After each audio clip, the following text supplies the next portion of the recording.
We are here for RPG Afternoons, and this is Elden Ring from Software. So, what did we do Saturday of last week, and what are we going to do today? Well, let us see here. I actually forgot to load up stream elements, which is what I use to keep track of our... So, Saturday of last week, looks like... Yes.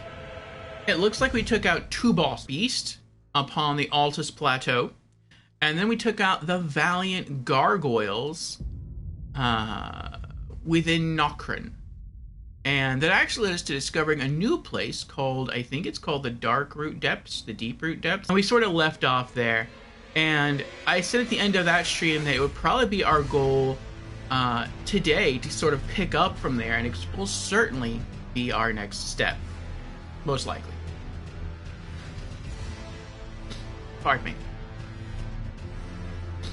Huh. So, if that isn't what we're going to be doing today, at least not at the beginning of our stream, then what are we going to be doing? Well, I said earlier that I had composed a list of the activities we were going to do. And so let me run through those with you. Alright. So, activity number 1, to talk to all NPCs, again, all named NPCs, both within the Table of Lost Grace area and then out in the world map to see if anything else has been updated. I think since the last time we talked to them, we've killed Rykard, which was a shard bearer, and we have more thoroughly investigated the snowy areas. We've done the liturgical town. We made it to the Caelid Tree. The last big story-related boss I think we've put down is Rykard as far as shard bearers go. But yeah, we've discovered new places, and so let's talk to people and see if that's opened up any new dialogue. The second thing I want to do is I want to go to Roderica within the Table of Lost Grace, and I want to upgrade our Mimic Spirit Ash. Now, we're not going to use that this playthrough, but I want to have that ready for New Game Plus. And yes, we're probably not going to get into New Game Plus for quite a while. We still have to get close to finishing the base game, then we have to all the DLC. Then we go back to the base game to finish off the final boss or what have you. And so we're probably not going to be there anytime too soon. But like I said, I want to have it ready to go when we start New Game Plus. And I have been using our handy dandy guide here on my smartphone, the one I've been telling people about. And it looks like we get a unique emote from Roderica once we upgrade our Spirit Ash to +4. And so I want to get that free emote. From there, we're going to head to Patches, who's back in Limgrave. And we are going to see if we can get an emote from him. I think we have to try to fight him. And then he has to get us to like half health, and then I think he gives us an option to surrender. We get another emote that way. Then we're going to kill Patches and get his spear and his unique suit of armor. So I was farming weapons off stream, as I usually have been, and I got to the spear, the regular spear to farm, and it's like, yeah, you can just go farm a spear, or you can kill Patches and you can get a +7 spear. And it's like, well, I mean, if it's going to be like free and I'm supposed to kill Patches anyway, because the only way to get Patches armor is to kill him, I guess I'll just kill Patches. And I don't think we need him anymore for any other side quests, and I don't think we need him anymore as a merchant, so we might as well just take him out today. Be kind of fun. From there, we're going to head back to Caelid, and we're going to try to... Well, not going to try, we are. We're going to kill Gowry. Seems we've finished the Millicent side quest, and it seems we've finished the Gowry side quest.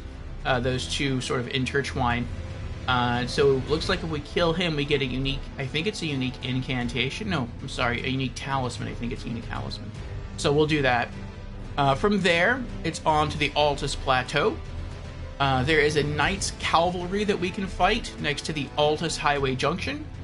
And then from there, we're going to delve into a cave that Jans showed us on Saturday of last week called the Perfumer's Grotto. So we'll explore there. Then we're heading to Mount Gelmir, and we're going to try to fight the full-grown Falling Star Beast. I'm a little iffy on that one. But we took out the Falling Star Beast on the Altus Plateau. It wasn't a full-grown one. So this boss is going to be harder. Hopefully we'll be able to pull it off. We'll see. If we fail, we'll probably try it a couple times. But then after that, we are returning to Caelid, and we're going to try something called the Caelid Colosseum Jar Challenge, which I totally would have missed had I not looked it up. Looks like we have to defeat like 3 NPCs. I'm not sure exactly how that works, but we'll try to figure it out. And then from there, it's off to the Caelid Catacombs. And so, I missed the Caelid Catacombs entirely. I thought I discovered everything on Caelid, but I was wrong. I was... excuse me. I was trying to collect all of the... I forget exactly what it was. I think it was an Ash of War, a unique Ash of War called Rain of Arrows. And it looks like you could just go pick it up someplace. And so I did that off stream, but it said the closest site of grace was at the Caelid Catacombs. And so I'm just like panning around the Caelid map, like, where are the Caelid Catacombs? And I couldn't find them. And I finally did, and sure enough, it's a cave system that we missed. So we'll get to go through that today. Minor Erdtree Catacombs to go through, which I thought we had already completed, but I guess I was wrong. Erdtree Catacombs are the catacombs that we were trying to hide in when we were fighting against the Erdtree Avatar on northwestern Caelid. So we use the caves to hide and sort of pop out, attack the minor Erdtree or the Erdtree Avatar, then duck back into the cave for cover, and then duck back out. And eventually we kind of use that cheese method to kill the Avatar, but we never went into the cave and explored that either. So there's another thing we can do. Then from there, it's back to Mount Gelmir to try to take out its Erdtree Avatar. And then the last thing I have us listed as doing is taking out another Erdtree Avatar in the area we left off in last week. So right when you warp in, there's a zone called the Great Waterfall Crest, and there's an Erdtree Avatar that walks around that area. So we'll see if we can take that out as well. And then if we finish that, then we'll just explore the rest of the area down there. So we have a full catalog of things to do today. So, yes. Let's start logging in. It also looks like we have an ad starting about now.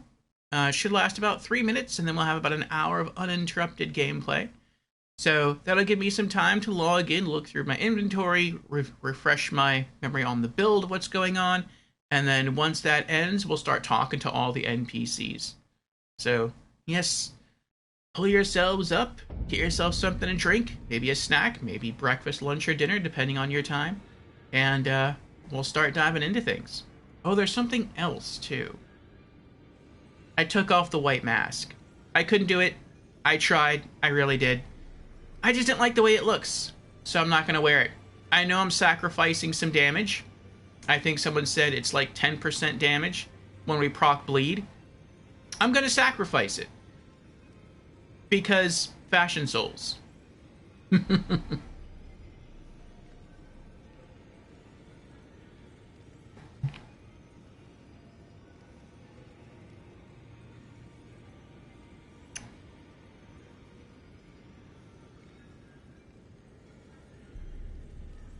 Alright, let me pop in my earbuds.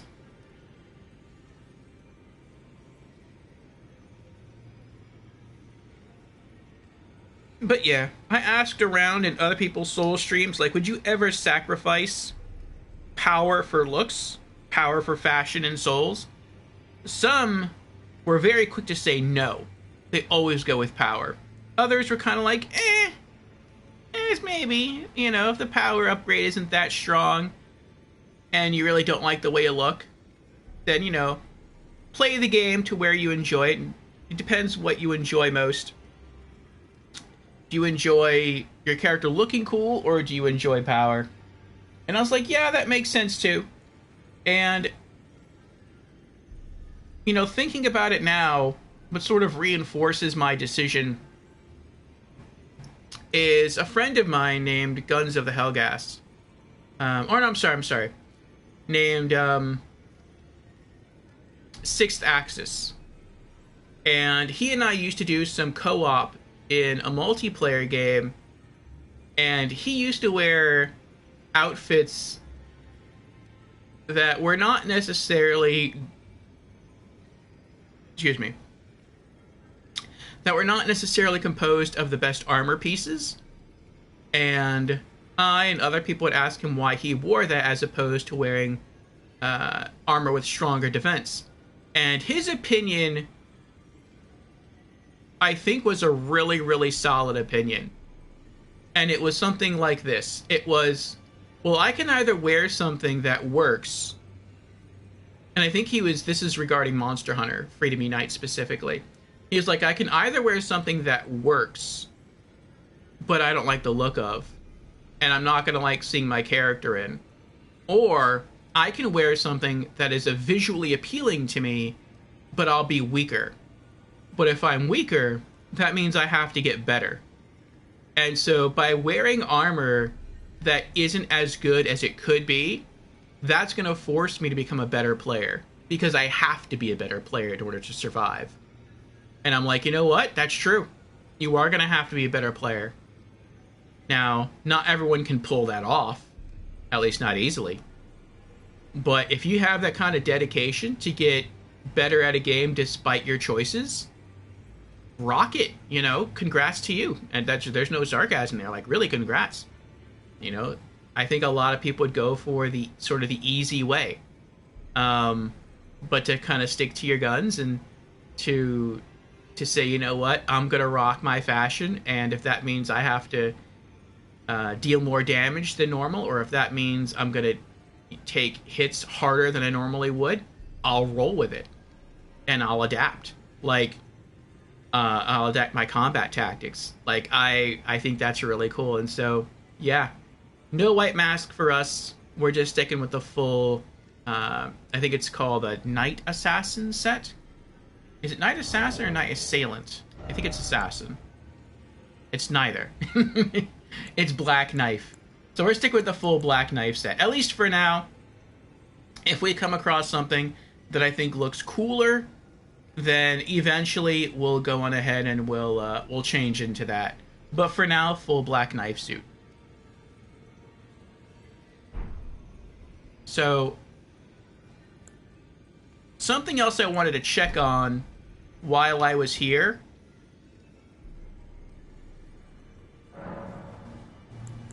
And welcome back from the ads, everyone.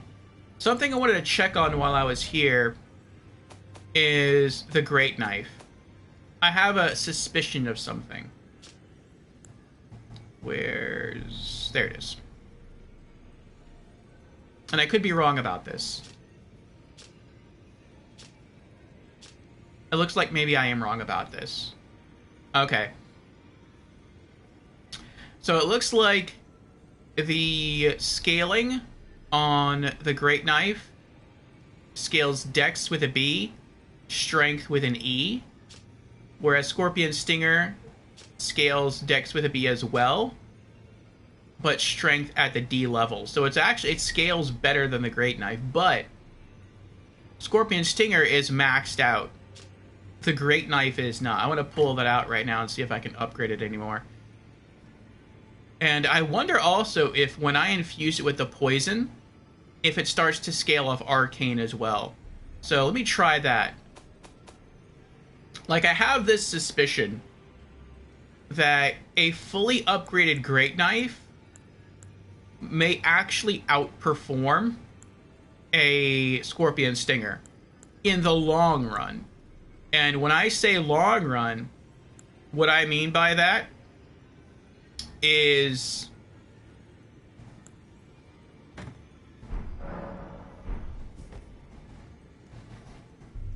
and let's infuse it, is if I have really high stats then maybe the Great Knife will scale to deal more damage than the Scorpion Stinger. But since the Scorpion Stinger is a special weapon, it's going to have higher base damage at the beginning. And so unless you have really high stats, it's always going to deal more damage. Now, it doesn't look that way from the stats that we see, but again, I'm comparing a fully upgraded Scorpion Stinger to a partially upgraded Great Knife. But let's at least go into Ashes of War and infuse the Great Knife and see if that changes scaling at all. It does. Okay.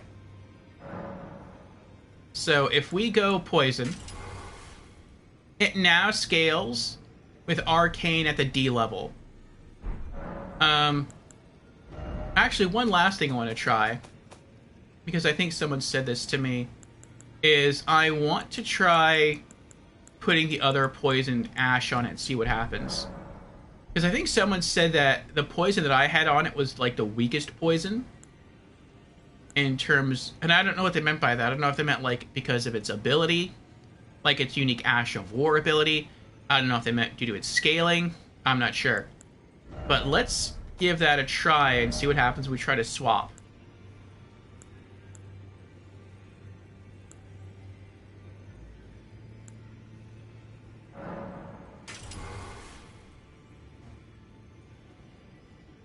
Its scaling is the same. Poison 113. Blood loss 47. Yeah, nothing changes. Okay. Maybe they just meant what actually happens with the Ash of War when you use it.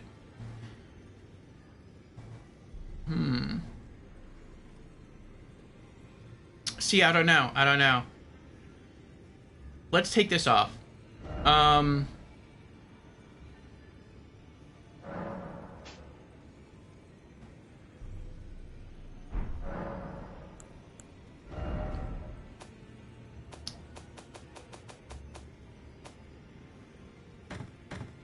What this makes me think is that maybe in the long run,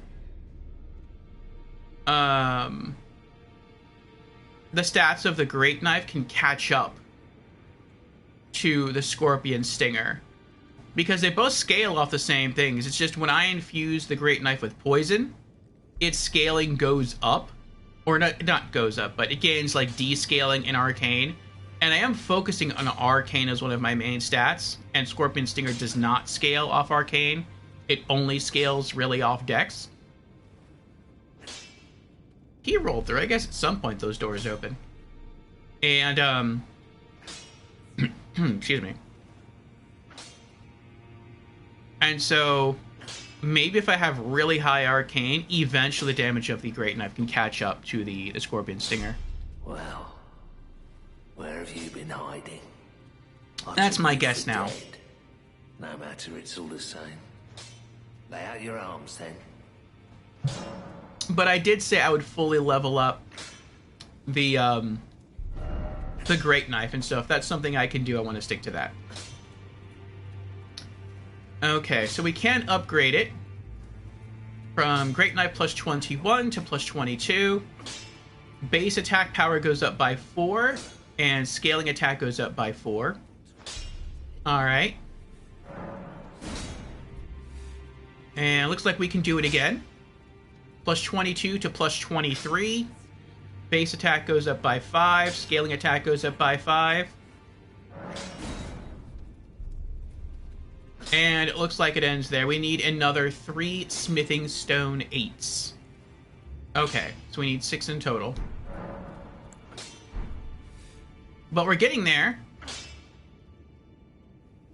I remember being told that when it comes to a non-special weapon, you can upgrade it all the way up to level 25, and so we got 2 levels left to go.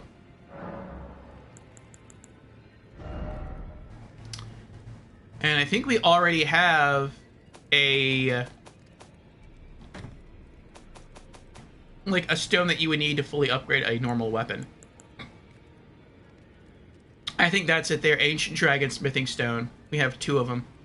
So yeah, once we find another 3 Smithing Stone 8s, We can upgrade that great knife, and then we can finish it off with the ancient dragon smithing stone. And then we'll just keep in our inventory, and we'll see what happens over time. And Xanadu Peach is here. Welcome in, Xanadu Peach. How are you doing? Xanadu Peach says, hello there, friend.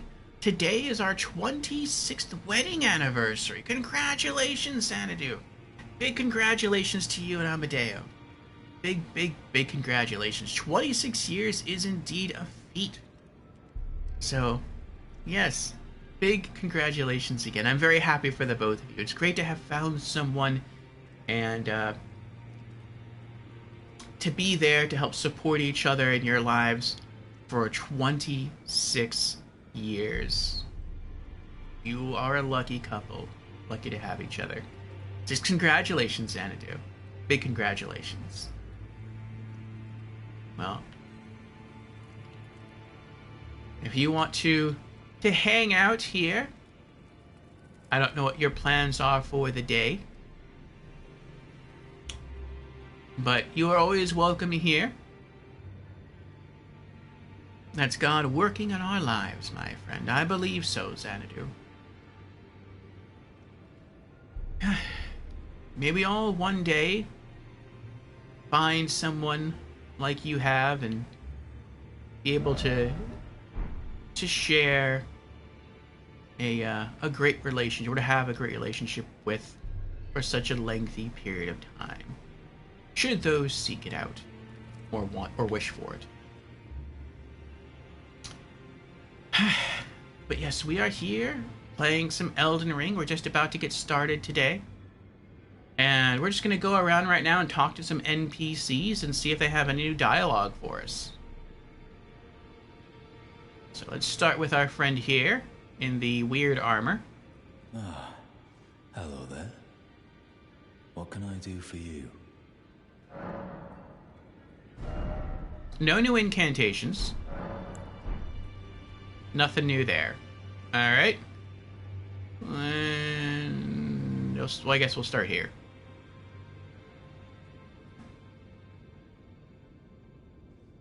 Warrior girl's not back? Nope. Okay. I may have ruined her quest line, I'm not sure.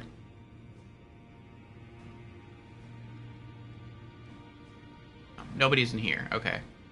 This guy? You. What is it? He's always so excited to see me. Unlocated demigods. There are 4 more demigods yet to be located. Miquella of the Caelid Tree, the Unalloyed.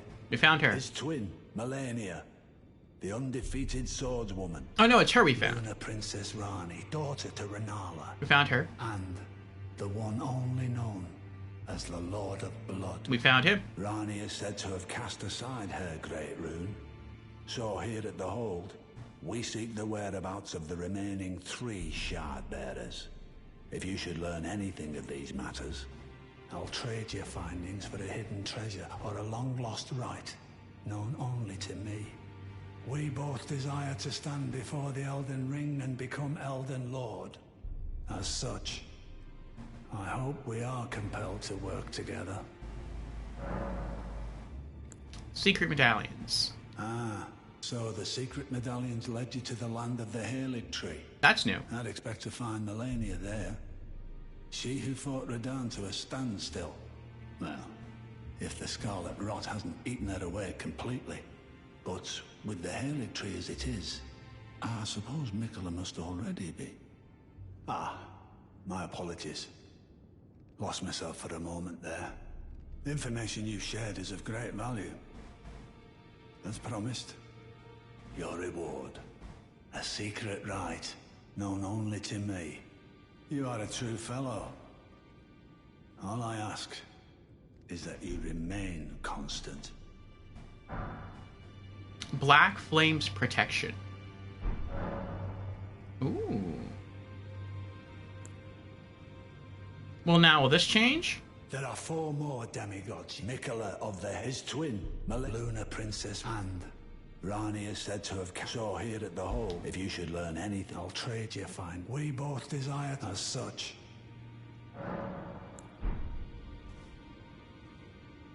Alright. Looks like we got a new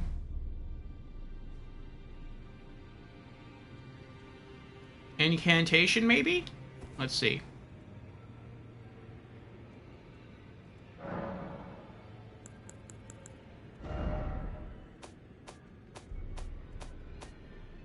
Yep. Black Flame's Protection. A black flame incantation of the Godskin Apostles. Summons black fire within, increasing physical damage negation. However, sacred flasks and other such forms of HP restoration are impaired. The Apostles were all embraced by the Gloam-Eyed Queen, and the black flame was their armor within. What does Gloam-Eyed mean? And Xanadu Peach is currently on a 15 stream streak. Thank you, Xanadu, very much for the consistent viewership. I do appreciate it.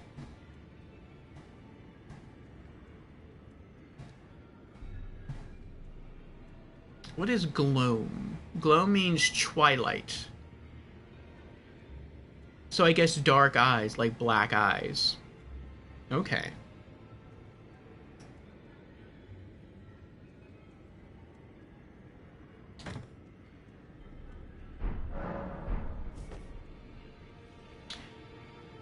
Now I wonder, since we use this, does that reset anything? Does he have anything else to tell us? Anything new? You.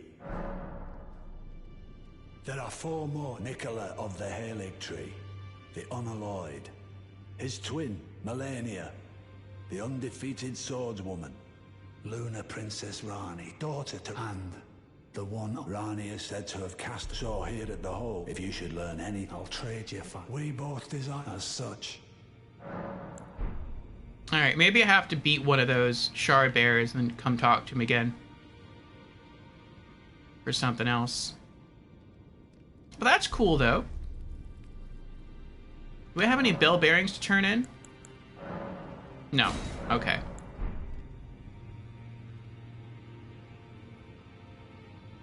Nothing in here.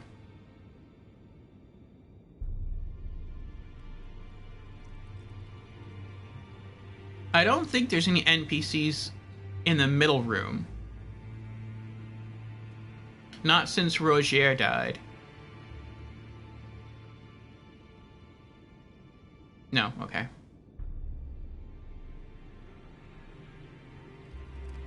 Oh, wait. I forgot part of us coming here dealt with us upgrading the Mimic Spirit Ash. So, I probably need to pull that out to upgrade it.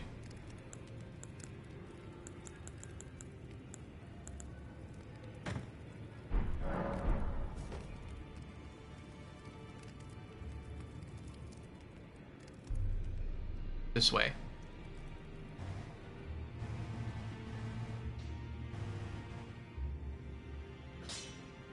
Greetings. Are you here for spirit tuning? Yes. Wow, that's expensive.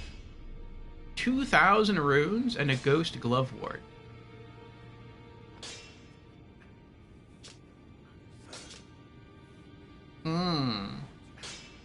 It's weird that it doesn't tell you... I mean, I guess that makes sense. But it doesn't tell you, like, how much stronger it gets. I guess it makes it stronger, but you just... yeah, well. Let's do it. Ghost Glovewort 2. Ghost Glovewort 3. Ghost Glovewort 4. Ghost Glovewort 5. I wonder how strong you can make the ashes. Ghost Glovewort 6. 7. Okay. We have the Ghost Glovewort 8, but we don't have enough runes. We need 10,400 runes to level it up again.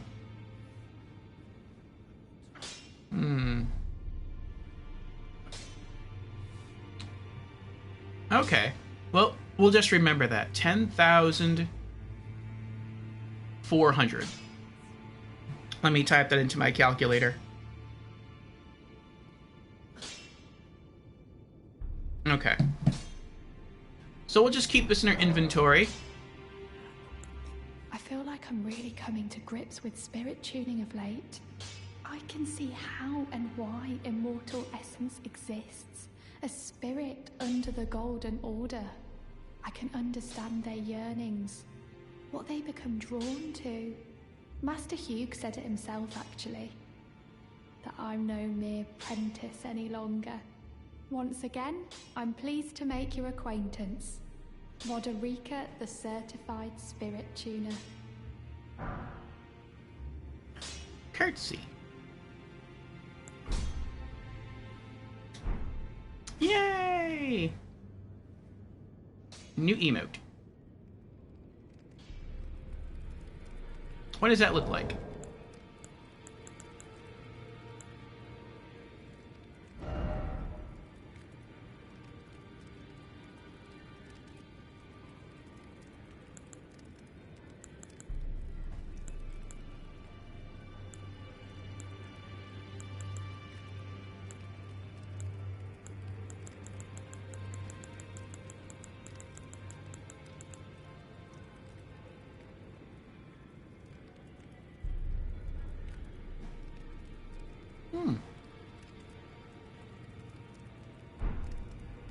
That was pretty cool. Okay. Is that everyone in here? Oh, no. Hugh won't talk to us right now. He's just crafting stuff. But there is this lady. I am pleased to see you again. Would you like me to hold you once more? Then good day to you, my dear. I feel like maybe we should let her hold us once more. But I don't want to do that anytime too soon. I feel like that's going to start us down a quest. And I feel like Jans was hinting at that. But he's like, you can always do it later. So that's something I eventually want to do, just not really right now. Oh, wait. I don't think she's going to have any new dialogue, but we are talking to everybody, and she's here, so we might as well. You have returned. What is it?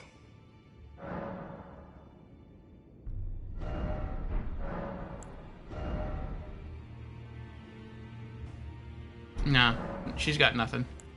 Now go forth. Let the words of the fingers guide you. Actually, I guess you can ask her about the thorns again. You have returned. What is it? You must find kindling.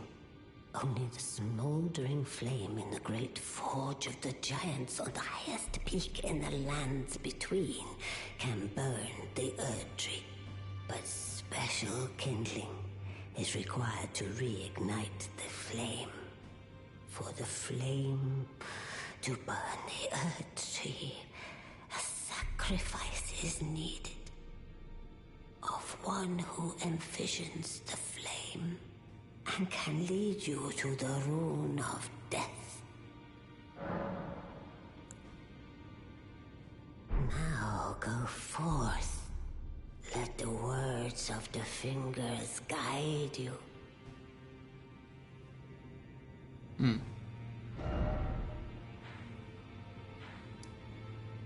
Alright, so which named NPCs exist on the map that we can talk to?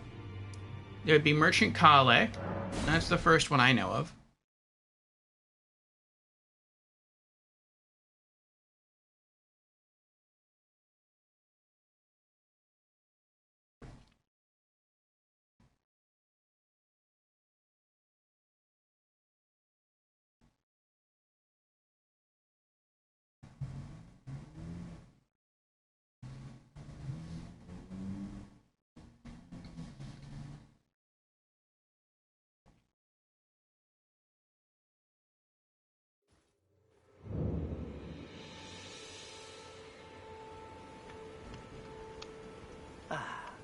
It's you again. Always a pleasure. Care to purchase anything?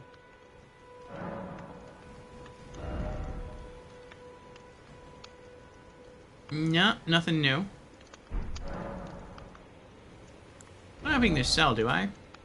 Oh, I might.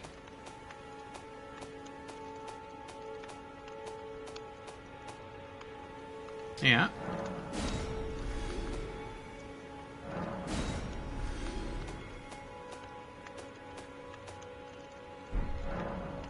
Goodbye for now. Alright, so he has no new dialogue. Whom else do we have here? It says Bly is down here. I've been down here. He's not there. I guess that's like a glitch.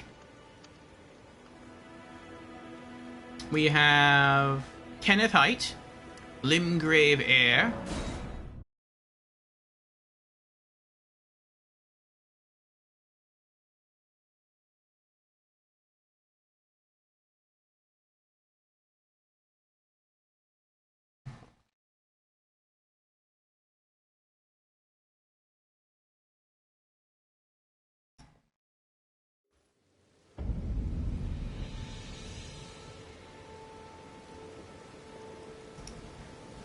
Okay.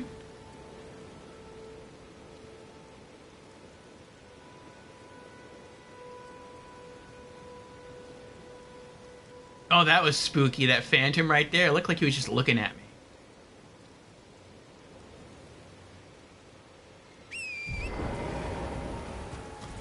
But yeah, for those who didn't hear earlier during the announcements, I tried wearing the white mask. I couldn't do it. Like, I really like the way this full armor set looks, and so I'm going to sacrifice the damage increase the white mask would have given us just to stick to wearing the full armor set, because I think it looks cool. Now, later on as we play, if we find what I think might be cooler bandit armor, then yeah, I'll swap to that. But I think what's really going to govern which armor set we wear is going to be a combination of looks and stats / ability. And while the ability of the white mask is really nice, being more damage when you proc bleed,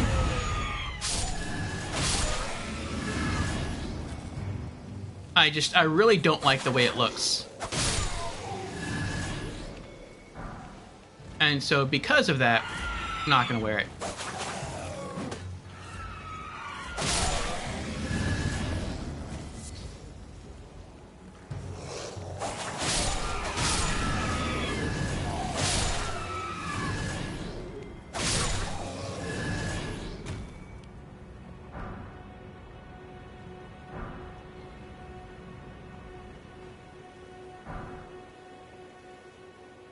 But we'll see what happens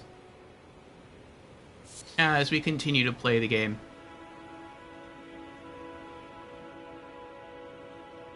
But I would not be displeased if this were our end game armor.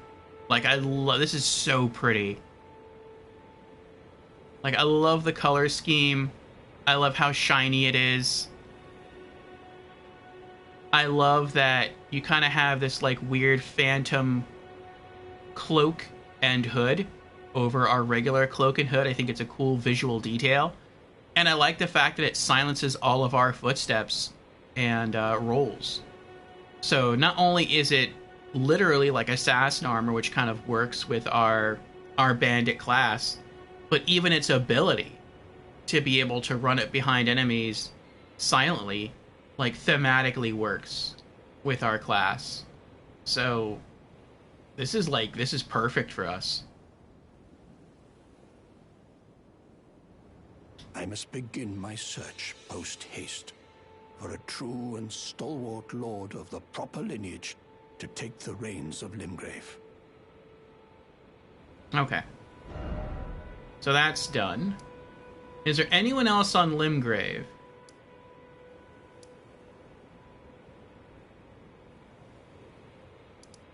Oh, there's Patches. Okay, let's go talk to Patches.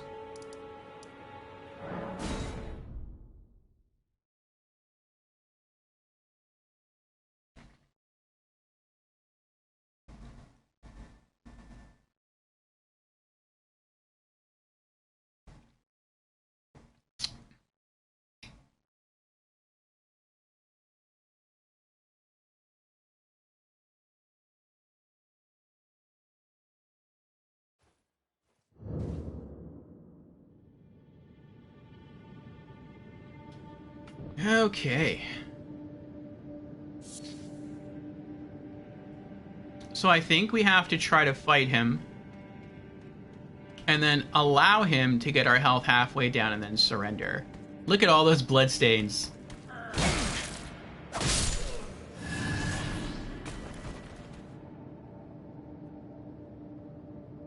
Look at all those bloodstains.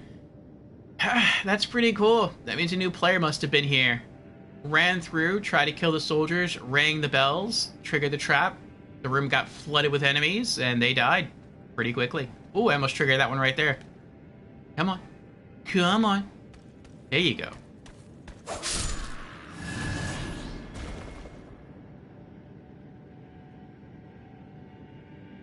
Alright. For those sensitive to patches, you might want to turn away. We're not going to kill him yet, but we are going to kill him before we leave this room. Hello again. Welcome to Patch's Emporium. Was there anything else I wanted from him? No? I don't think so.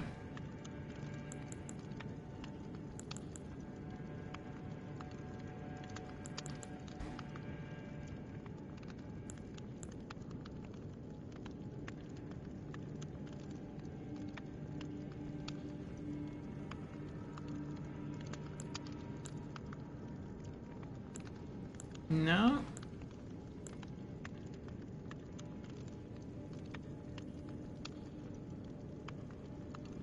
It would have been kind of nice to buy his last sacrificial twig, but oh well.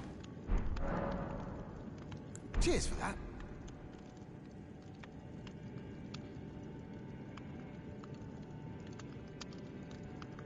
Hard of hearing, are we? Fine. Have it your way. You'll get what's coming. Don't go thinking I'm a soft touch. Last chance to surrender, mate. Grovel, and I'll forgive you.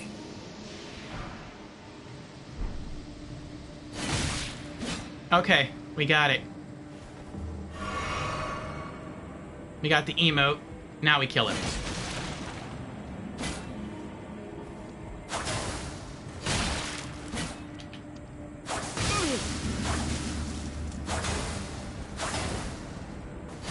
You can't block the bleed. You can't do it. You can try.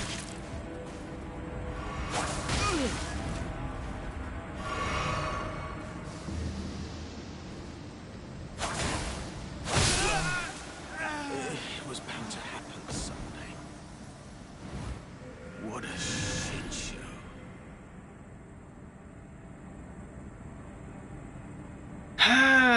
Patches is no more. I'll leave him alive in our next playthrough, though. Patches Bell Bearing. The spear +7. His leather armor, leather gloves, and leather boots.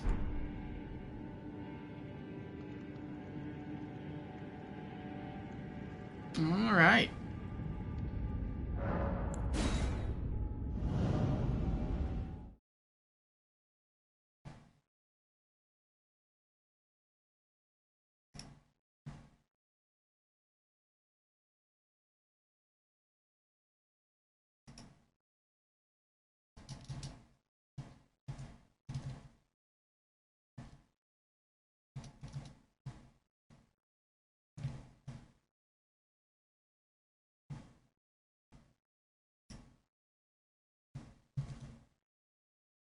Let's keep roaming the lands between and see who else we can talk to.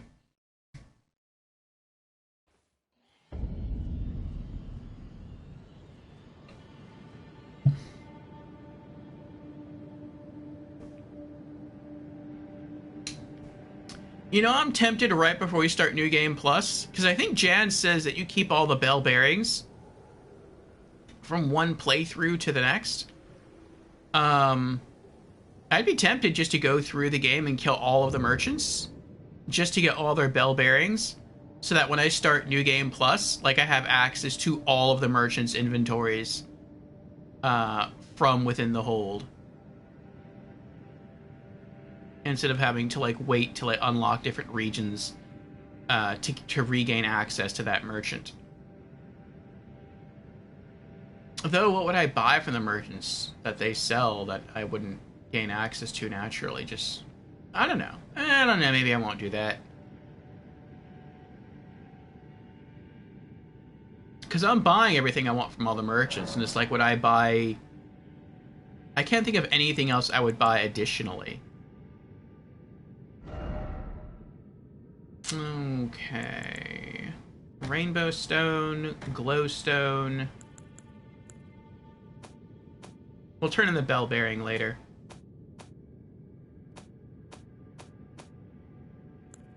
Spear +7. Weapon comprised of a blade attached to a long haft. A far-reaching piercing weapon. It can be wielded from behind the safety of a raised shield. Very effective against mounted foes. Skill impaling thrust. Yay! We can sell those later. Leather armor. Lightweight and battle-proven leather armor worn by a savvy soldier. Many admire the wearer of this armor for his chivalrous and forthright spirit. Really? Patches? Oh, good for you, Patches. Good for you. Leather gloves. And leather boots.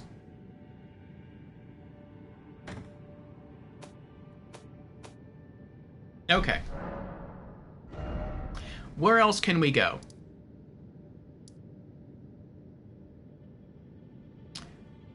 I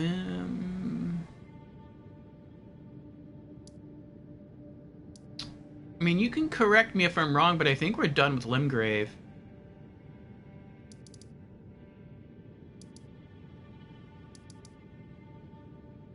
What about Southern Limgrave?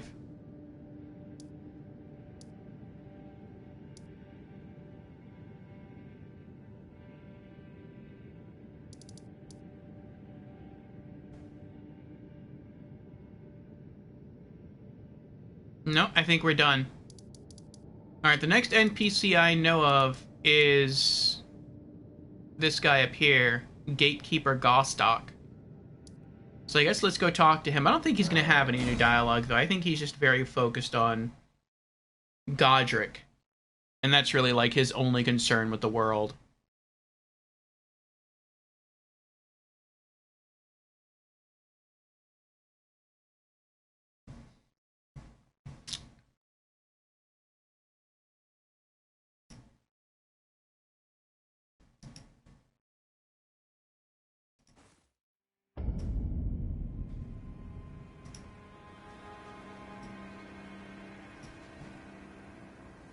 Okay.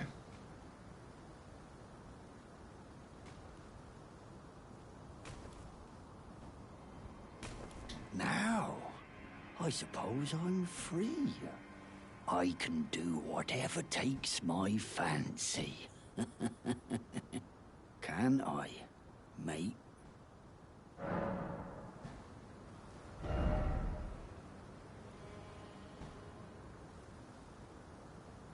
Nothing new.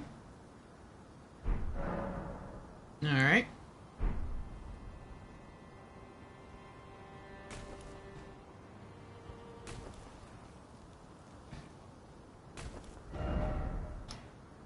Where else then? Let's head up into Liurnia. That's Nomadic Merchant.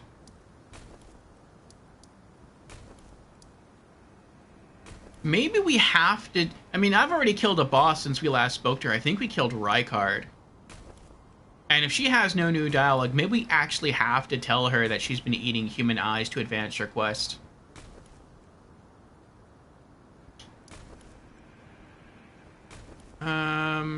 Yeah, I guess let's go talk to her.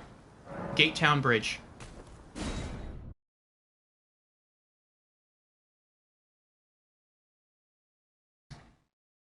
Okay. Looks like we have an ad coming up in like 17.5 minutes. I'll use that time to go refill my coffee cup. I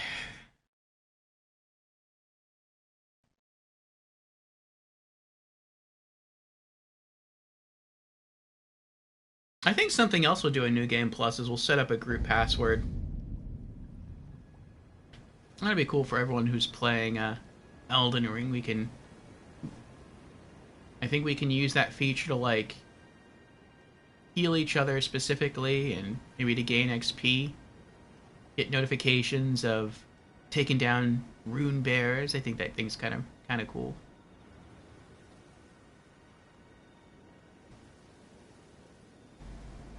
She's really close to those wolves. I wonder, what are Shabriri grapes? Delectably tender and sweet, yet searing. What a sight they must be to behold.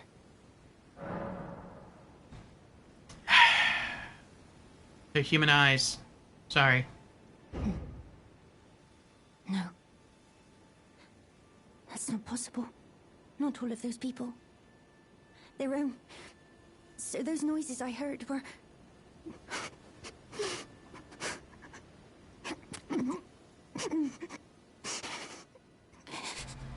Sorry. I'm alright now. Don't mind me. I feel so bad for her. I apologize. You only did as I asked. I'll be fine. Think no more of it. I apologize. You only did as I asked. I'll be fine. Think no more of it. Alright.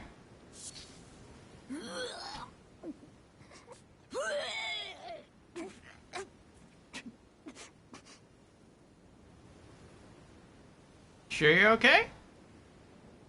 I apologize. You only did as I asked. I'll be fine. Think no more of it.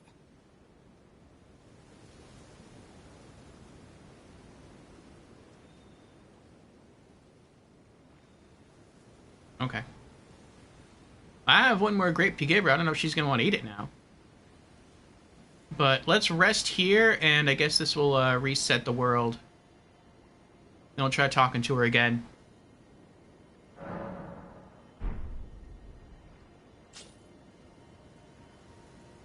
She's still there.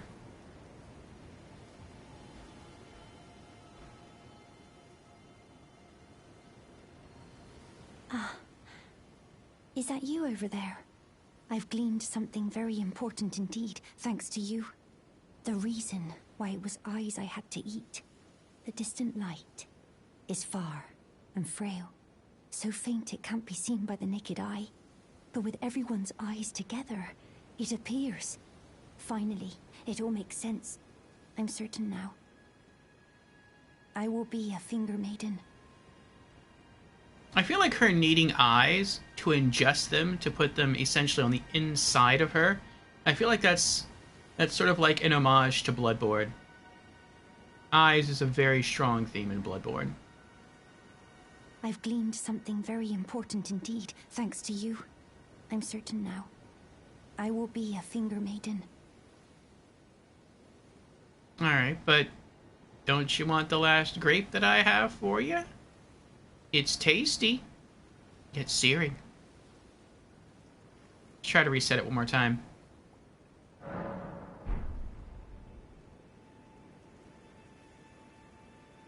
Oh, she left.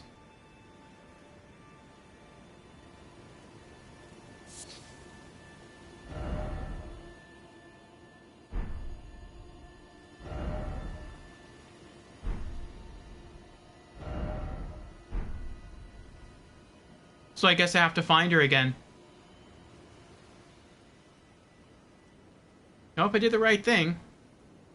I mean, I guess it's the right thing. I told her the truth. Truth is the right thing. But our character is an opportunist, and so he really just tries to go with what'll get him loot, not necessarily what is the most morally positive thing to do. Alright, we have this character here. I'm surprised his name is still here, Potentate Dialos. He's dead. He's been dead for a while. Let's go back to Jarburg and see if we can do anything here.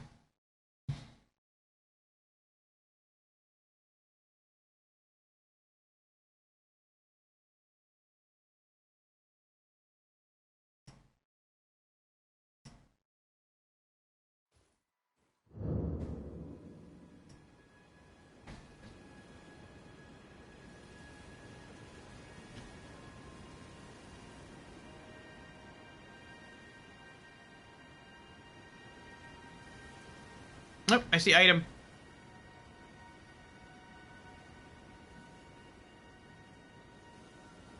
This is where Diallo's dead body was.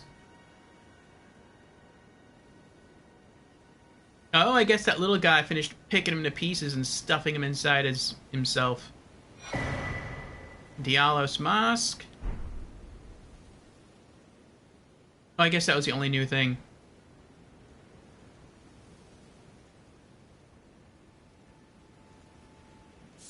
I love all the flowers here. Like, if you just want to... If you're just looking to harvest flowers, this is... It seems like the best place to do it. Like, in the game.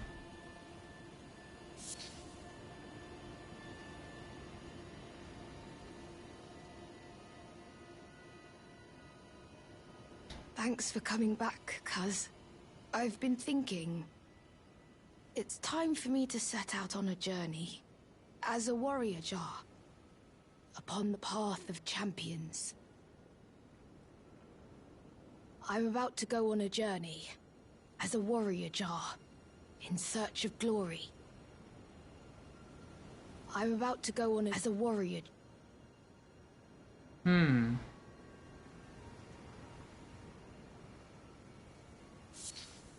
So then I wonder if we... Excuse me, I wonder if we sit here to rest if he'll be gone when the world resets.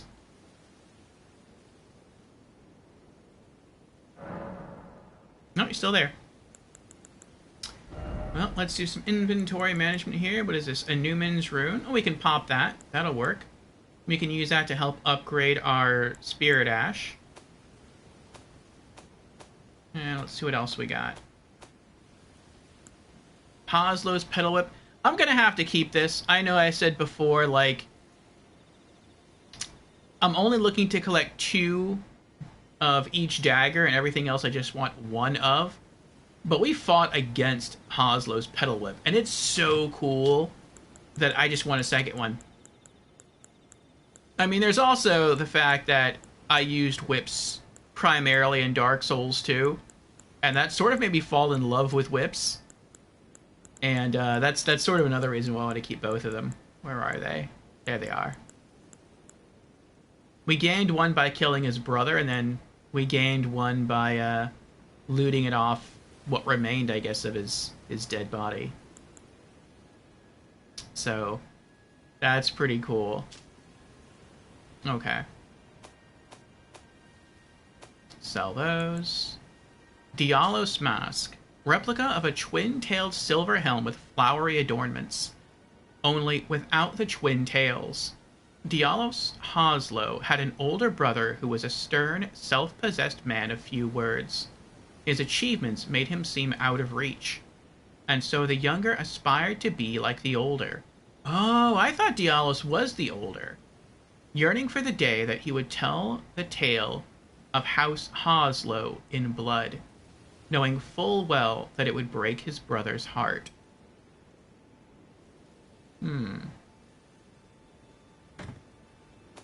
Oh, okay. I guess his older brother didn't want that life for him.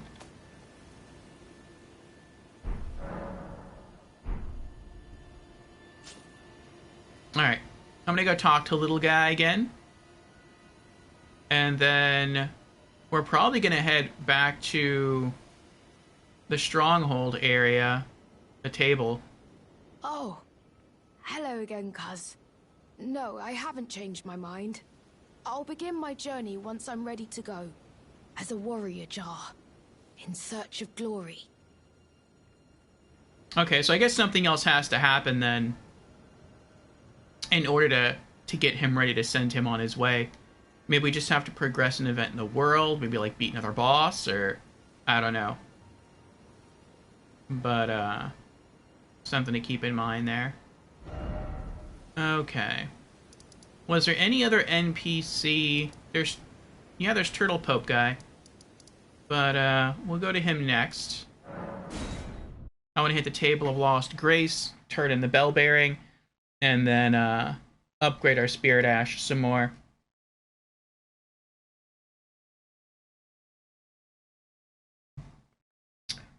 I think once we start New Game Plus, I would probably like to take some time out. I'm not sure if I would take it out on stream though, because it might be boring to the rest of you, so I might do it off stream.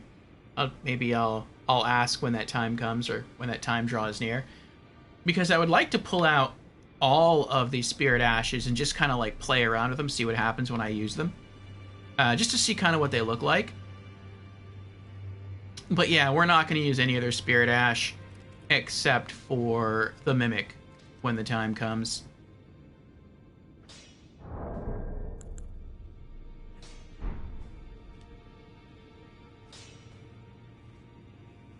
Greetings. Are you here for spirit tuning? Oh, it's 10,000. I thought it was 5,000.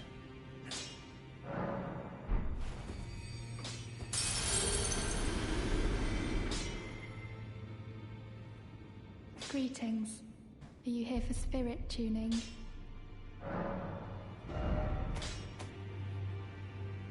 Ghost Glove Ward 8. I need more runes. 11,600. Okay.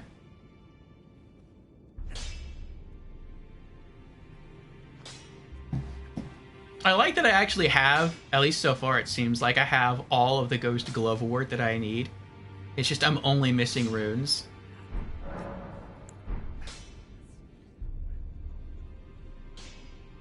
Okay. And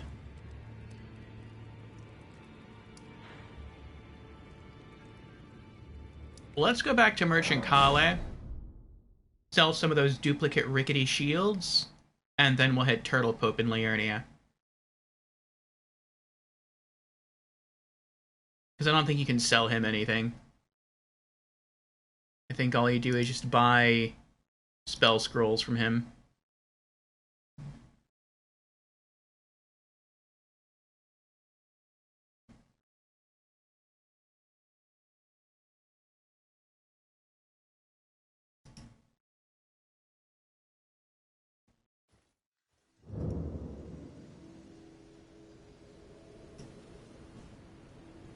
Okay.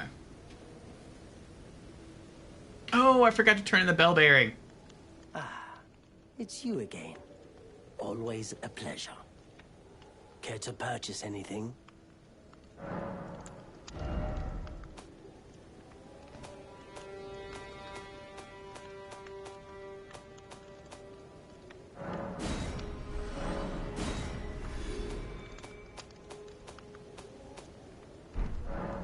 Goodbye for now. Okay, that's done.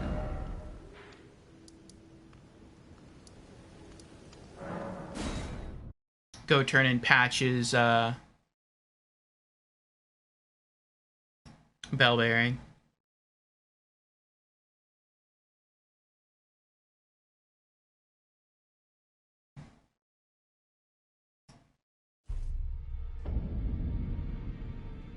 Okay.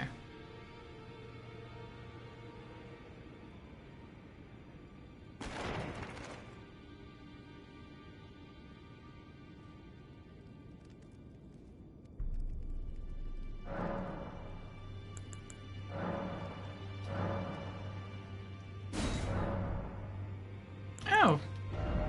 So now if we really want to... Well, not from here. Is it from here? It's from here. If we really want to, we can still buy, like, everything that he would normally sell anyway. That's pretty cool. Okay. Alright, on to Turtle Pope at Liurnia.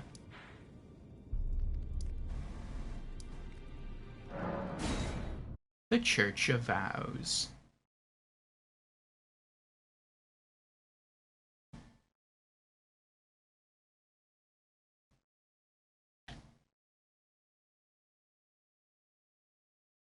So it looks like we've progressed Hayeta's quest line, Hayeta the Lightseeker, and maybe we've progressed the little jar guy's quest line.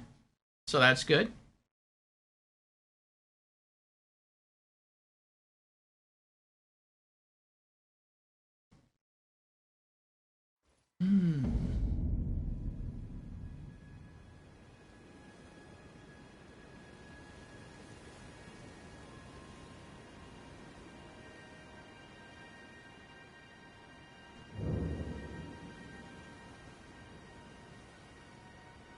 Greetings. Do you need anything?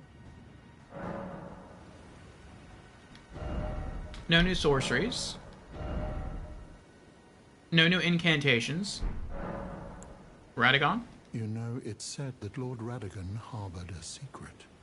A famed sculptor of the Erdtree capital was once summoned to render Lord Radagon's likeness in giant stature, when he glimpsed the skeleton in Radagon's closet. And as such, it's said the great statue harbors his secret too.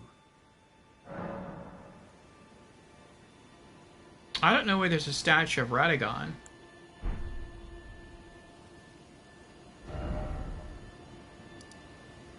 Where else?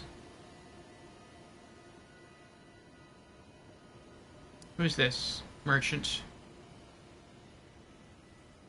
Pity is dead. We could talk to Ishii.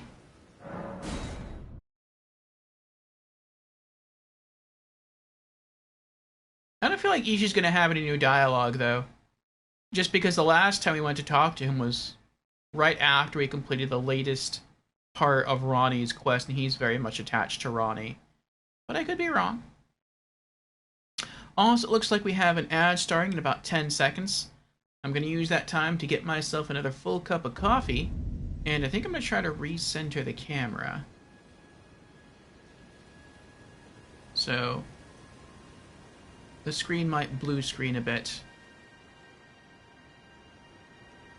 What's going on? Well, my fellow, how may I serve you? As war counselor? Or as blacksmith? Talk. Lady Rani has departed on her journey. Along the dark path of the Imperium, from Rena's Rise, as she calls it. Now Lady Rani is in your hands. I pray that you serve her well, unto the very end. Lady Rani has departed on her journey, along the dark path of the Imperium, from Rena's Rise, as she calls it. Now Lady Rani is in your hands. I pray that you serve her well, unto the very end.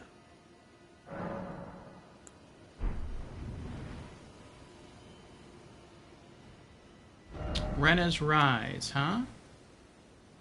Well, we've been to Rena's Rise.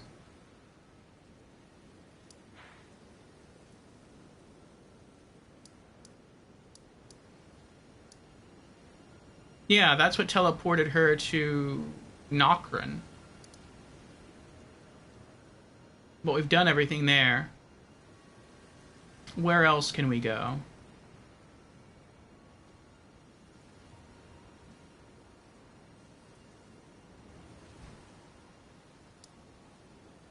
And I think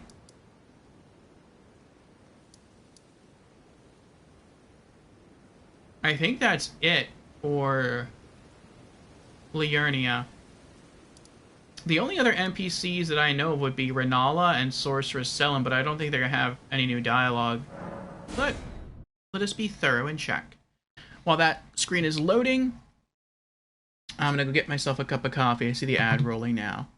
And actually, let me recenter the screen now as well, the camera. So let's do that real quick. Just a moment.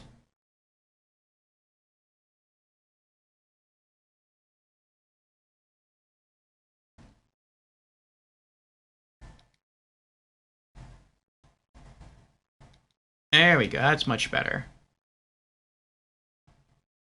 Okay, we're back. Let me see if that desynced the video.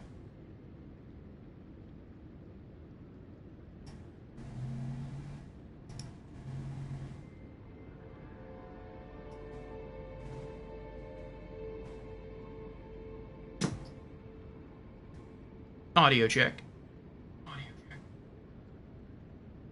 Nope, audio synced. Good. Alright. Burp from me while I go refill my coffee cup.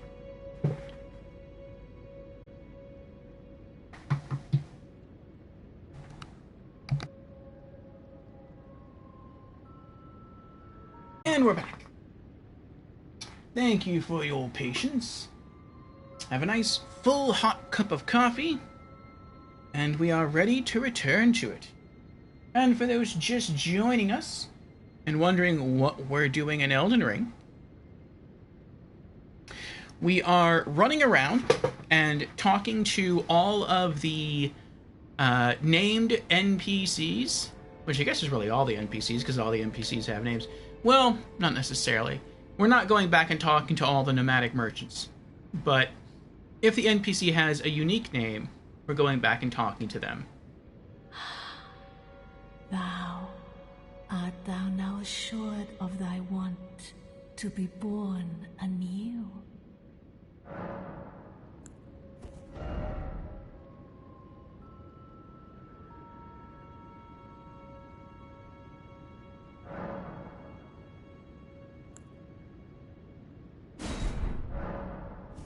Be not alarmed, nor afeared. I would birth thee as a sweeting, fair and fine.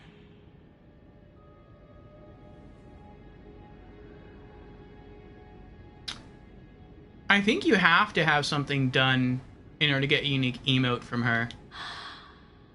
Thou art thou now assured of thy want to be born anew? But I don't want to redo my character. What if I do cosmetics, and then I just click on Finish Cosmetics, and don't change anything? I wonder if that'll work.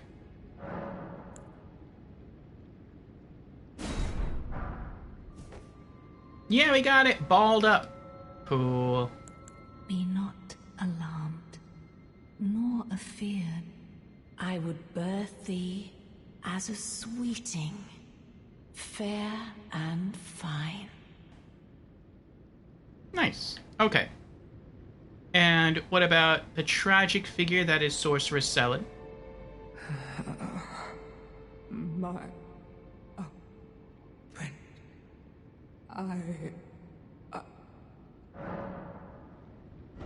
I feel so bad for her.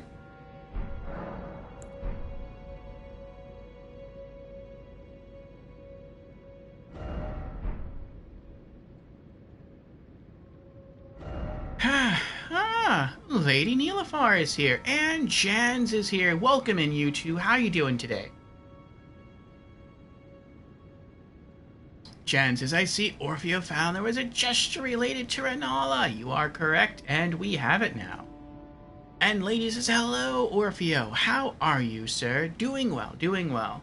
Enjoying some tasty coffee, a fun game, and some fine chat by some fine people here in the chat. So yes, thank you for being here. Thank you for stopping in.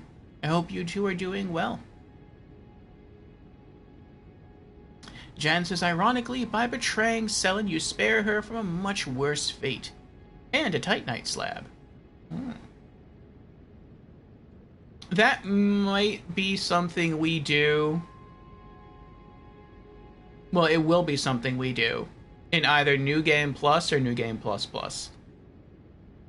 I know I have to follow her questline one more time to get another Glintstone Chris, and I want to have 2 of every dagger. But the third time, we can, I guess, put her at rest. After you get another Chris, yeah.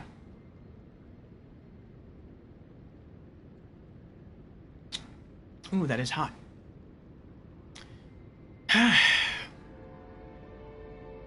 Lady, shall you be streaming later? Today's Wednesday. I know Fridays are typically your big stream day.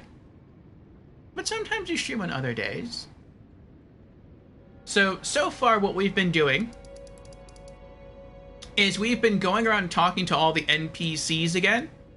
We started here at the Table of Lost Grace, and we got a new emote from Roderica. And we've also upgraded our Mimic Spirit Ash. We're not going to use it this playthrough, but I want to have it ready for next playthrough. And it seems we have enough materials to upgrade it again, but I need more runes. I need 11,600 runes. And right now we have 8,000. So once we hit 11,600, we're going to head back and have her upgraded again. Aside from that, we talked to Ofnir, and he gave us a new incantation. It looks like you infuse yourself with black flame in order to become more resistant to physical damage. We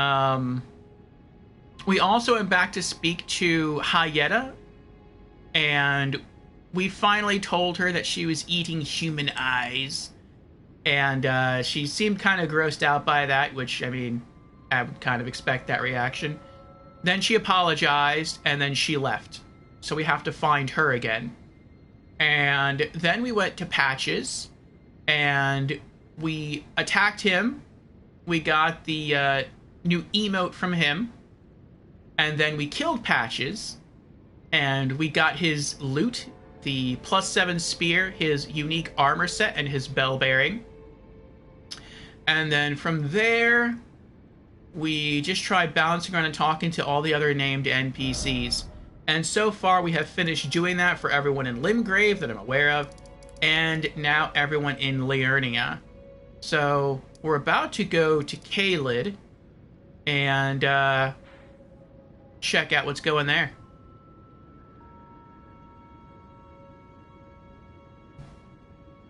Ah, Ratika's here. Welcome in, Ratika. How you doing?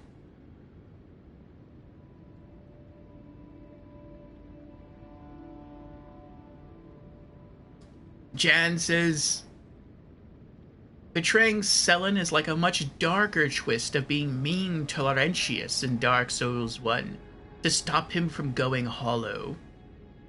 Understand. Lady says, I will stream Friday and hoping to do some earlier streams this weekend, depending on my plans. Nice, nice. I was traveling all last week, and my schedule is more regular now. Alright, maybe we'll get to throw you some raids later this week, or weekend. Jan says, Black Flame Protection. Excellent spell. It's just as valuable as Flame Grant Me Strength, but one must choose one for the situation as they replace each other's body buff slot. I see. Well, we shan't be using either one.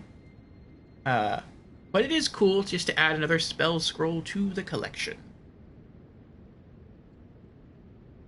Ratika says, I'm fine. Not feeling 100% though. I think I have a cold. Oh. Well, I hope you recover soon, Ratika, if it is indeed a cold. Hopefully it's just a slight case of the sniffles and you'll be right as rain relatively soon.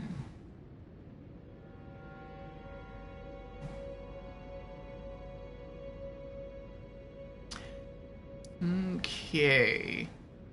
Are there any more named NPCs to talk to on Caelid? There's Gowry. Anyone else?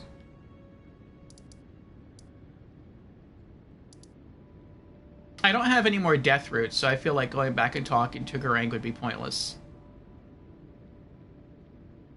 Let's go talk to Gowry.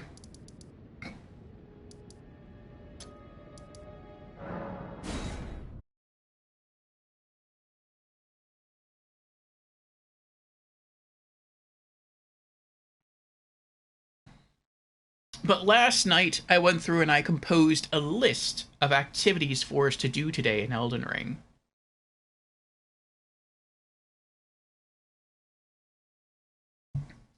And it's a good-sized list. I'm not even sure we're going to be able to knock everything out today. But we'll see what happens. Jen says, after the questline of Millicent is complete, I just murder Gowry. Yes. I saw that in my checklist of things to collect, that after you complete Millicent's quest and he starts to cry, then you can kill him to get a unique talisman.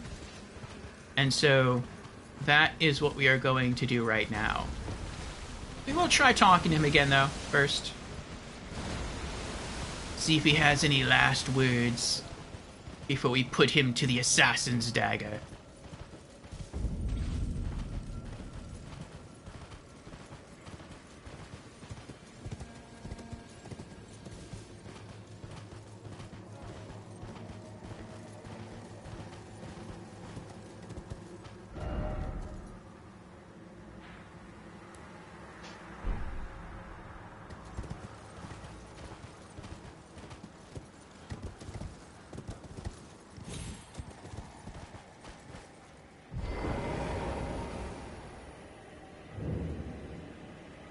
Millicent, Melania, do you detest us so utterly? So he has no new dialogue even after you defeat Melania?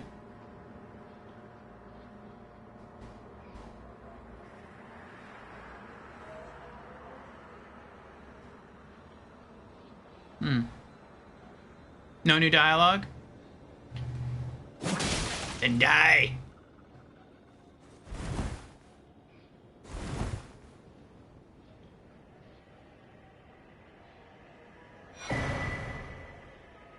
Flock's Canvas Talisman and Gowry's Bell Bearing.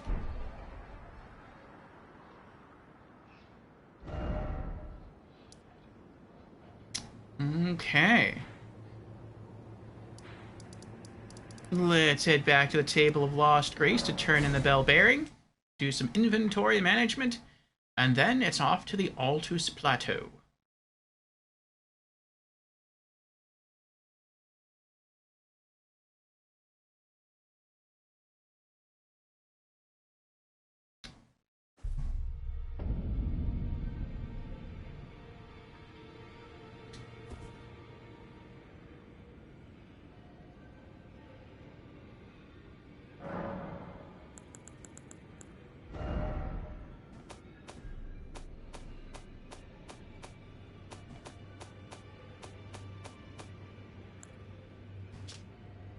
Flock's Canvas Talisman.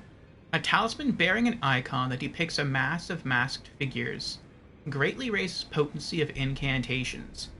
The figures represent the flock at prayer, their firm belief in the intangible inspiring even the solitary founder of their religion.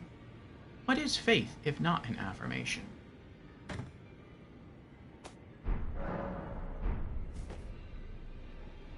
Okay.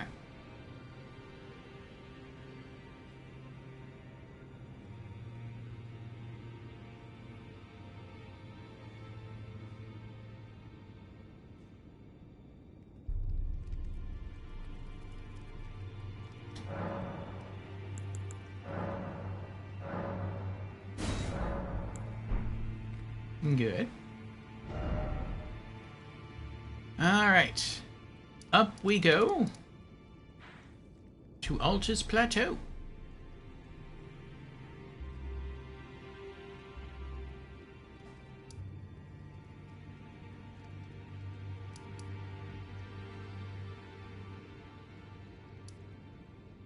Alright, let's try talking to... No. Here we go. Oh, wait, the gold mask isn't there anymore.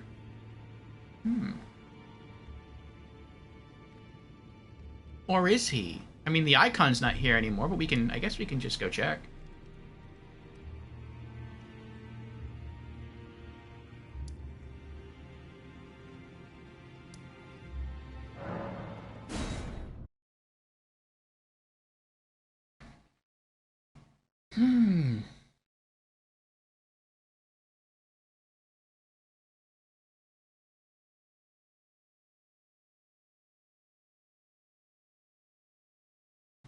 I was stating earlier how Hayeta's quest to seek out different things by consuming eyeballs reminds me of Bloodborne. Bloodborne has a very strong theme of eyes on the inside. And so I wonder if that's like a little homage to Bloodborne.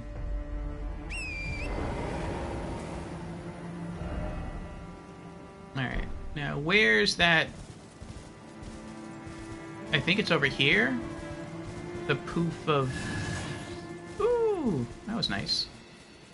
The poof... I don't think I gained any runes there, so something died and didn't drop runes. That's weird. There it is. That's what I was looking for.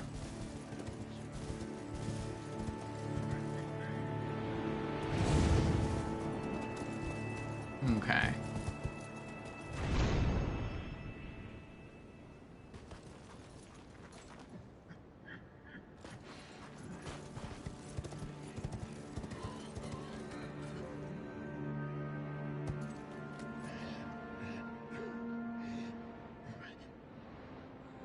Nope, they're both gone.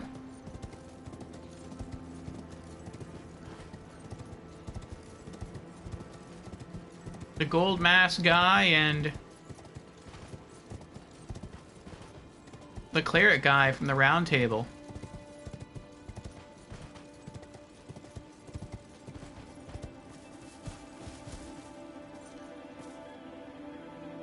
That's a battle mage guy.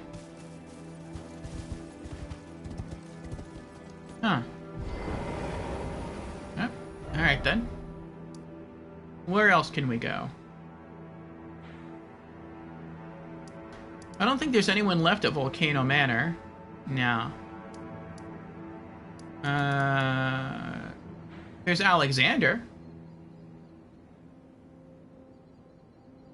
Alright, I guess we can try to talk to Alexander. See if he has any new dialogue.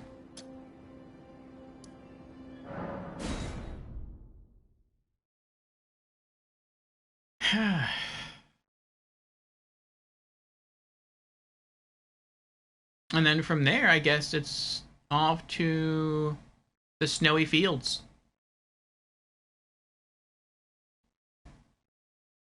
I don't know if there are any NPCs in the snowy fields. Or the Caelid Tree.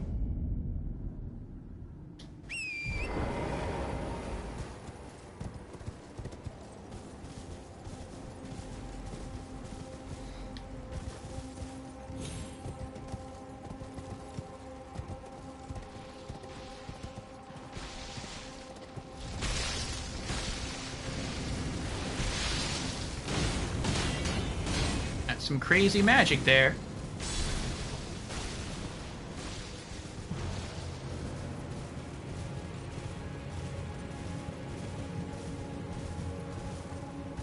I like how even though the boss is dead, the statue or the stake, I'm not sure what it's called, I think it's statue. The Statue of America still works.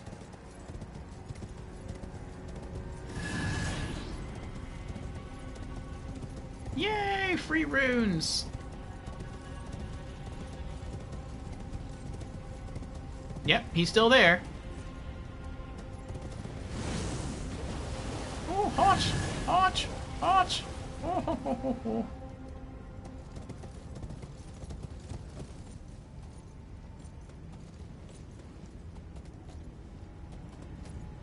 I think I have to be off my horse. Okay. Oh no! No! No! No! No!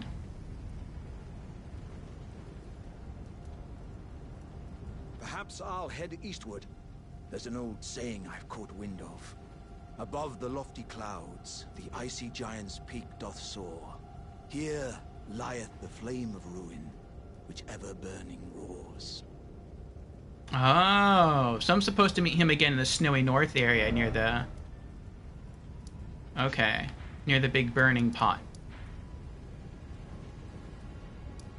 Near that thing. Okay. Alright. Oh, I forgot to check Lanedale. Is there anyone in Lanedale to talk to? There's Bach. I don't think Bach's gonna have any... He never has any new dialogue. Well, that's not true. Sometimes he has new dialogue. Hey, Grim Space is here. Welcome in, Grim. How you doing?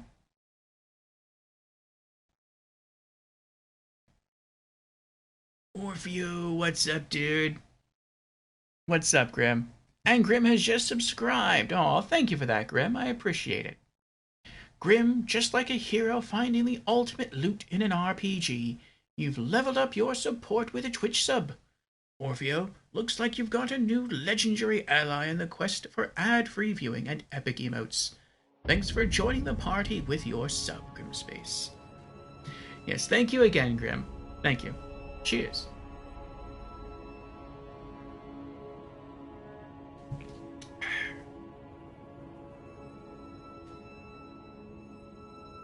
I was in Grim's stream recently. He's been working his way through Dark Souls 2, Scholar of the First Sin, for the very first time. And it's fun watching him in general, but it's also fun watching him travel through what I suspect is the Lands Between before they were known as the Lands Between. Bok the seamster at your service, master. Ready to make adjustments to your garments.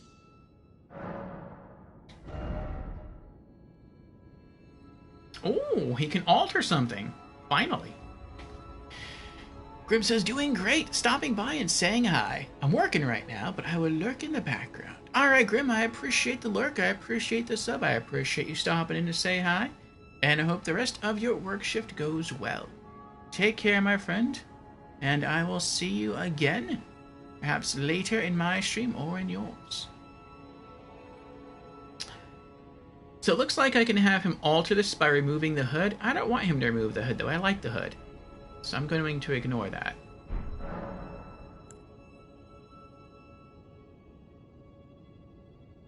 Oh, going so soon? Please do be safe on your journeys.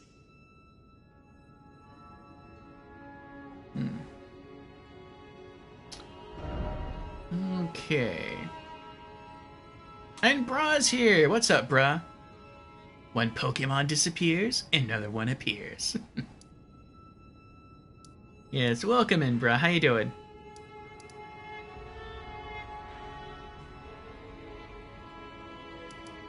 That's a finger reader. Right now we are playing some Elden Ring for RPG afternoons. And we're trying to see if there's any other named NPCs we can talk to on the world map here. And I don't think there are. Oh, wait. We have one last area to check, the underground. I forgot about that. No.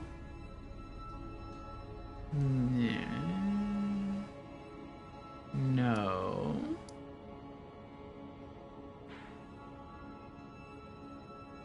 Wonder what this area is.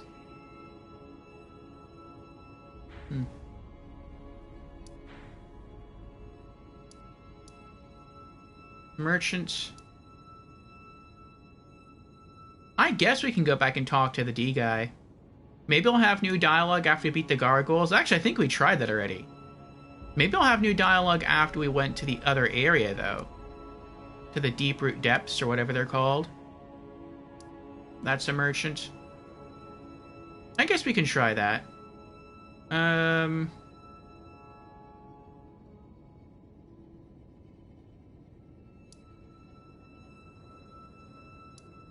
Great Waterfall Basin, I think this was it.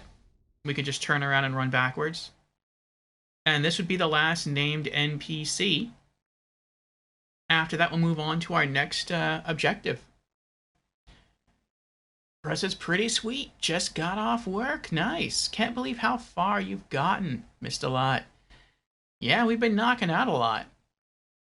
People have told me that I'm getting close to endgame, and it feels weird. I mean, I know we've unlocked a lot of the map, and we've certainly beaten a lot of bosses. But I don't know, I feel like when it comes to the story of the game, that I feel like there's a lot left to go. Like, in terms of story, I feel like we're not even halfway there. I feel like we're close to halfway there, but I feel like we're not even halfway there. It still seems like there's a lot of stuff, or a lot of the story left to unfold. Now, I could just be misinterpreting that. But that's how it feels so far.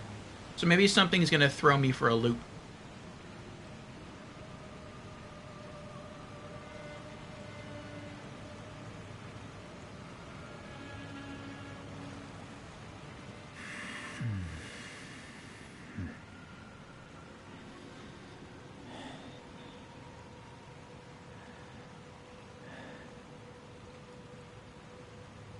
No, no new dialogue.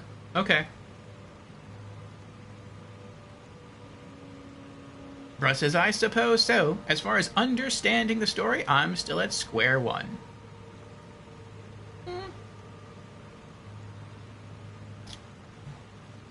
I feel that Elden Ring sort of, and I haven't finished yet, so maybe my opinion will change, but I feel like it has a simple story, but they mix in a lot of, like, convoluted stuff. Like, to me, a lot of the names of characters are confusing because they're similar. And they inject, like, some other stuff into it to make it more complicated than perhaps it needs to be.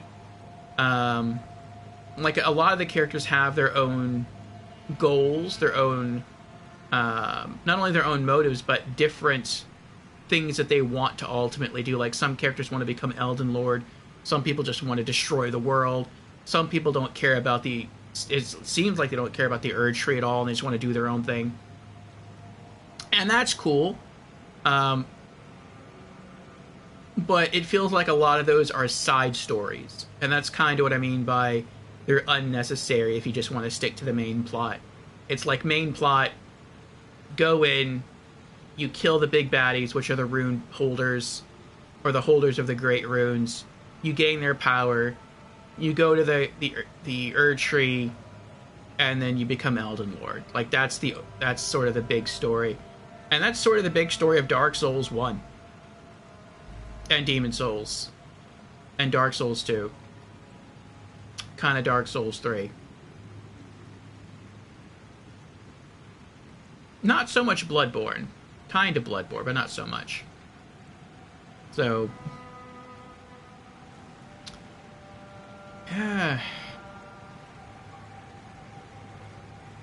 But yeah, it's a story that I recognize. Brett says, I'm just mostly here to bonk things. The gameplay is fun. The Newman race is interesting anyway. What's the Newman race? You ponder about them sometimes. Bloodborne is just the hunt. Sort of.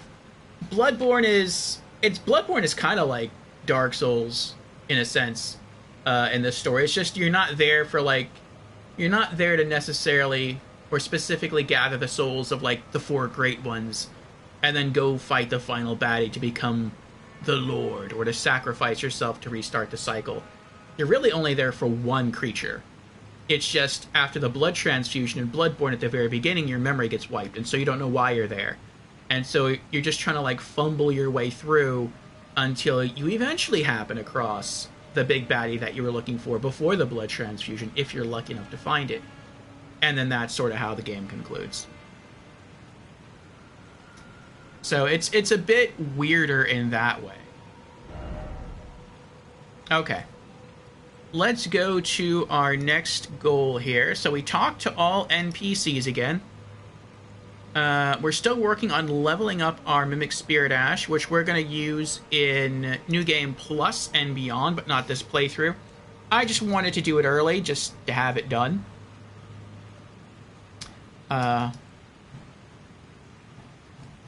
We killed Gallery, we killed Patches. We leveled up the Spirit Ash a bit.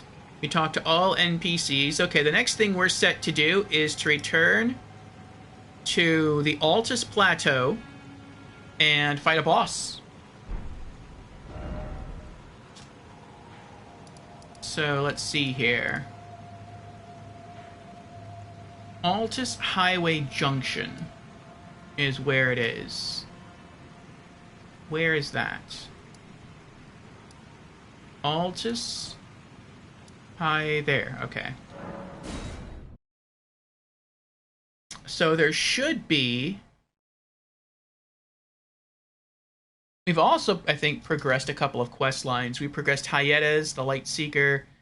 We progressed the little jar guy in Jarberg's quest line.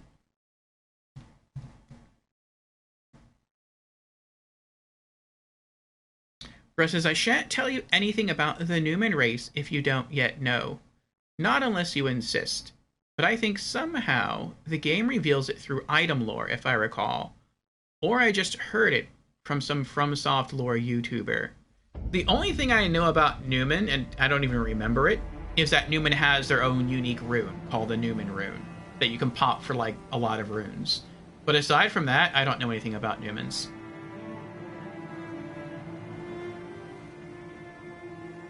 Okay, so along here at night, there should be a night cavalry, and that will be our first boss of the stream session. And hopefully we win. Pass time until nightfall.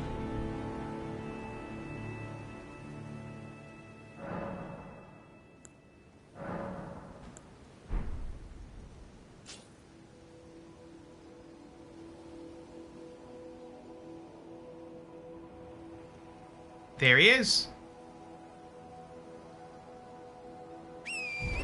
I also said earlier that I made a decision. On Saturday, we gain the white mask from killing Vare. And so by wearing that, we get a damage increase whenever we proc bleed. And I was told what the percentage is, and it's a decent little extra chunk of damage. But I have chosen not to take advantage of it because I don't like the way it looks. So I went back to the Black Knife hood for Fashion Souls.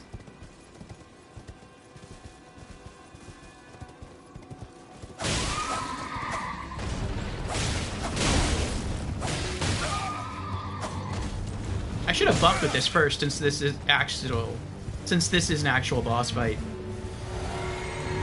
Okay.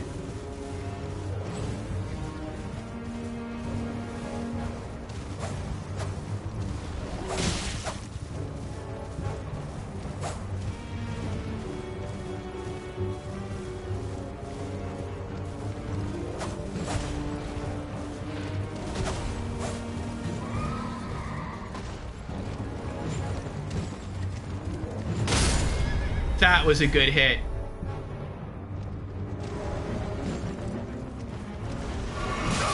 I need to get out of this wall. That's what I was trying to do when he hit me off my horse. I don't know what I just did there. But I'm trying to get out of the road. Oh my gosh. I need to get on his other side. There we go.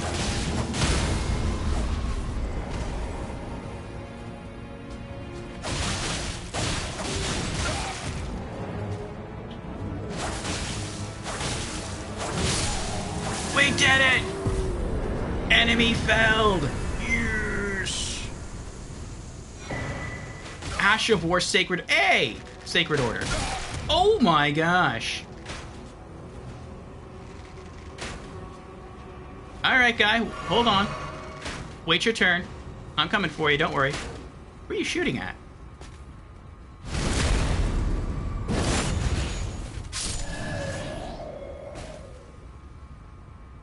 That was weird.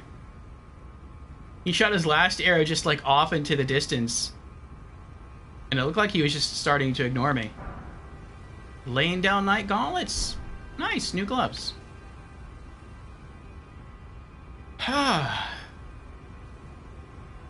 Grim says the black knife it is fire, no cap. I like it. I like it a lot. I like to be very thematic with my builds and souls, and some other games too, which is not very strategic. I realize that is some cool swords he had there. But since this is a bandit, I want it to be like as thematic as possible, so I want him to wear like gear only a bandit would wear. And the black knife stuff is perfect. It's assassin armor, and it is armor and not just like leather clothes, which is what the bandit starts the game with. It looks cool, and it also has an ability that helps bandits, which is it silences your footsteps and your rolls and your jumps. So instead of having to crouch and then sort of approach someone very quickly but very, very slowly in order to go in for the backstab, I can just sprint right up to them and go for the backstab and they'll never hear a thing. So It's perfect. It's exactly what I would want in a thematic armor set. Beezer says, Newman was one of the starting races at the beginning of the game as well. Oh, okay. Thank you for the GG, bruh. And welcome in, Beezers. How are you doing today? Bruh says, I still don't know what exactly the purpose of the Erdtree itself is, or who is on whose side, or for what reason. Yeah. Maybe I'll know more. I hope I'll know more by the time I beat the game. But I'm still a person who likes to believe that all the Souls games are connected. And if that's the case, then I have an idea of kind of what's going on with Elden Ring and how it connects to Dark Souls 3.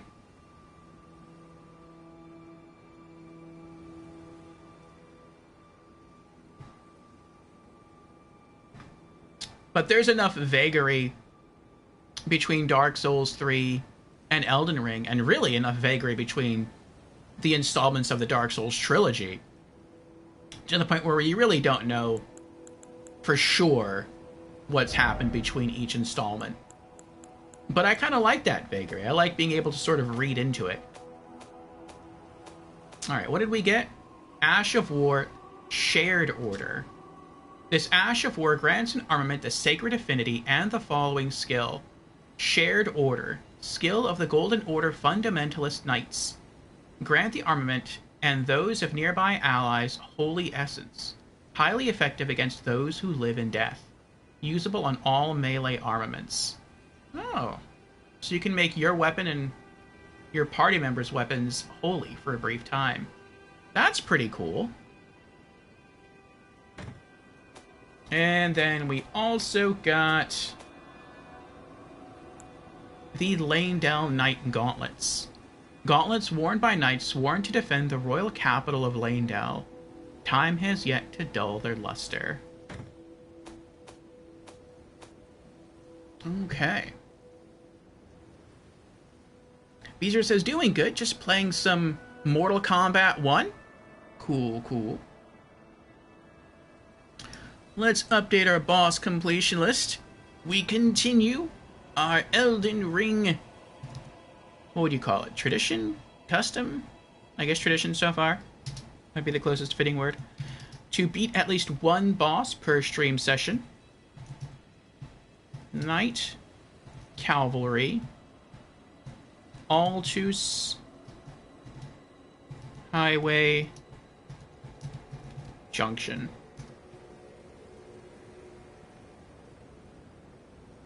Okay.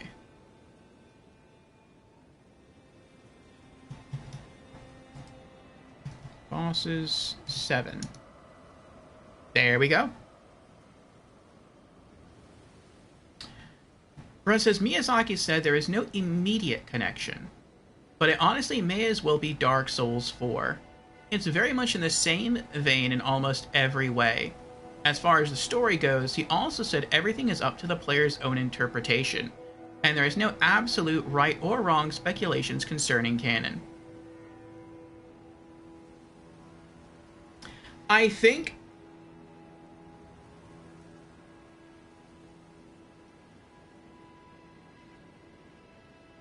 I was going to say that's the smart way to go about it, but I don't mean to say that. That's, I think, the better way to go about it. To leave enough ambiguity so that people can read into it, and then to follow up by saying that it is open to interpretation. And you could be reading it into it the right way or the wrong way, but it's really up to you. And that sort of mystery that maybe there is an actual canon that only Miyazaki knows, but maybe there isn't. Maybe it really is truly open to interpretation. I think that allows players to invest themselves more into the characters and into the lore and into the story. And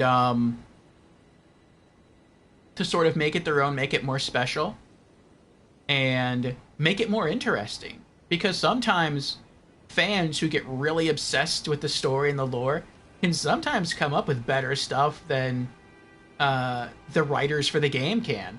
And that's not saying anything bad about the writers at all. It's just, you know, as a person playing the game, you have the benefit of sort of standing back from the work and looking at it at a glance at the finished product and being able to sort of piece things together in a unique way that the writers who were deeply embroiled in the story at the time may not have realized.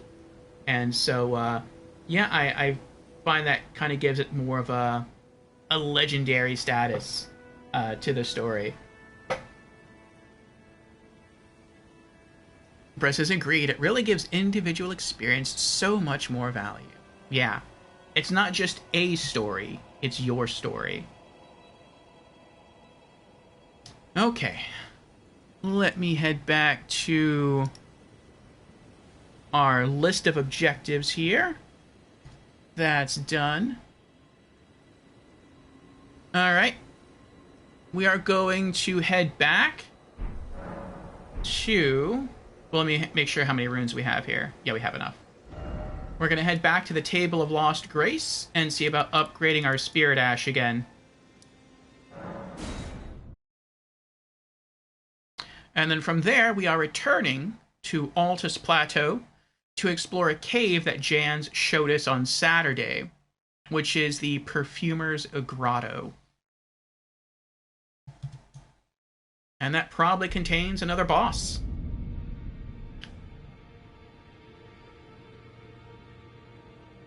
Another way.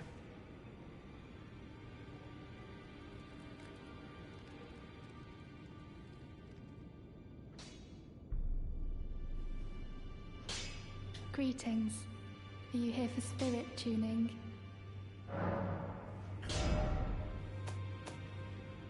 $11,600 runes and a Ghost Glovewort 9.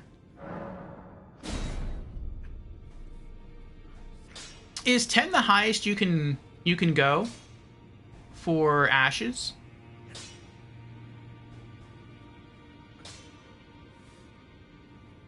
All right, 14,000 runes. So we're over halfway there.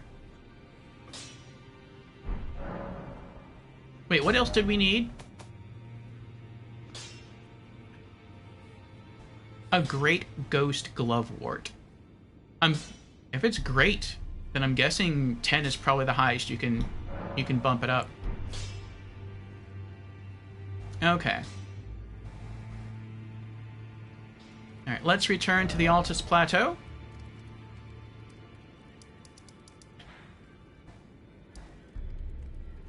And it's right here, Perfumer's Grotto.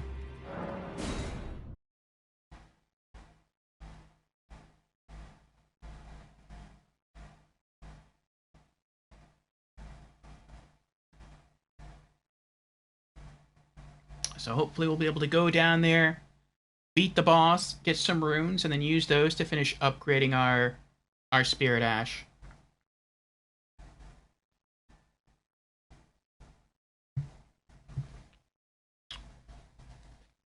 Much of India is here. Welcome in, Much of India. How are you doing? Much of India says, cool. If Mimic had a separate equipment tab to customize it, that would be pretty cool.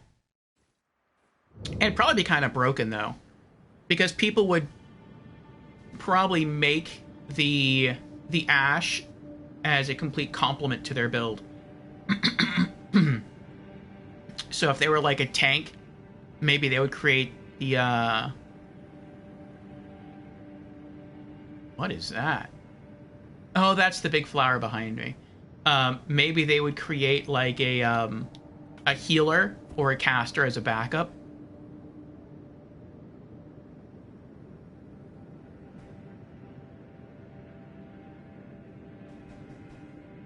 And yep, there's a red line through all the sites of grace, so there is a boss in here.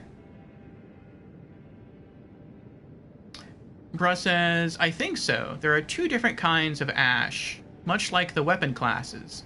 The other summon probably maxes out at 24 or something. Wow.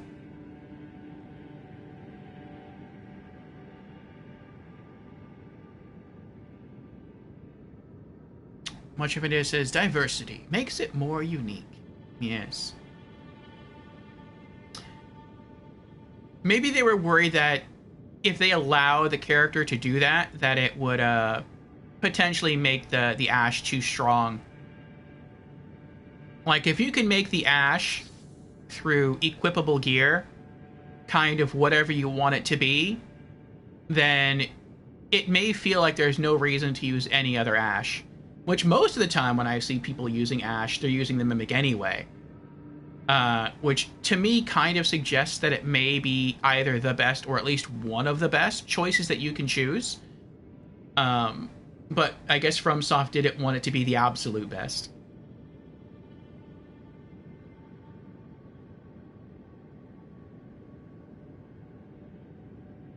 Radika says, yeah, I'll wake up early tomorrow and call work that I'm sick. Aw. I'm sorry you're feeling bad enough to phone out of work, Ratika. But at least you'll have some time to stay home and recuperate. That's important.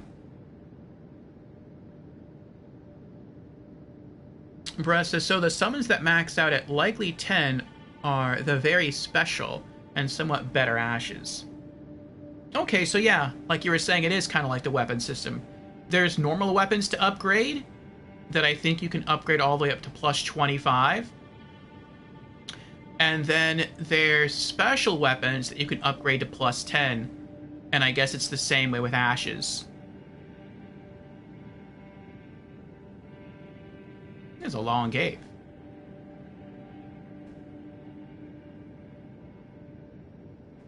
Beezer says you can do it where the Mimic does complement your build, if you have certain equipment or spells or items equipped and summon it. Mimic uses all those things, and then you can switch back to your normal build. I mean, I guess that's true, but then you would have to, like, go into your inventory and swap stuff around. Though, I suppose you could, like, summon the Mimic, then change everything around, and then walk through, like, the Gold Fog Gate into a boss fight, instead of summoning the Mimic inside the fog wall, like, inside the boss room, and then having to, like, hurriedly switch stuff around. That makes sense. Prep before you go in. Much of India says, dude, pre-nerf Mimic could kill bosses by itself. That is crazy. How did they nerf it? Did they just make it deal less damage? Did they make it less tanky? Or did they just, like, weaken the AI? Beezer says, Mimic isn't the best in my opinion. Okay. Do you have an opinion on what is the best, Beezers? They reduced its damage? Okay. Vertica says, yeah, I've been dealing with this couple days. Well, hopefully you're through the worst of it.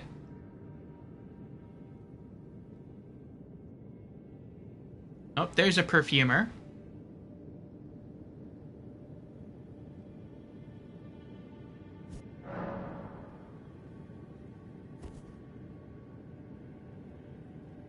Beezer says, you cannot summon the Mimic before a boss.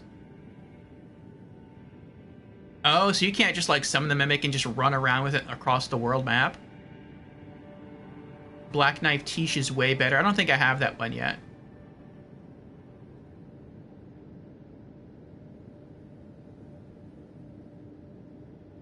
Grim says, Black Knife Assassin is a great summon. That's cool.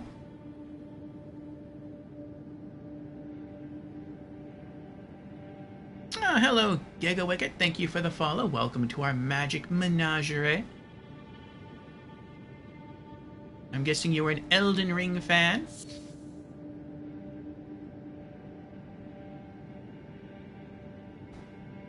Yes, welcome on in. We are enjoying Elden Ring. This is a first playthrough. We are not in the DLC yet. Uh-oh.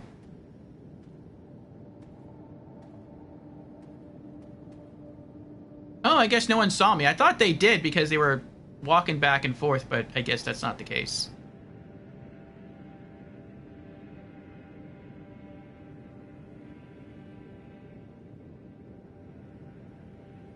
I want to kill him. I want to go for the backstab. But at the same time, I'm curious what's down here.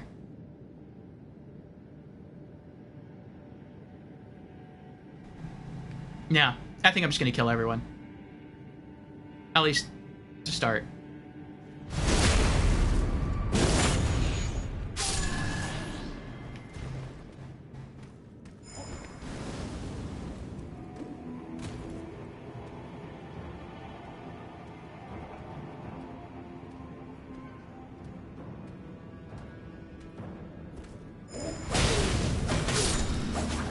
Oh, I fell. That stinks.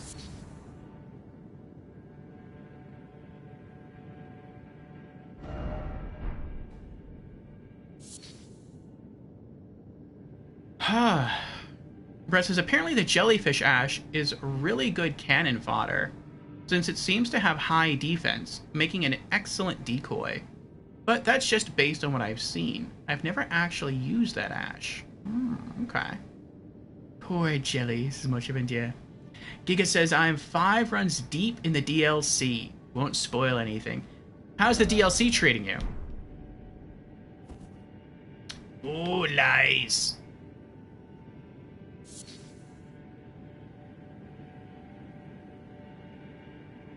I want to get back up there.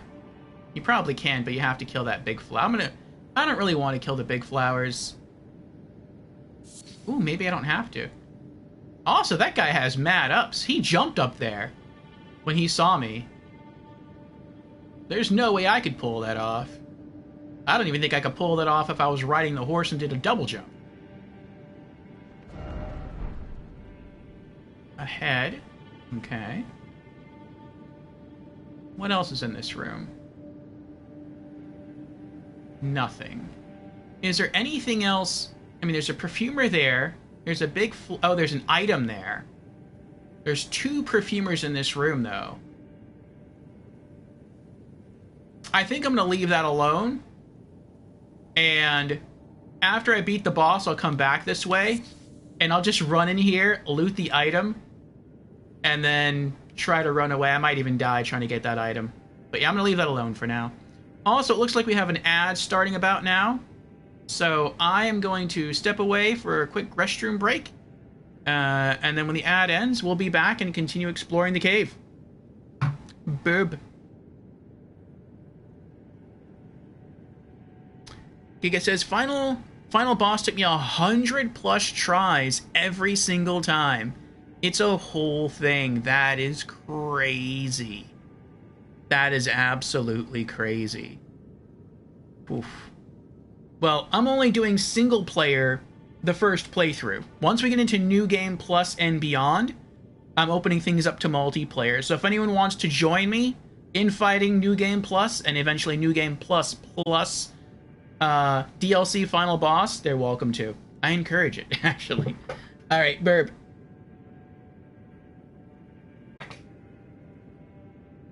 Thank you for your patience.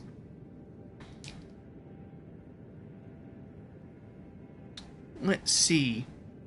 Yes, for those who didn't hear, I know I said it just as the ad was starting, but this first run is single player. We have the single player tag going there for our stream.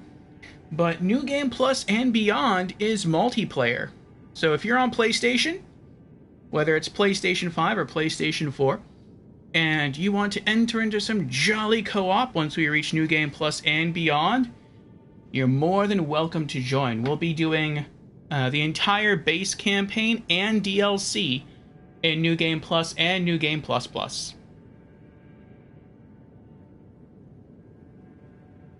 Beezer says, the DLC boss made me respec to a pure dex build. It was a crazy experience. Well, that kind of bodes good for me, as I am sort of a dex build. Excuse me.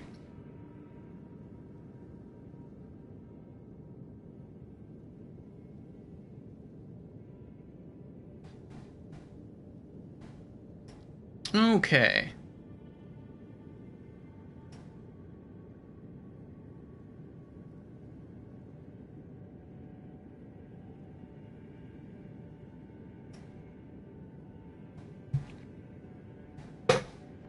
Let's continue and see what else awaits us.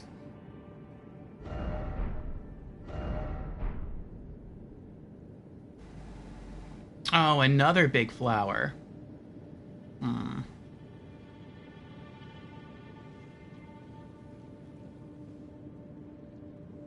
I probably can't stealth through without it noticing me, but I can probably run through. Ooh. Treasure chest? Treasure chest. Is there anything else down there, though? What was that?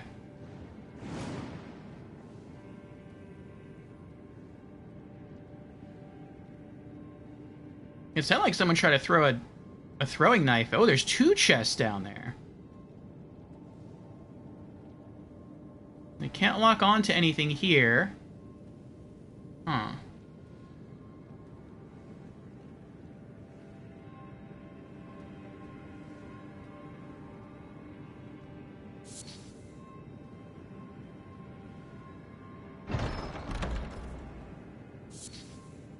Living jar shard. 10.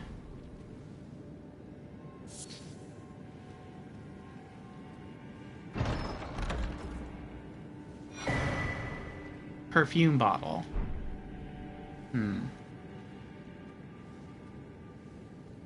Peter says, I don't know if it'll be the same experience for you, since I specialize in Dex builds, and doing the DLC final boss in Dex is playing on a hard mode, basically. Oh.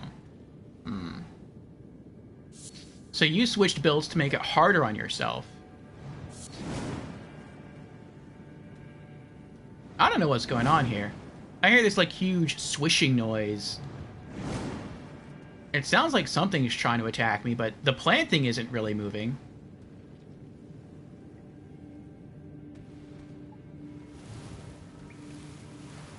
Oh, it's a perfumer.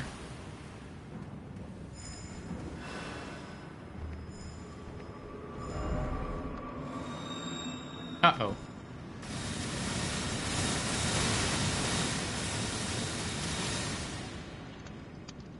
I don't know if there was anything back there, though. Oh, he's coming for me. I'm just gonna leave. Arteria leaves. I want to complete this first. Like, as far as, like, kill the boss first. Oh, he's got a bubble over him. And then I'll try to come back and explore. Oh, wow, look at that. The boss fog is, like, right there. There's stuff here, though. I don't know what it is. Yeah, I did target lock. I think they're slimes. There's none on the roof, though. Oh, they're little flowers. I see. Miranda powders. Warming stone. Golden rune 5. Golden rune 5. Let's buff. Here we go. Traversing the mist. Omen Killer and Miranda. Oh my gosh. You are violent, sir.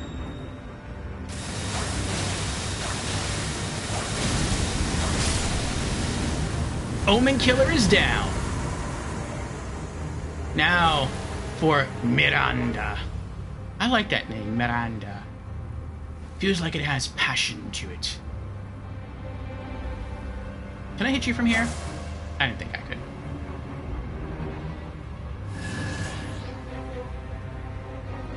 Are you done? Okay.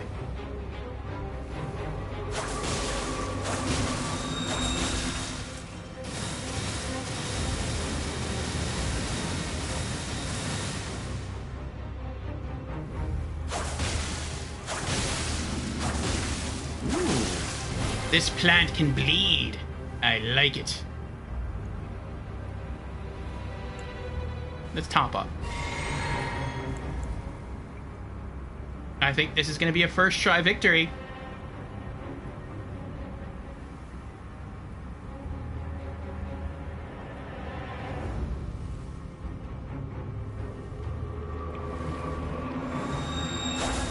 Oh, naughty Miranda.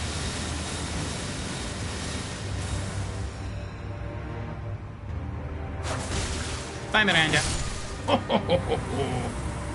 We did it. Enemy felled. Great Omen Killer Cleaver. Didn't we have that already?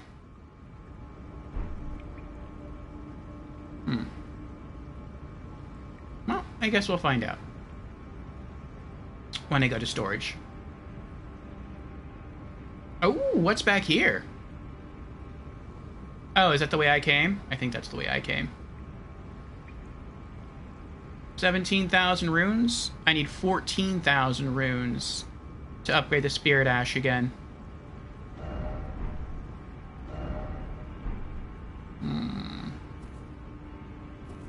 Lies! There's no tunnel.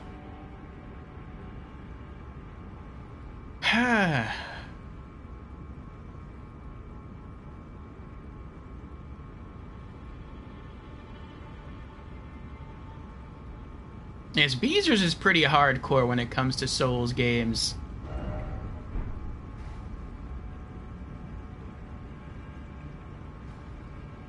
Alright. Now let's go backwards. Since we still have a good amount of healing flasks here.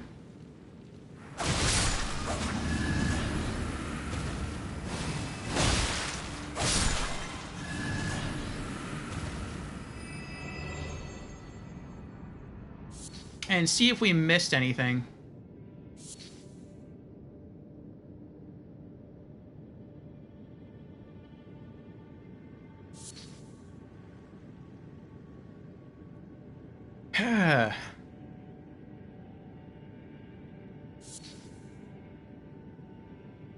Yeah, it's understandable not wanting to stress, bruh.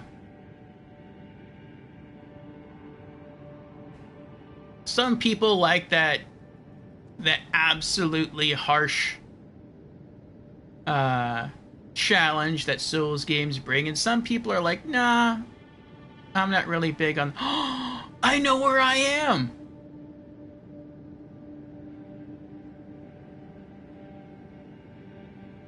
I remember being over there.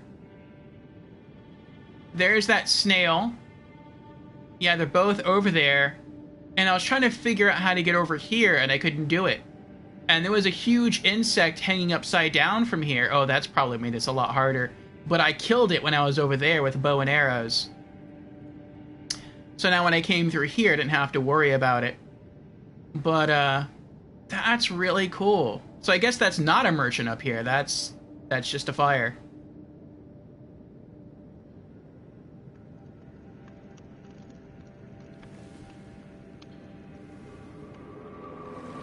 It sees me. Alright, is there anything down here? I didn't roll through the wall, so... Excuse me. Excuse me. Ah! Oh, hot. Hot, hot, hot, hot. Ah. Okay. I don't know if he's able to walk up here to get me. No, he is. Wait, is he? Yeah, he is. Okay. Come on, bro. What you gonna do? Oh! Oh!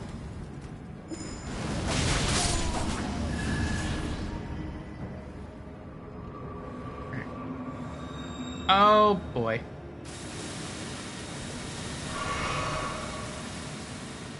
This cave isn't as big as I thought it was going to be. Okay. We're back in room 1. This is where the 2 perfumers are. And then we can just run up that way, and I think we're good. I think we're outside the cave. Okay, yeah, this is where that one item is. Living jar shard. Silver fireflies. And I've been poisoned. How do I get out of here? How do I get out of this place? Try attacking. Oh, I have to go up and around. I see.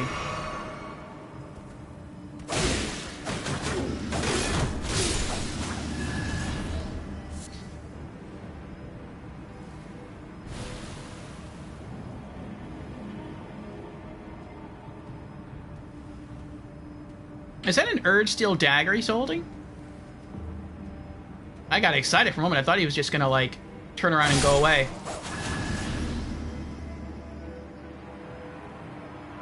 It's weird that I was able to kill these enemies so quickly. I mean, I know I am at a good level and my weapons are fully upgraded, but this is Altus Plateau. Like, Altus Plateau is no joke. Altus Plateau, at least as far as I'm concerned, is basically like Caelid. It is a very challenging area.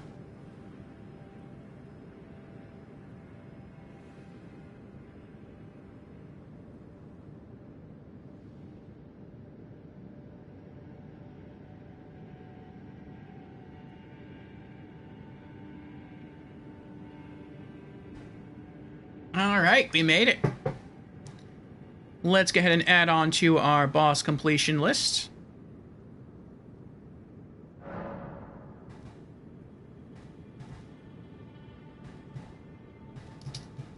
And Miranda plus Omen Killer.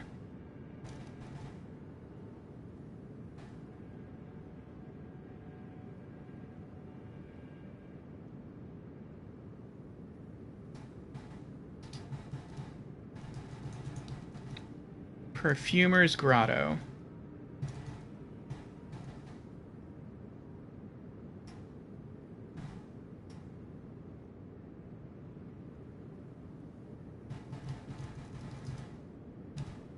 There we go. Yeah, I'm similar, bruh. I like a good challenge, but there are some challenges I will never undertake in Souls. Like, I will never be doing a level 1 run. I will never be doing a hitless run, or probably not even a no-death run. But props to those people who do them, because that takes a lot of patience and a lot of skill. And if that's how they have fun, I think that's pretty awesome. Alright, do I have this already? What is it? It is a... oh, it's a great axe. Huh. Let's see. I know I have one of these cleavers, but I don't know if it's this specific one.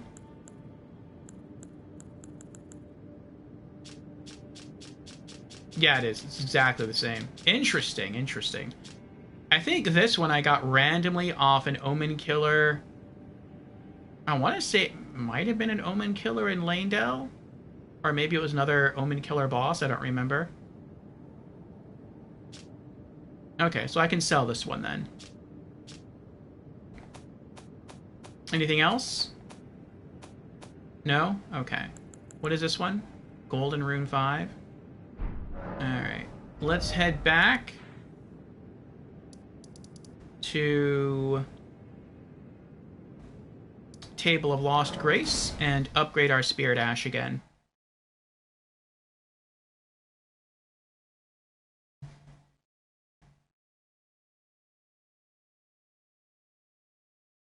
Bruh says, yeah.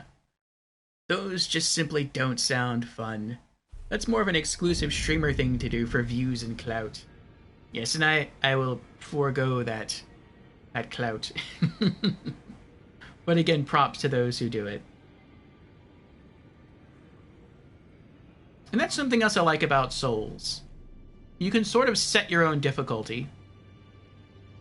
What was I doing? Oh, that's right. Some people, like me, have a rule where on their first playthrough they do everything solo and they don't use summons. But that's just a rule or rules that I impose upon myself.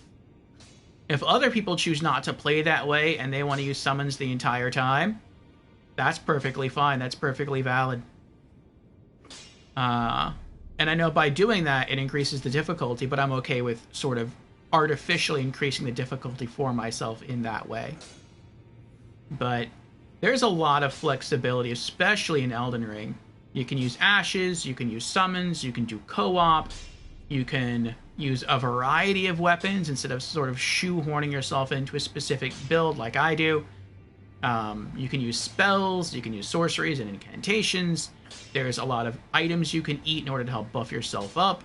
You can use bow and arrows if you don't want to get into investing in faith or intelligence for incantations or sorceries.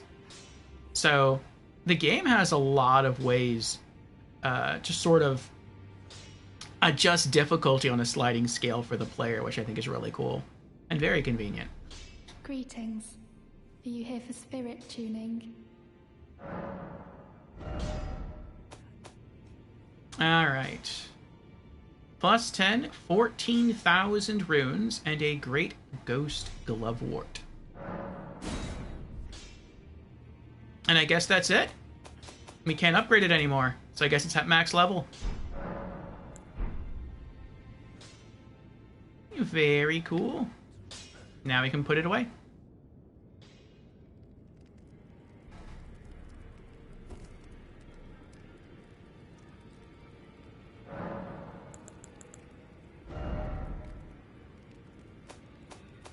Can I even use it, though? It costs HP instead of focus points to cast. 660 HP, that's a lot of HP.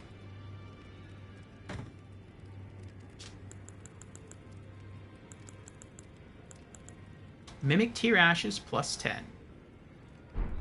How much HP do I even have? 15, okay, I can do it.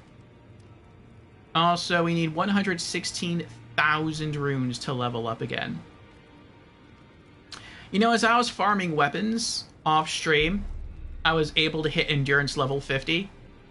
And it's pretty nice that I did, because once I switched back from Varus White Mask to the Black Knife Hood, the Black Knife Hood is actually a bit heavier than the White Mask, and so it upped the equip load to medium, and so I had medium rolls. But once endurance hit 50, I got light load back, and so I have my light rolls back. So that's pretty cool. Once we gain enough runes, which might not happen for a while, next level up point is going into Dex. So help us deal a bit more damage with our daggers here. Alright, let's head to Merchant Caelid and sell those extra items.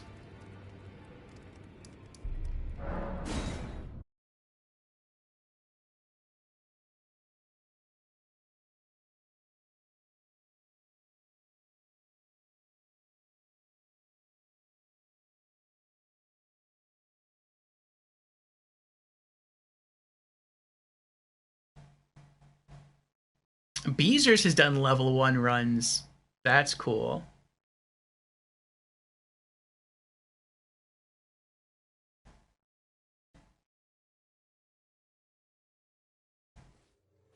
You try to do the same thing, bruh? When you try to solo everything the first time through, but if you're having a hard time, you just summon. Yeah.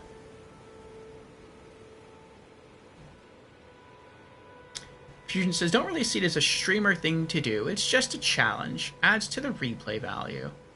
Yeah, that's true too. For me, I don't think I'd call myself an old school Souls player. Ah, it's you again. Always a pleasure. Care to purchase anything? Because I didn't start the Souls series until I think Elden Ring had been announced. So I'm definitely one of the newer Souls players. But I would say I'm like a new old school Souls player. And that I started with Demon Souls. The original release of Demon Souls on the PlayStation 3. And I could be wrong in my memory, but I don't think you could summon NPC phantoms in Demon Souls. You could summon other players to help you, but I don't remember being able to summon NPC phantoms to assist you in battle. And so that was sort of one of the reasons why when I went into Dark Souls 1, I was like, nah, I'll just do everything like myself. Goodbye for now. And it sort of stuck with me that way. Just because it was what I was used to. Okay. Alright, see ya, bruh. Alrighty, let's see what's next on our completion list here. Oh boy, okay. We may not be able to complete this next one, but we're going to give it a try. So, next up, we are headed to Mount Gelmir. And we're going to try to see if we can take out that fully grown falling star beast.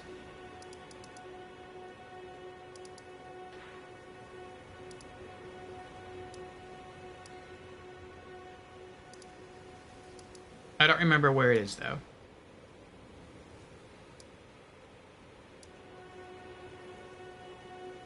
I think it's here. First Mount Gelmir campsite.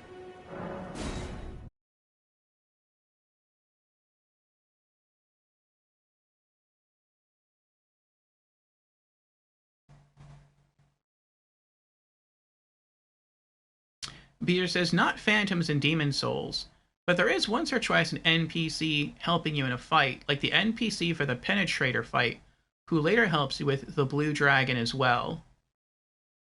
Oh, yeah. Yeah, that's true. I don't think he helped us during our first playthrough, because you have to, like, find him and sort of recruit him.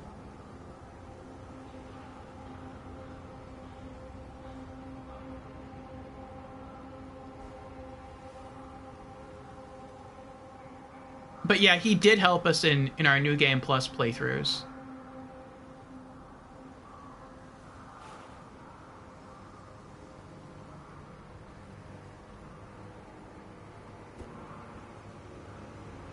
I know that there's supposed to be a site of grace, like, right next to the boss. Maybe it's somewhere over here. No, I think it's this one. 9th Mount Gelmir campsite. Because you have to... We rode across on our horse, jump from there to there, and use that to get down and enter Volcano Manor. So that's probably where it is. Okay.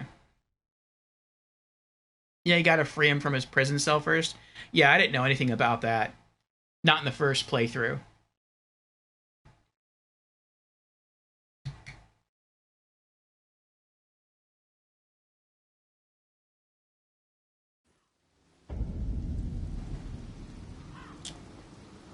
And then I think in New Game Plus, he got killed by the dragon. The Blue Dragon. And then I think in New Game Plus, I was able to save him.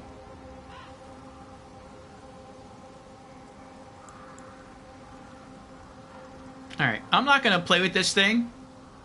I know what's to come.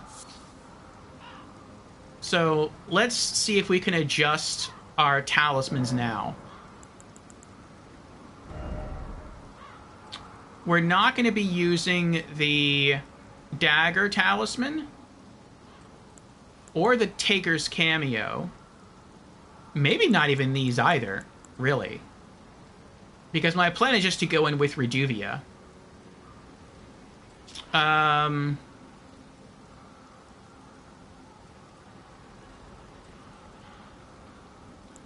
definitely want physical defense, so let's bring out the Dragon Crest Great Shield Talisman. It has gravity magic. Well, I'm not even sure what to use for that. I mean, it's magic, so Spelldrake Talisman seems like it would work, but it's not necessarily sorcery, it's just gravity magic. I guess the Pearl Drake Talisman +2.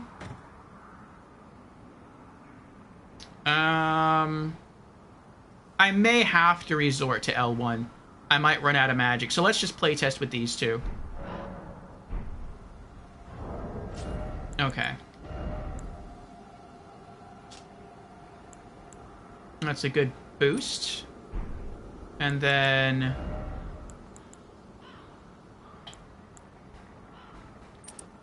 Okay. Get our flask ready.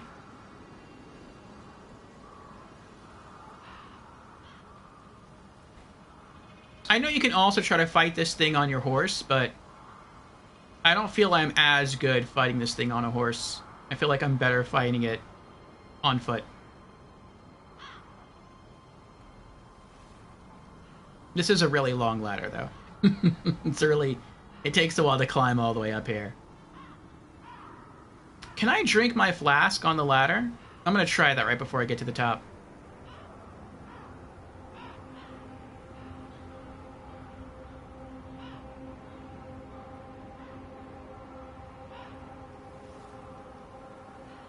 There it is.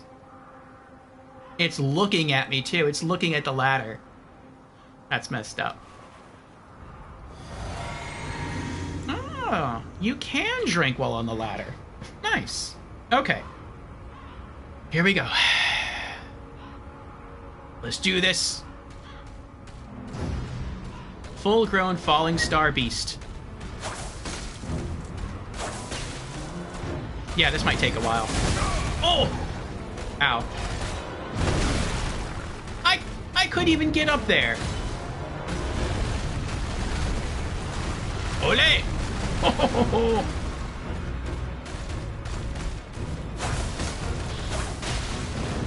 Uh-oh. Oh.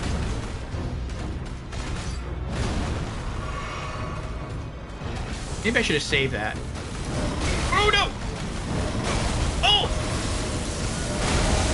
I can never avoid that last one. It feels like it's impossible.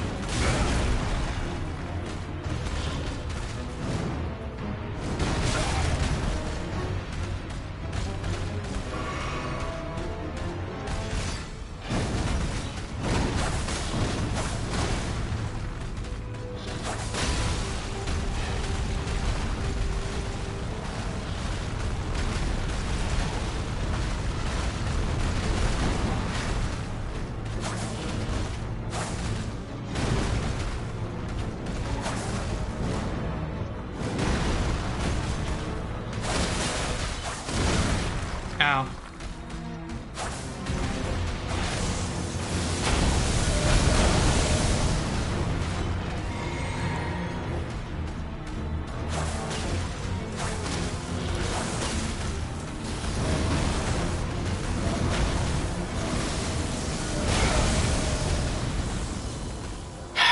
Maybe for the last one, you just have to, like, spam rolls.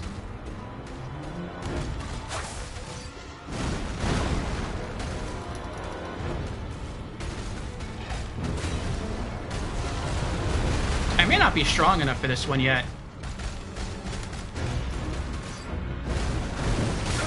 Oh, come on. Like, I have enough heals, enough physical heals, but I don't have enough, like, magic, it seems. Whatever. I don't know what that is.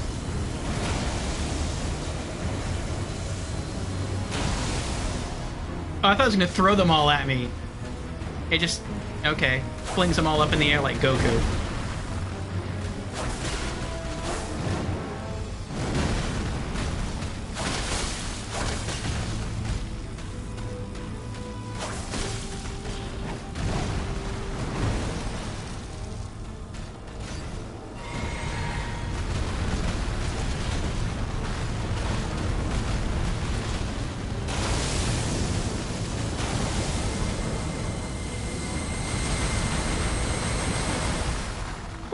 Oh, that was close.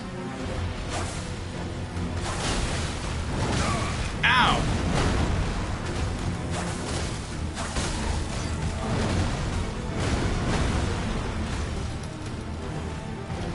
Yeah, it looks like I'm gonna have to use L1 to finish it. I keep missing, and when I do hit, it's not dealing enough damage.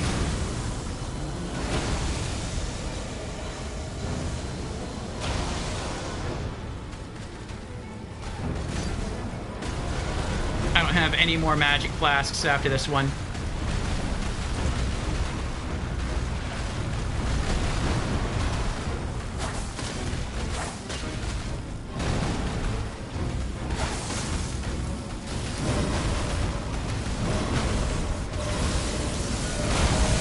Oh, I dodged it that time. Cool.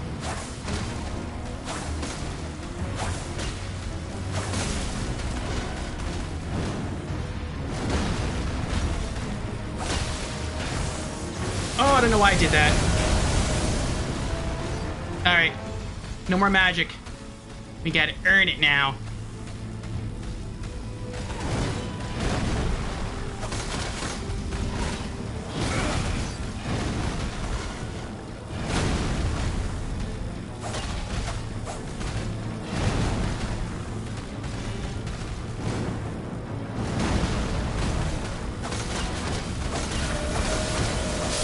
We did it! Full-grown falling star beast. Enemy felled. Oh, somber smithing stone 6. Smithing stone 6. Falling star beast jaw. Ooh, that's kind of grisly. We broke off part of its jaw. Oof. Ooh, look. An item. Ah. Thank you for the GGs, Grim and Ratika. Starlight Shard. Alright. Well, let's add that on to our boss completion list. And thank you for the GGs, Beezers.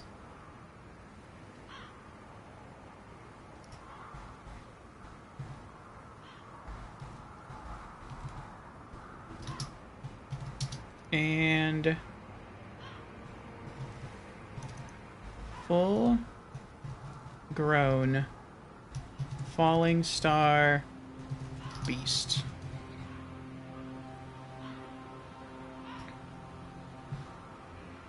And for our streamer friends in chat, who might be streaming later today?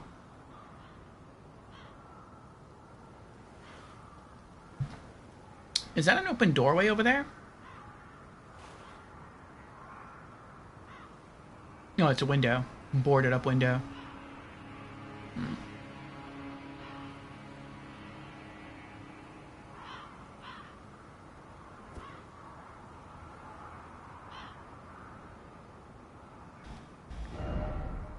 Alright.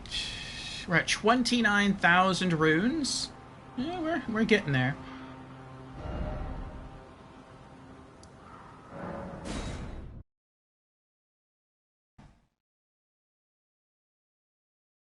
Beezer says, not me, still settling into a new state.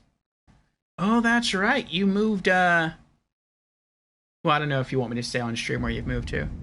But yeah, how's that going for you, Beezers? And let's get some shout-outs going for our streamer friends here. You're okay? Yeah, Nevada? Yeah, how's Nevada going for you? I've heard that can be a wild place. And shout out to Beezers, another soul streamer friend of ours.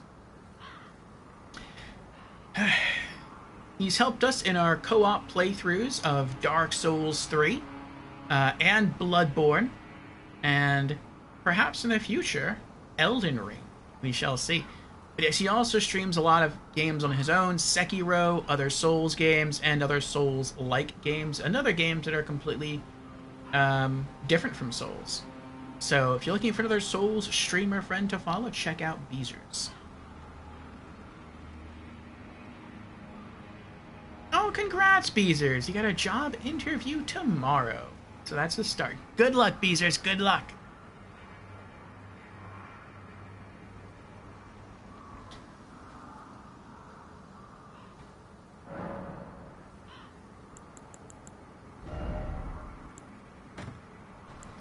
Okay. Organize some items here. Falling Star Beast Jaw. Part of a Falling Star Beast's jaw, hard and shining black, fashioned into a weapon. With its sharp point, this colossal weapon can skewer foes. Unique skill, Gravity Bolt. Imbue the jaw of the Falling Star Beast with gravitational lightning, sending a bolt crashing down a short distance away. Can be fired in rapid succession. That sounds kind of cool. What is it? It's a colossal weapon. Okay. 34 strength, 20 intelligence to wield. That is a beastly weapon. Was there anything else that I picked up? Oh yeah, I can put those away. Okay. Let me reset my talismans.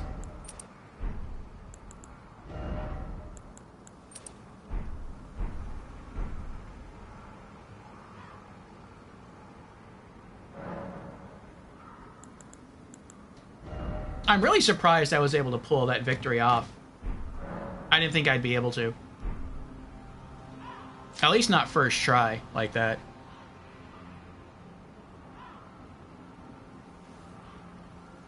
Okay, what's next? Ah, this one sounds fun.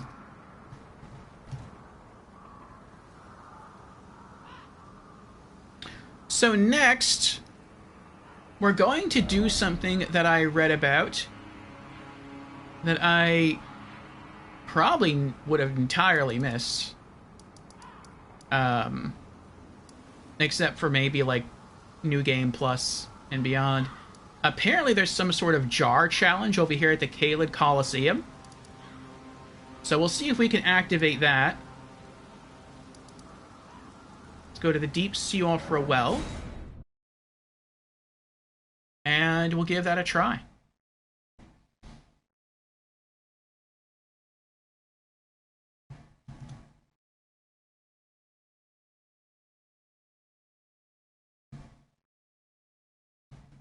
Whew.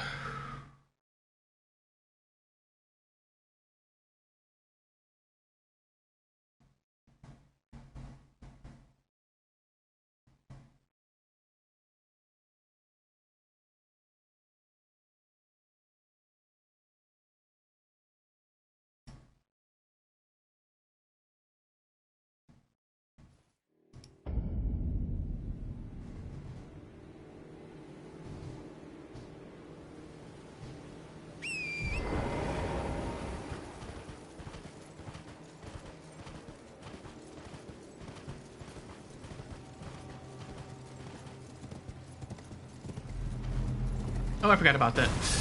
Oh!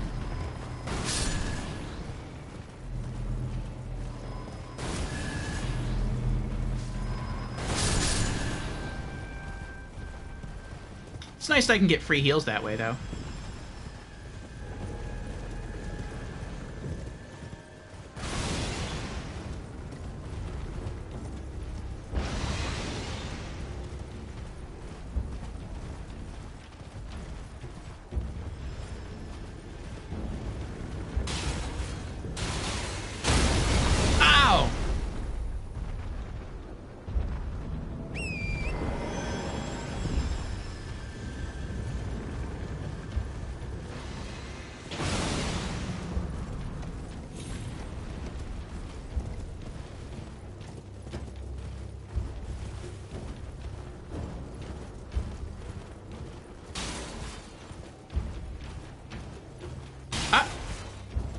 I don't know why, like...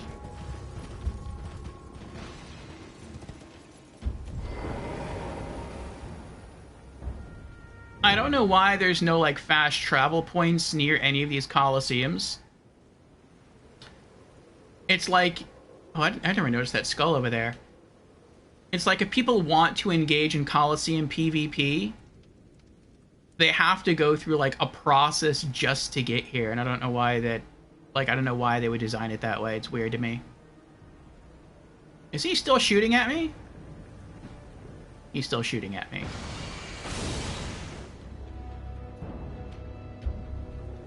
That is grisly.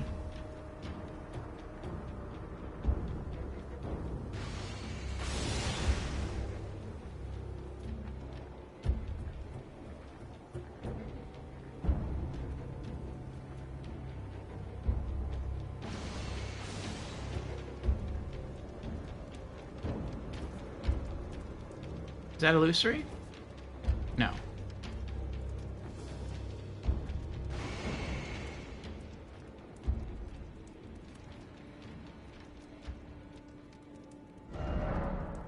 Colosseum menu. With the Colosseum menu, you can adjust the rules for Colosseum combat, such as the format, player count, and use of spirit ashes, etc. You may also set your Colosseum password here. You can jump straight into combat from this menu. Um...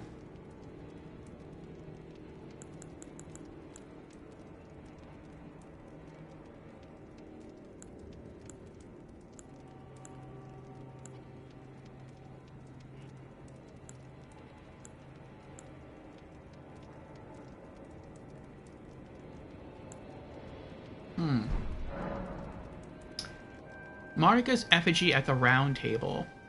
The effigy of Marika at the Round Table hold can be used to enter Colosseum combat. Oh! Your preferred format may be chosen from those of Colosseums already visited. That's why, because once you unlock the Colosseums, you can just return to... I see. To the Round Table and just do everything from there. That does make it more convenient.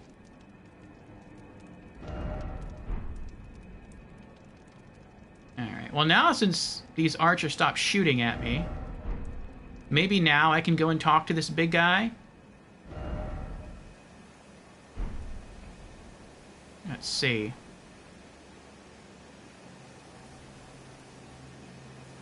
Okay, they stopped.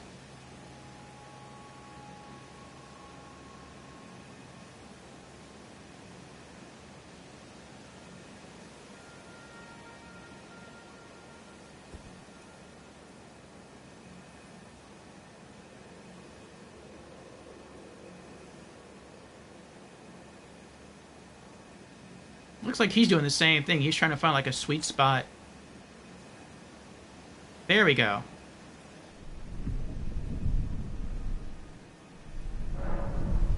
You can now see the Knight of the Great Jar's red summon sign.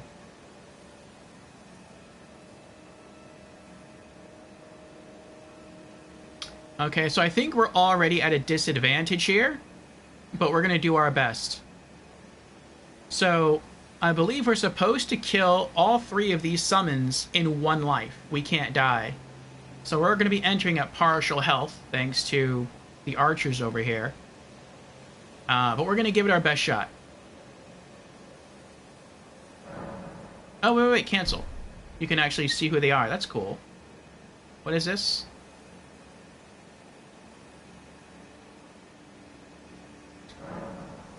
Knight of the Great Jar.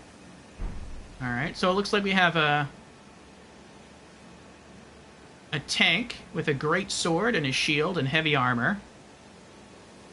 And who do we got here? Another tank with a great hammer. And then who do we have here? A melee with the blasphemous blade. Which, we've beaten Rykard, we've selected the blasphemous blade, and it seems like a broken weapon. Really strong. Okay. Well, let's try the tank first.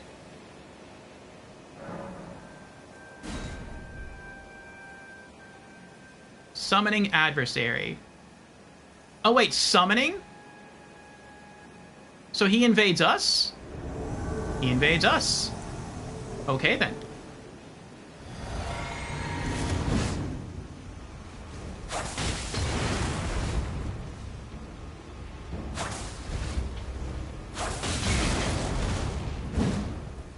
Ooh, you are tanky, sir. You are indeed tanky. And you like those fire pots.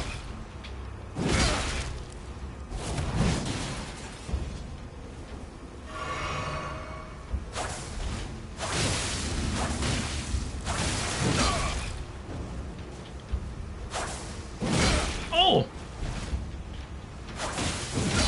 Ow.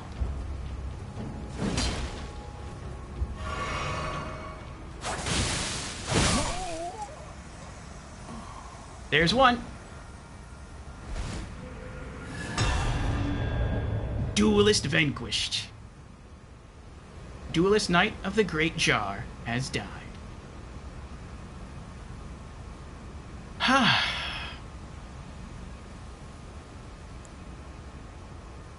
I wonder what the,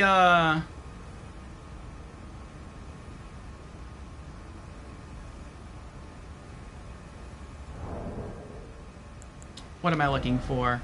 Like, I wonder what the requirement is. Like, I know you have to beat them all in a single life, but I wonder if you could leave and come back.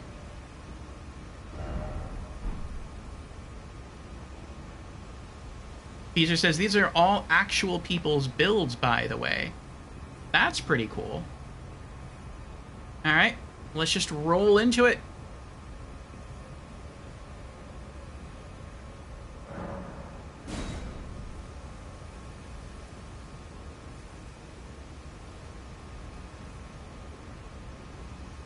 Great hammer guy.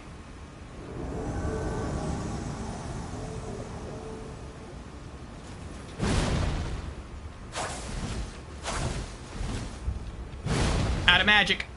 Oh, that's why I had the magic already there.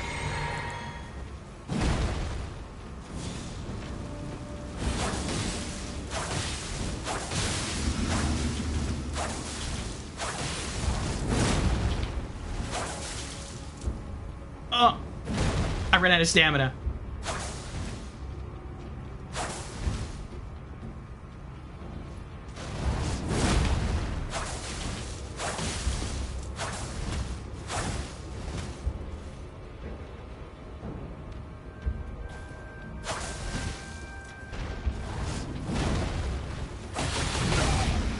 Oh my goodness!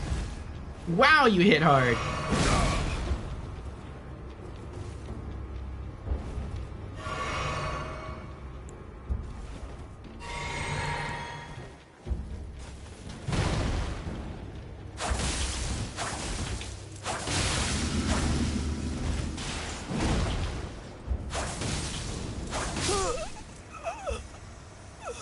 There's two.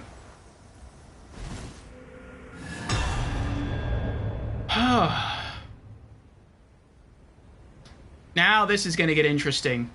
I have no magic flasks left. 7 physical heals. If I had like 1 more magic flask left, I would feel better about this. But we're eventually going to have to go in and try to L1 combo this guy. The only thing that makes me feel kind of a bit better about this is that he's not wearing as tanky a set of armor, at least it looks that way, so our blades might deal a bit more damage.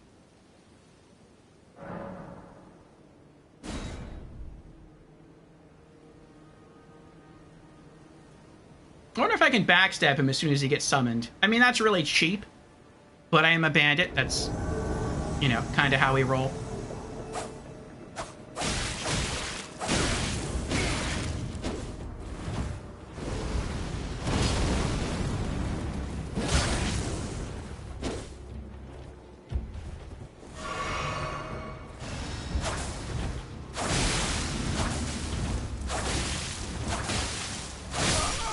We did it!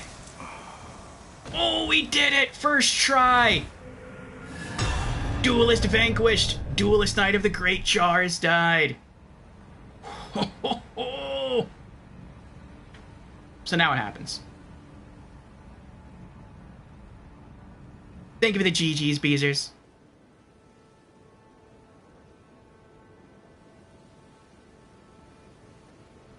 I will say, if they healed, they would have beaten me. Like, I had to use multiple healing flasks in order to win, and none of them healed.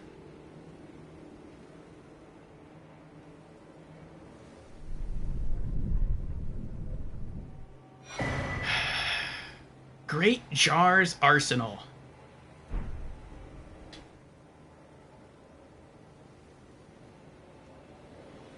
That's it, though? I guess that's it. Okay. That was fun. I enjoyed that. Alright, let's, Third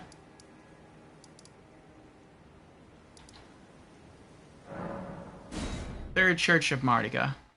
Let's put away that talisman. Talk to the big guy? Yep. New talisman. Very cool. Alright, let's see what's next on our list here. Yeah, I didn't think we'd do that. I didn't think we'd pull that off. Like, you have to fight 3 people and beat them all in a single life, and they're based on real-world player builds who probably gear their character up to focus on PvP. And it's like, I am not a PvP character at all. I'm pure PvE. But, I mean, I feel, again, the only way I probably beat those 3 guys is because I had healing flasks and they didn't.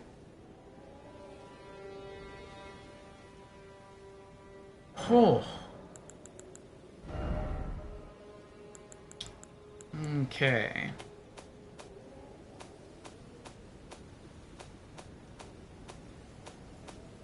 Good fight, though.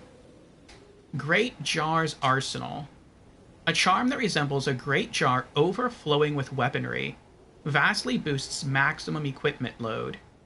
The Great Jar grants this talisman to their warriors. Carry as much as you can. Grow big and strong. Very cool.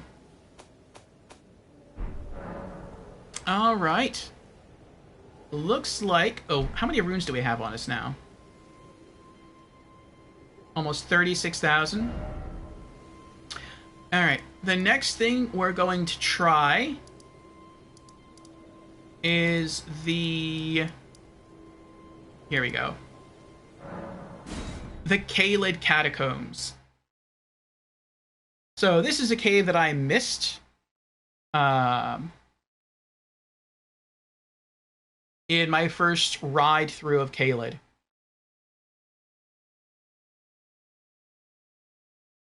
I discovered these catacombs yesterday off stream.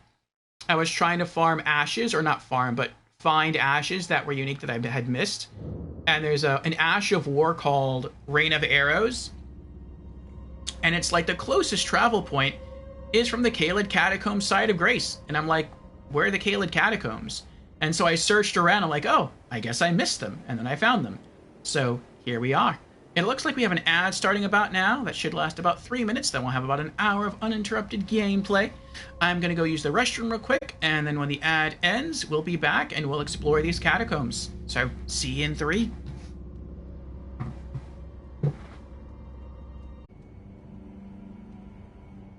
All right. So yeah, we're going to examine what's down here.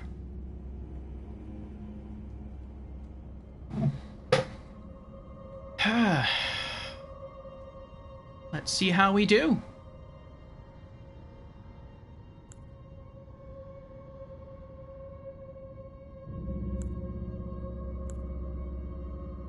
Yeah, I'm kind of torn between like having 12 healing flasks and 2 magic flasks, or shifting it and having like 10 healing flasks and 4 magic flasks.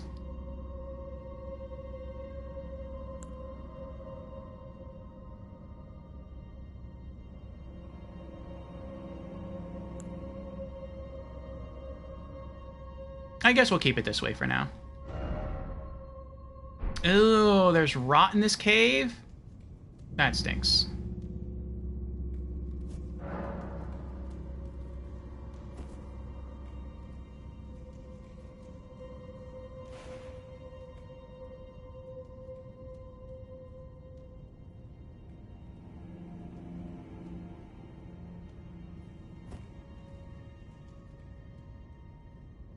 How'd you die?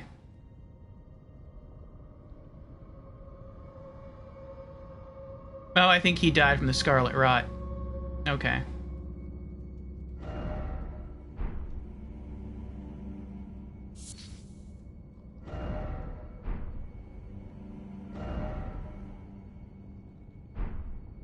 Well, we don't have fire.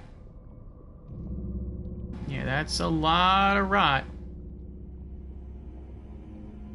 I guess I'll try sticking to the sides. Let's go left. We'll grab that flower on the way.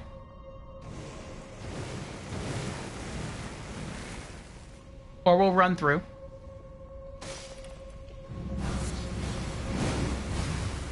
Oh, I shouldn't have done that. Oh, I'm just going to go back. I'm going to go back. It was instinct. I messed up.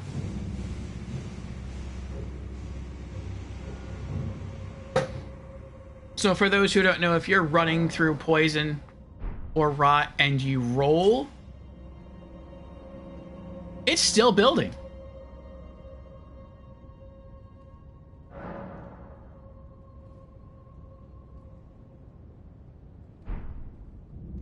There we go. But if you roll into poison or rot, it will continue to build all the way so far as, until it inflicts the status ailment on you. And then it will slowly start to wear away.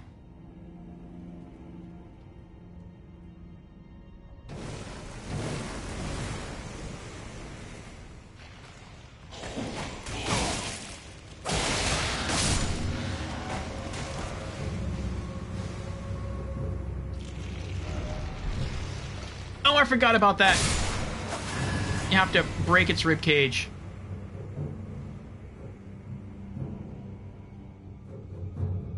Alright, well maybe that's it. Maybe we're done with the Scarlet Rot for now. What do we got? Nothing on the left. Nothing on the right. Nothing on the roof. The candle seems out of place, though. Maybe you should light that? We got more Scarlet Rot down here. Another flower.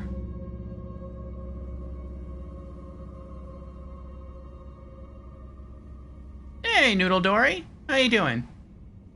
That temple in the Scarlet Rot Lake was not worth it.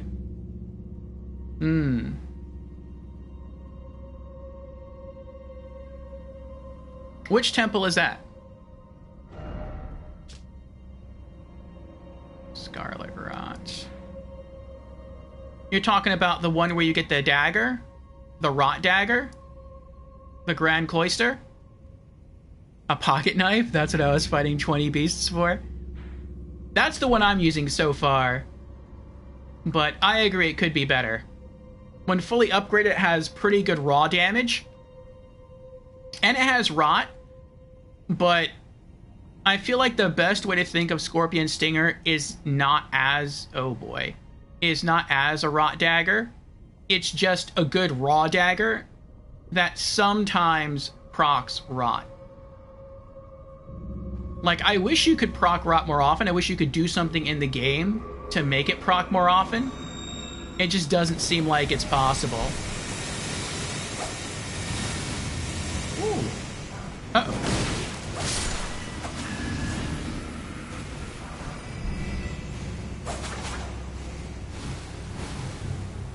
Oh, that worried me. I was like, what is that?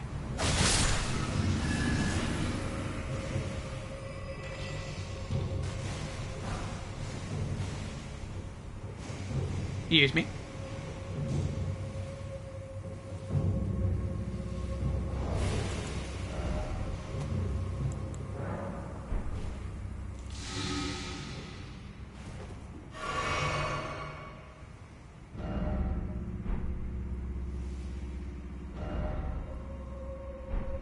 But yeah, rot seems pretty good in this game if you can proc it.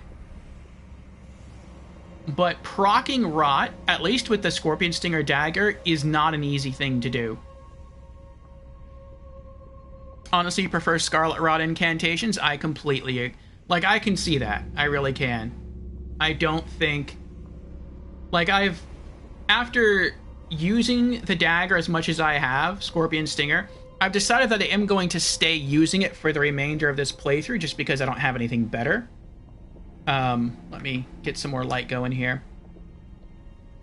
But once we beat the main game and beat the DLC and move into New Game Plus, I'll be swapping this out for a second Reduvia.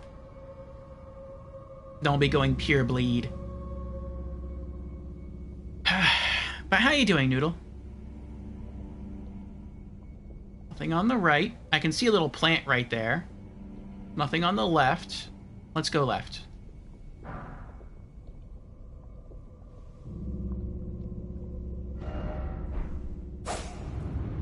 Ooh.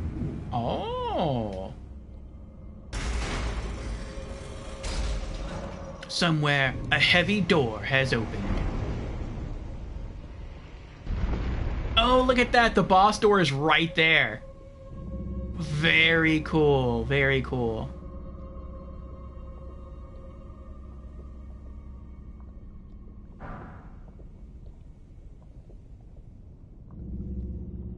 Statue of Marika. Nice.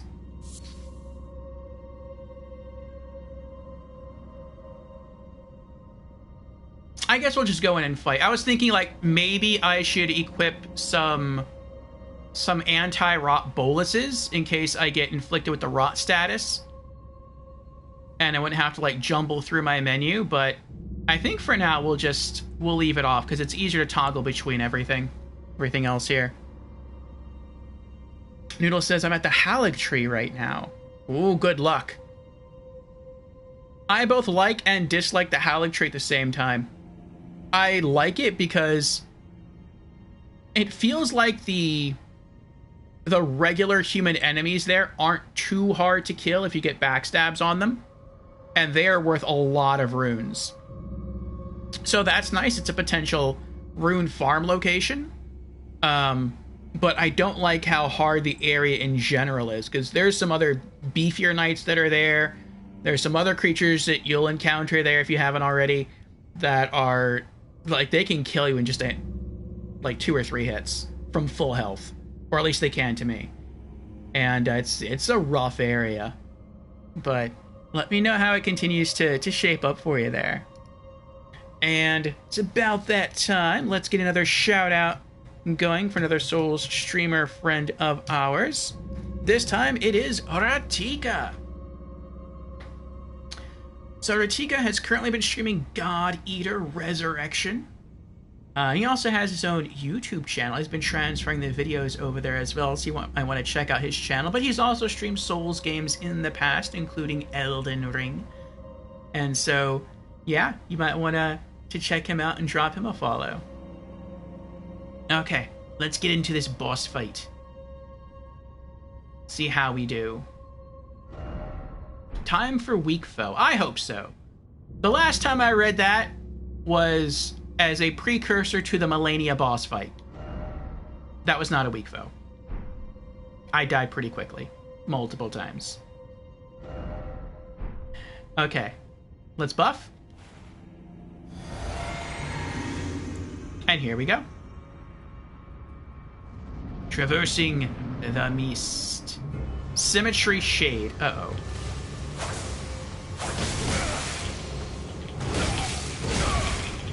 Ow. Oh my gosh. I can't even, like, attack.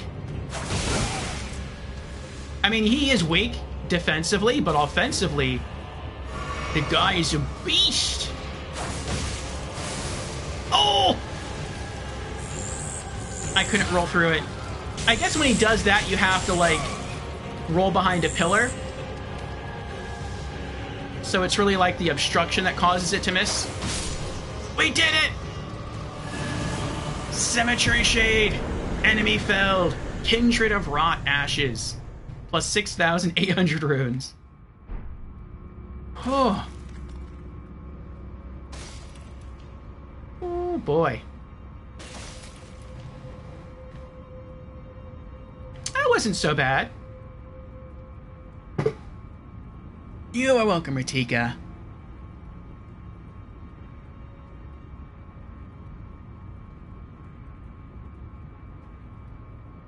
Let's add that boss onto our boss completion list.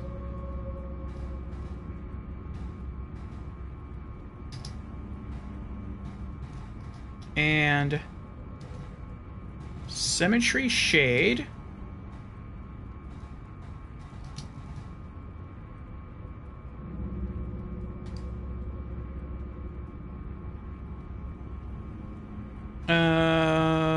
What is this place called? Caelid Catacombs. Okay.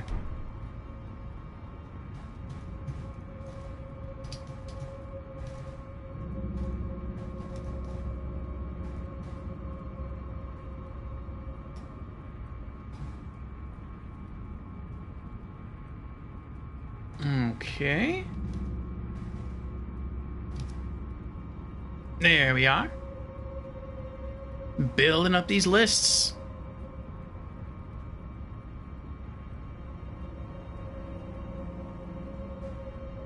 Oh, am I adverse to close combat? Asks Noodle. No, it just depends with me. If it is a boss enemy, I typically stick to the Reduvia's Ash of War. If it is a non-boss enemy, well, actually, I'd say if it's a boss or a mini-boss, I typically default to Reduvia's Ash of War because it's really good. If it's a non-boss enemy, I typically just stick to L1 spam or backstabs. So I found that daggers are really good. They do have their pros and cons. One of the biggest cons, if not the biggest con, is their lack of range. And so you really have to be like up close and personal with something that you're trying to beat. But the Reduvia's Ash of War is a really, really good help with that. You at least have a mid-range attack. And so if you think an enemy can deal more damage and perhaps even stagger lock you at close range, then it might be easier to try and keep your range and just use the Ash of War from Reduvia. I just can't abuse it all the time because I have no way to regain my mana outside of like the 2 magic flasks that I typically carry with me. So that's why, and I have no way to regen mana over time or anything. So that's why I typically just save it for boss and mini boss encounters.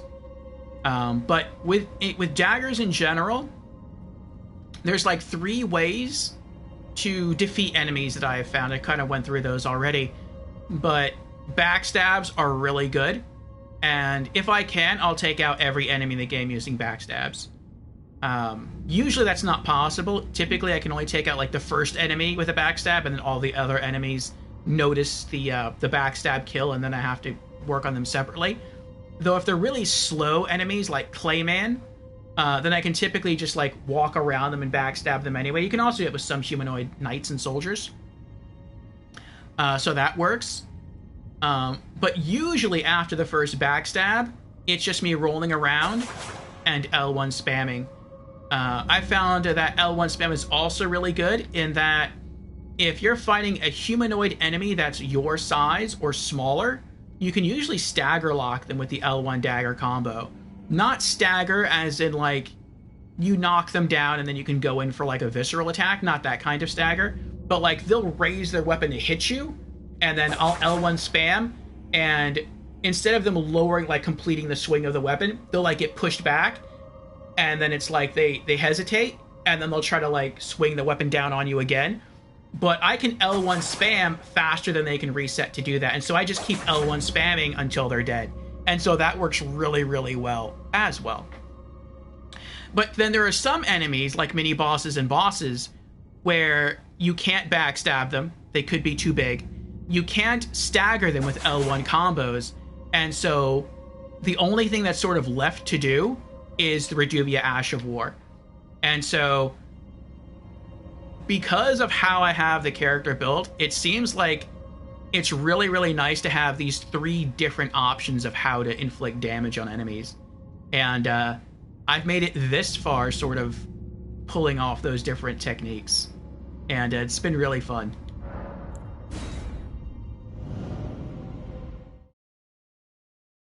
Grim asks, what about parrying? LOL. I don't parry. I've tried parrying in certain Souls games. I've tried parrying in Demon Souls. And I may have pulled it off a couple times, but I didn't really... It wasn't fun for me. I tried it again in, I think, Dark Souls 1 and Dark Souls 2. I may have even tried it in Dark Souls 3, because every tutorial level you go through in a Souls game tries to teach you how to parry. And I never had any fun parrying in any Souls game. Probably the best I've ever got at parrying was in Dark Souls 1. I learned how to parry the Black Knights, specifically who used the Black Knight sword. But towards the end of the game, that became unnecessary because I learned how to just strafe around them and go for backstabs, and that was a much easier thing to do. Much easier way of achieving victory. And I had to use it against Gwyn in Dark Souls 1. And since I'm bad at parrying, that took quite a few tries to beat him that way. But, 43,000 runes. But aside from that, I never really focused on parrying.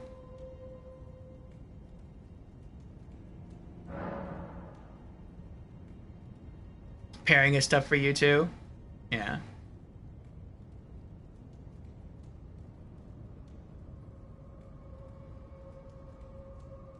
Okay, let's sort some gear. See what goodies we got. Miranda Sprout Ashes. Ashen remains in which spirits yet dwell. Used to summon the spirits of 5 Miranda Sprouts. Summoning consumes HP rather than focus points. How much HP? 185? That's not too bad. Spirits of sweet little Miranda flowers. Carnivorous blossoms that feed upon human flesh. They creep slowly, scattering toxic pollen. Vulnerable to fire, do take care of the little darlings. And Kindred of Rot Ashes. The spirit takes the form of a crawling pest, its chitinous body making a dry rustling sound. Attacks enemies by secreting sticky threads. The Kindred of Rot are the servants of the goddess of Rot, servants that have been forsaken. Oh.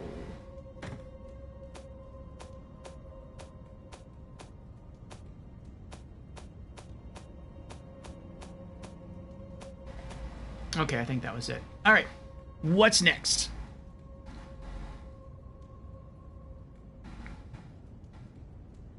Most of the time I never even used a shield in Souls. At least not once I got to the mid-game and beyond in my first playthrough. Demon Souls, didn't use a shield. I kept a wand in one hand and a sword in the other. And most of the time I didn't use the sword for actual combat. It was, I used the sword because just holding the sword boosted your magic damage. So it was more like a constant buff thing. In Dark Souls 1, I did use a shield the entire way through, but I only used it as more of a defensive measure. Like, I didn't use it to parry. I didn't even really use it to block. Next up, Minor Erdtree Catacombs. What I use it for is I would raise the shield during combat and excuse me, I would just try to like walk around or strafe around enemies as I fought them. And if I messed up, if I stayed too close to the enemy, when it hit me, it wouldn't hit me, it would hit the shield. And so the shield was more like a precautionary thing. I wasn't trying to like tank something with the shield and attack. I was trying to legitimately dodge it, but if I messed up, then it would just hit the shield instead. So even then, I didn't really like use a shield. Dark Souls 2, I power stance whips, so no shield. Dark Souls 3, I, for the most part, used great hammers, and I just two-handed the great hammers. And then Bloodborne, I actually did use a shield, but the game does not allow you to parry with shields in Bloodborne. And so I just used the shield in Bloodborne the same way I used the shield in Dark Souls 1, which is kind of like a defensive measure, like if I mess up. And then here, not using a shield, just daggers. Now I could use a parrying dagger, but again, I'm not that good at parrying, and I don't really want to learn to get better at parrying, though if I play Sekiro after this, I may have to. But we'll see if that happens. And welcome to our Magic Menagerie, Nikki. Thank you for the follow. Are you a Souls fan? Alright, so yeah, red line over these Sites of Grace, so there is a boss here. Let's see how we do. Oh wait, what does that say? Surprise attack ahead. That's not good. Oh, I see, I see. Come on. Oh! Yeah, that was a surprise.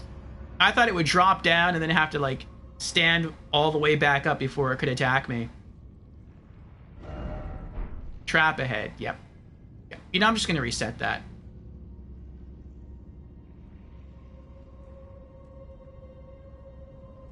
I don't want to start going into the dungeon already having taken damage.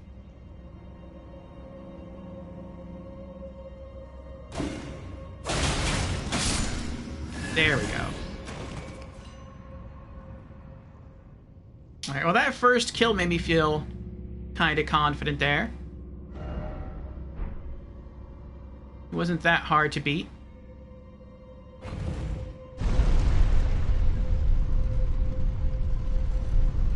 Any secret passages around here? No? Let me get the lantern going. There we go.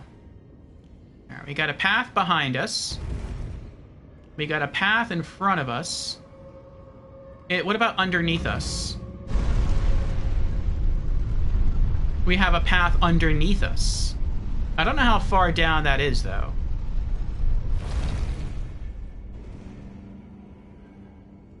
And once I get down there, I don't know if I can get back out easily.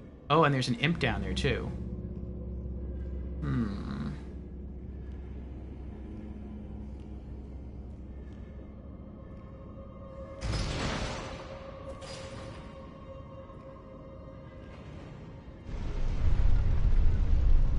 We're not going to go down there just yet. We'll save that for last.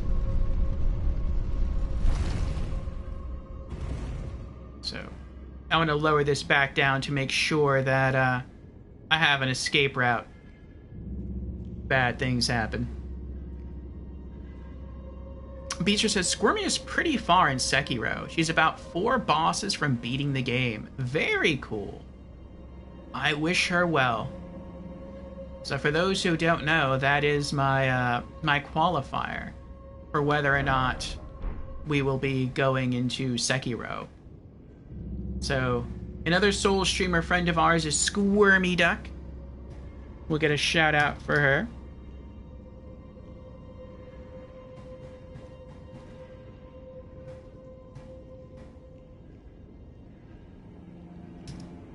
Good to see me remembered, of course, of course. And she's been streaming both Sekiro and Elden Ring. And so yes, another Soul streamer friend of ours. And she said once in a stream that she had played Sekiro and then she quit because she got aggravated with the game. And she thought of going back, but she wasn't sure that she would necessarily do that. And I said, well, I'll tell you what, because people kept telling me, like, I should play Sekiro. And I said, I'll tell everyone what. If Squirmy Duck goes back to playing Sekiro and beats it on stream, then I will play Sekiro. I can't guarantee I'll beat Sekiro, because it is supposed to be the hardest of all Souls games. But I will give it, like, a real try. Like, I'll put in real effort to try to beat it.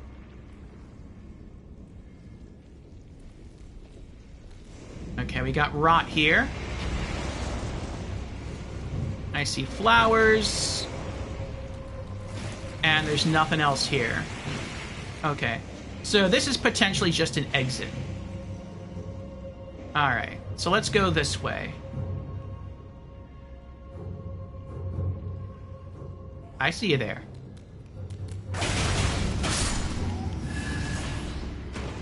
I wonder if I should go back and... Nah, I won't do it. I wonder if I should go back and, like, reset the dungeon. Ow! Oh, they're waiting on either side. You campers. I'm coming for you.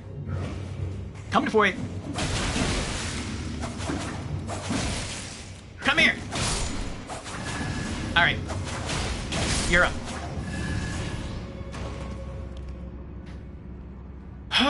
Okay, okay.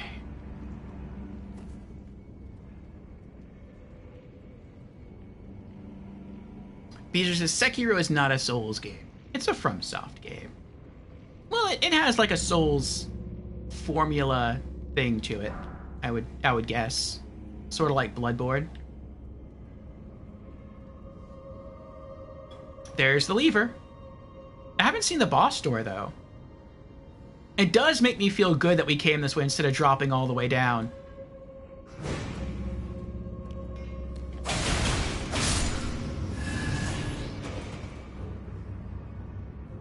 Because I bet the boss door was underneath the platform.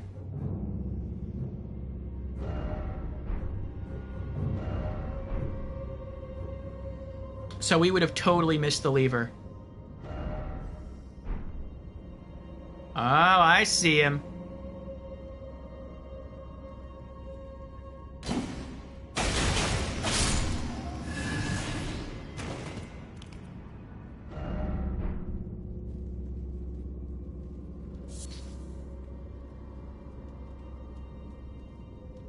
It definitely does not have any kind of souls formula to it. Okay. Well, then that definitely means it's going to be more challenging, because then I won't have any sort of background to fall upon to help me. Everything will be new. Somewhere, a heavy door has opened.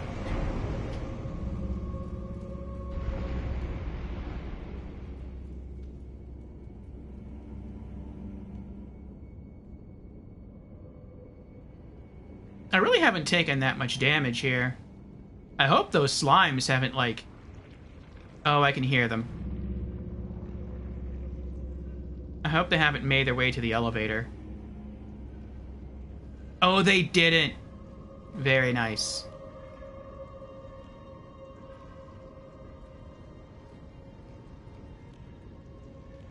I'm thinking, like, should I reset?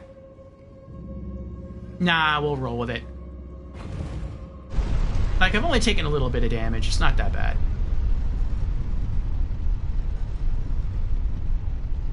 Oh, he's got the sword, though.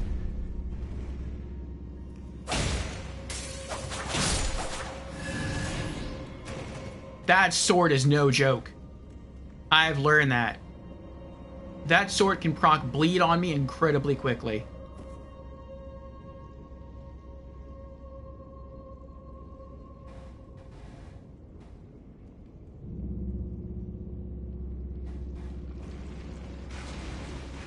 Oh. Nothing on the left, nothing on the right. Let's run on through. Straight on through to the other side. Ooh, what's this?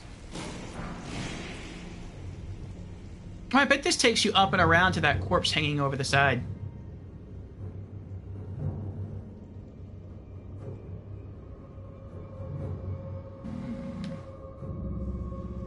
I'm not trusting this. It seems too easy. Be wary of pincer attack. Okay. Oh, there's two of them there. I see you. Alright. I'm gonna try just running up and attacking them. Hopefully that's the correct strategy here. Oh, it literally meant pincer. Didn't expect crab.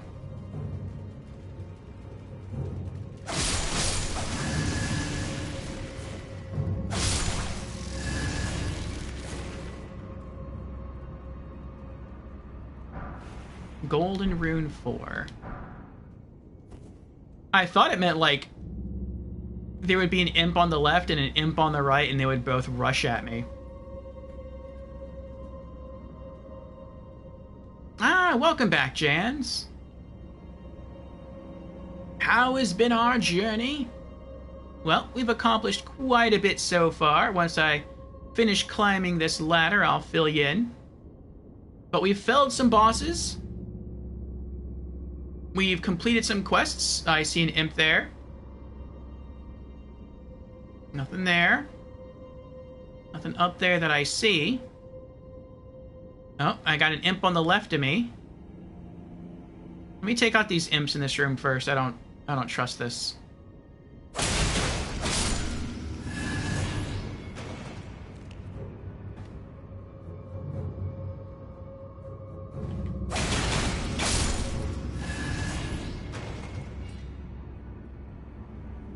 Okay, I feel better now.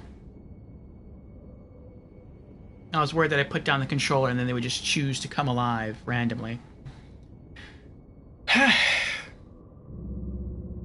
Okay. So, in the nearly 4 hours that we've been streaming, we have talked to all the NPCs, well, all the named NPCs, within the Table of Grace area and on the world map. We pushed ahead some side quests.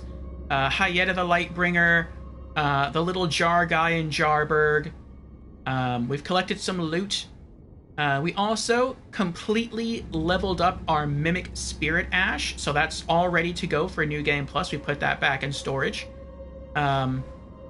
We killed Patches and took his level 7 spear and his armor, threw that in storage. Beasters probably didn't know about that one.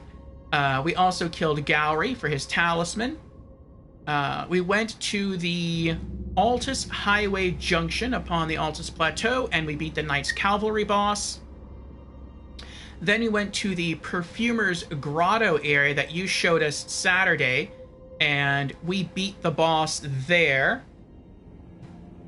That was... let's see what that was.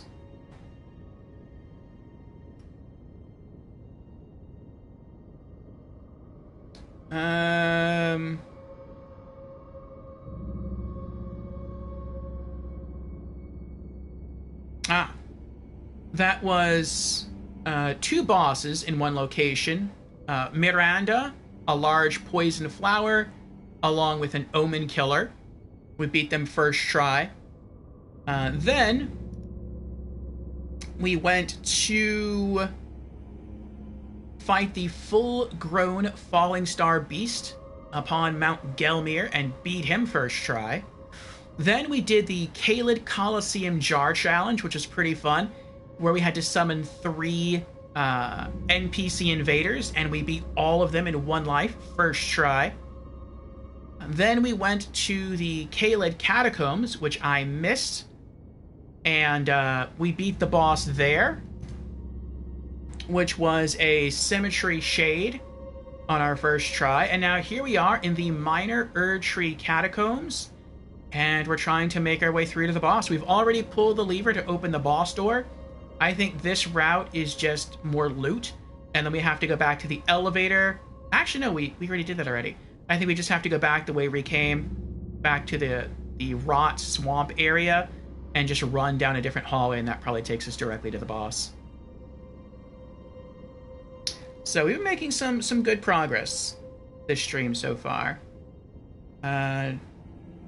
Jan says, did you try Patch's stylish set on? I'm in love with Elden Ring's leather set. No, I wanted it just to add to the collection, but I really love the Black Knife armor set. So far, that's my favorite Bandit themed armor set in the game. And if I come across a different armor set that I like more, then yeah, I'll switch off to that one. But I really love the look of this one, how it's actual armor and not just cloth, so I have some beefier defense. And I love that it has a sort of Bandit-themed special effect where it silences your footsteps, rolls, and jumps. So, yeah, so far I'm staying with this set. This might be the set that we wear throughout all of our Elden Ring playthroughs from now on. Jen says, Perfumer's Grotto is actually the other side of the cave where you kill that thing hanging from a ceiling with a bow. Yeah, the Perfumer's Grotto is how to get to it up close. Yeah, I didn't realize it until after I had already killed the boss, and then I turned around to retrace my steps to try to more thoroughly explore it, see if I missed any loot. And I noticed as I was walking out of the boss room and I looked to the left, I could see the snails, the frost snails on the left, and the different platforms and the roots coming in. I was like, oh, I realize where I am now. This is cool. So, yeah, that was a pretty neat experience. All right, I can see. Oh, I guess I can't see. I thought all those vines up there in the ceiling was another what do you call it? Another imp. There's got to be something else here, either a skeleton or an imp.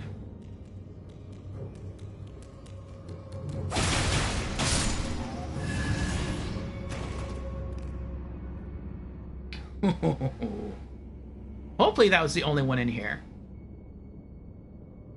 We'll see, though.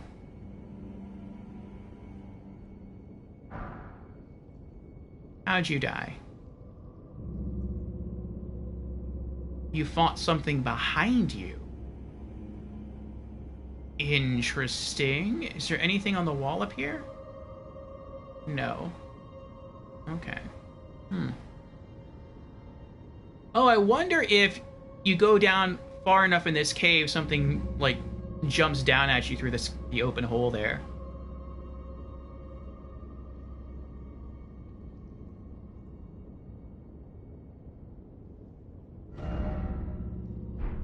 Why is it always decoy? It makes it sound that way. Like, maybe that guy drops down and you're preoccupied with him and so you don't hear the one running up behind you.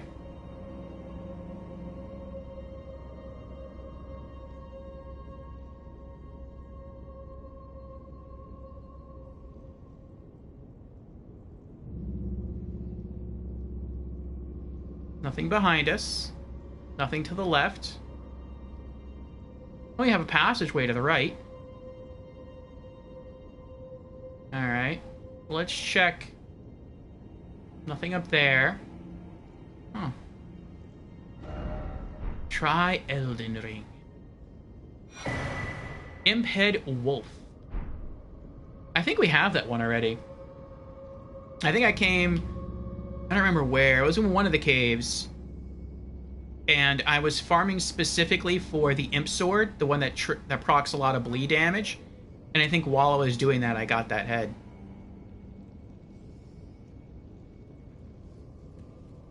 Nothing to the... Wait. Nope, nothing on the left. Nothing to the right. There's something on the left.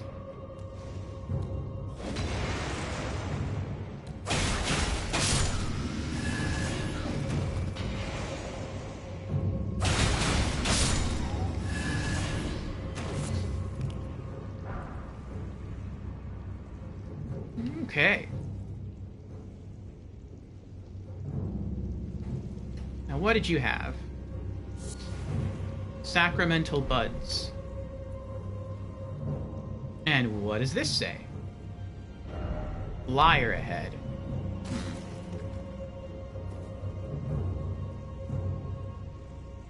Okay, so this is a potential shortcut where you can drop back around to the yucky stuff and go that way, back to the elevator.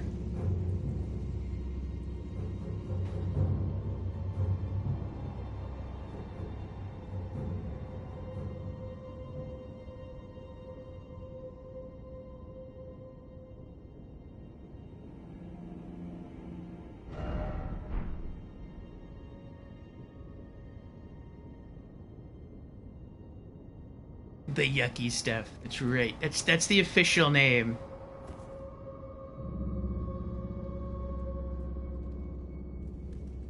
Alright, go back this way. Yeah, okay, I came from this way, okay.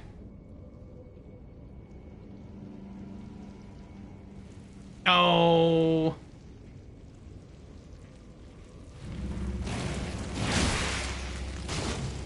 That's annoying.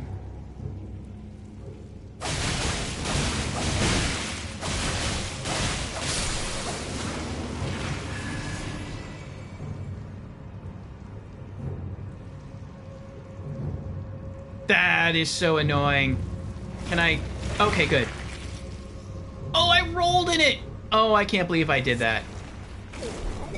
Or that. That's bad.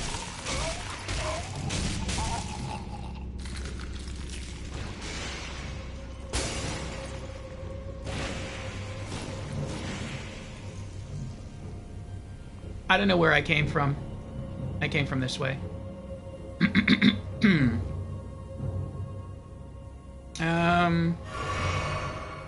Is there a lever down here?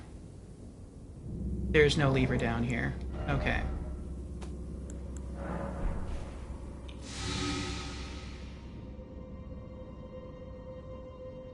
Alright, well, we're just gonna have to roll into the boss fight with less than ideal circumstances here. We'll buff with the flask now for some health regen. I'm stuck. Okay, last time we ran... I think we ran to the right, so this time we go straight. Yep, there's the boss door. Statue of Marika, good. We didn't build up enough rot to settle in this time.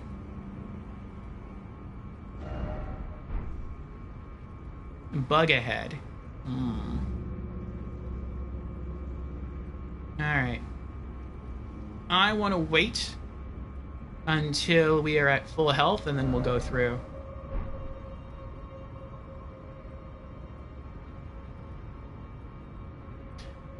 Okay. Well, we made it to the boss room.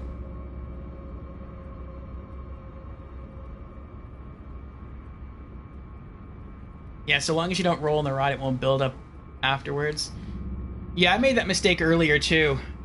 I was running, I think it was through the Perfumer's Cave, where there's also rot. And, I think it was a perfumer showed up, and I was nervous, and I was trying to roll away. And I was like, no, what did I just do? I rolled through the rot. And I just ran back upstairs and reset the whole dungeon.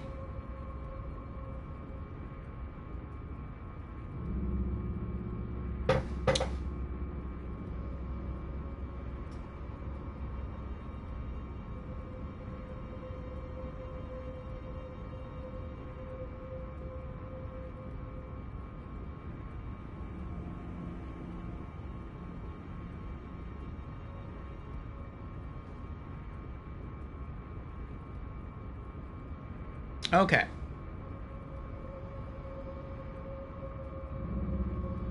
Here we go. Traversing the mist. 2 of them. Oh. I hate fighting even one of them. This stinks.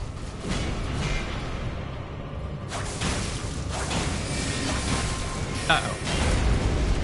No.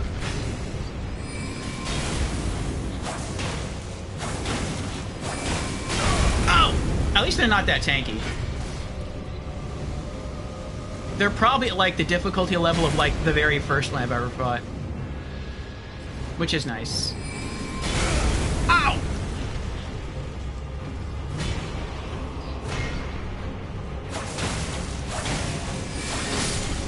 One down. What? He could launch an attack even after death. That was impressive.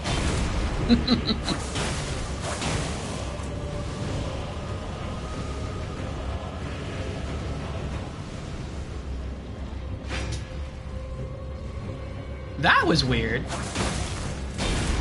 I wonder why it would try to, like, stab me with the blade if it knew it wouldn't be able to reach me.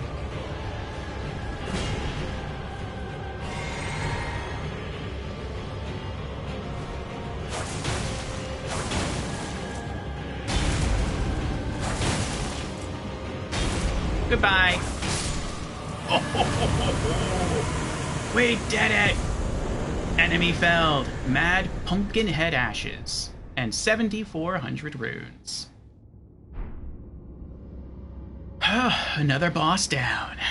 Jan's redeemed congrats. Thank you for the congrats, Jans. Jan says, if you had not succeeded, I wonder if you were interested in trying crystal darts. Finally, now that you know what they do. What do? They pierce stone? Alright, let's upgrade, or not upgrade, let's add on to our boss completion list again.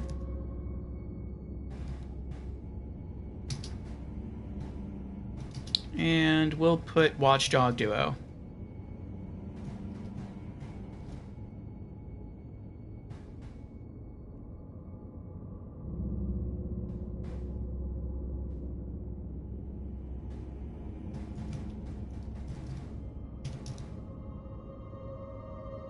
There we go. Jan says the Watchdog is a golem type. You could have turned them against each other. Oh, and the crystal darts do that? What do the crystal darts say? Uses focus points. Throw to inflict magic damage. Throwing knife chiseled from impure crystal. Craftable item. Consumes focus points. Throw at enemies to deal magic damage. Long ago, it is said that a golem crafter employed a similar crystal tool. Huh.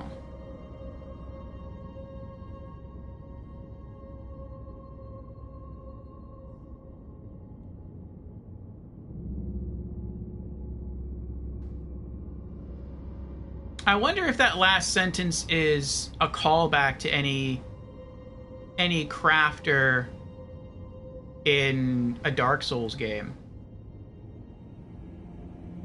Because I don't know how, from reading that, you're supposed to know that they would confuse golems. Jen says, I mentioned to you in the stream with the Rise, you need to make imps fight each other for. Oh, I see. Yeah, that's okay. I remember using the other thing instead. The Bewitching Branch. Alright, we're at 53,000 runes now. Let's head back to the entrance.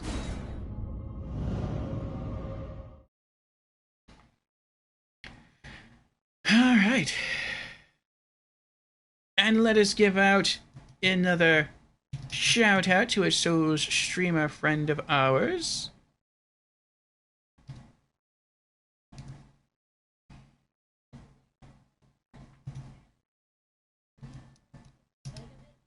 To Grim Space, whom we raided last time. Did we raid last time, Grim Space? I know we've raided Grim Space in the past.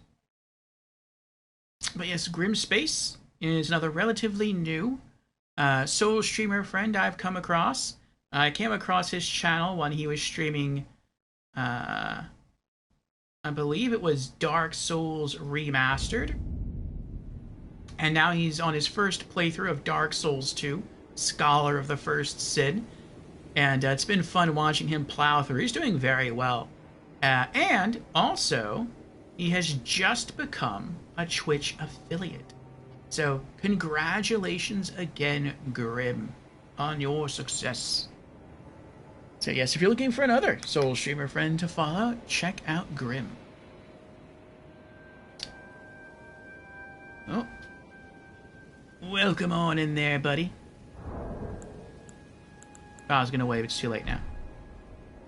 Oops. Okay, so what's next on our list?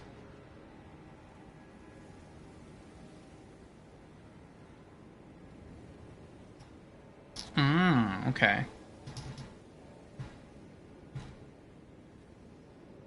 Things are getting harder. We have a minor Erdtree boss to fight. That is what is next. And that is on Mount Gelmir. I'm not sure how to get there, but we'll try to figure it out. It's this dead Erdtree right here, this dead minor Erdtree.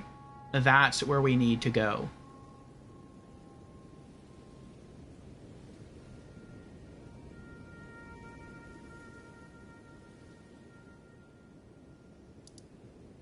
I feel like Seathwater Cave would be like down here, not around here. I could be wrong though, let's see.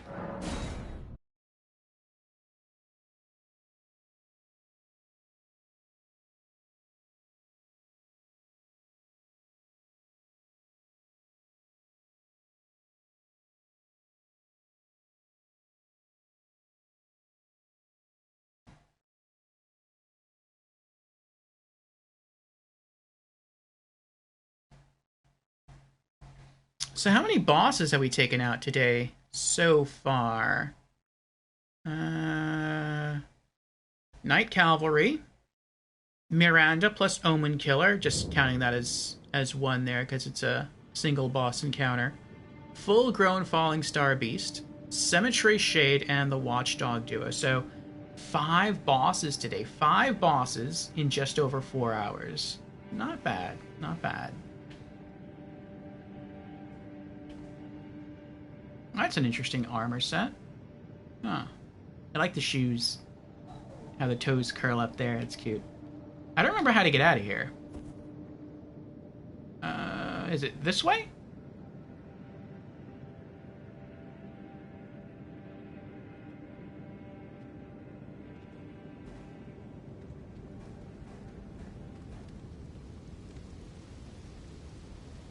Where am I? Oh, I know where I am. Yeah, we're in a valley. We're not up here. Okay. Let's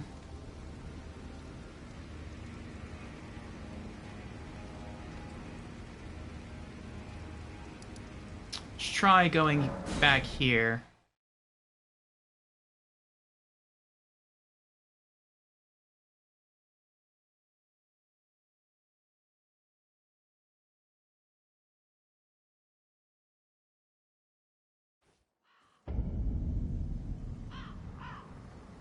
Alright. I think I'm gonna hop on top of this thing and try to get a better idea of where to go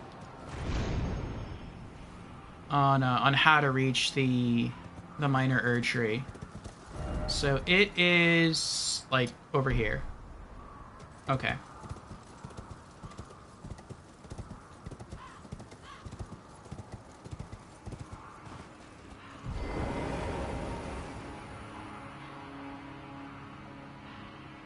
Alright, so I have to go...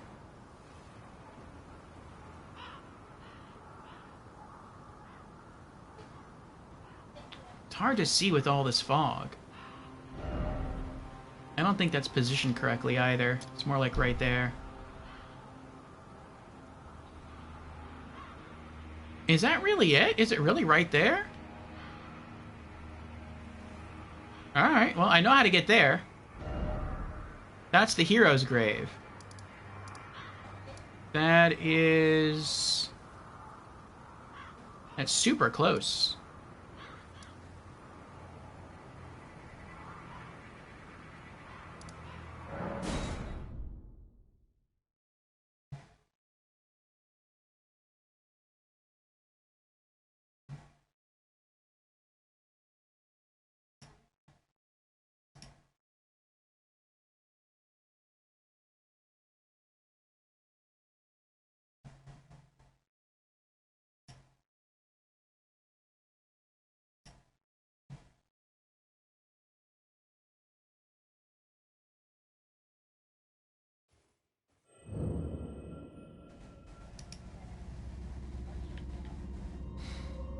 Okay.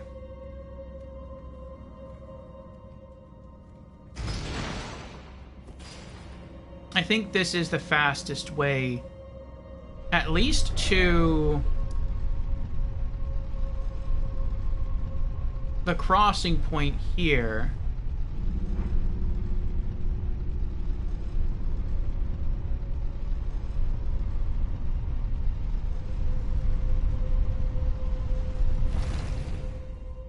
Let's see how long it takes over for you to get there.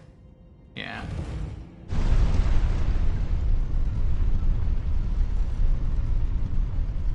And then once I do get there, I hope I'm able to beat the boss.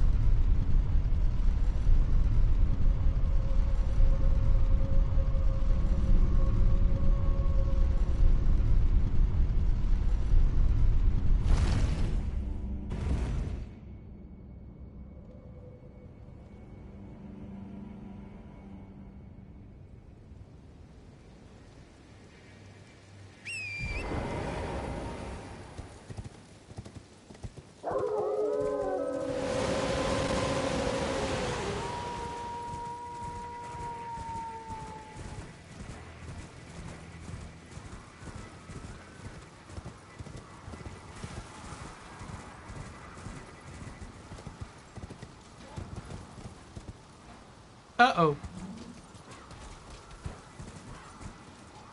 Oh, I didn't mean to do this. I almost want to reset.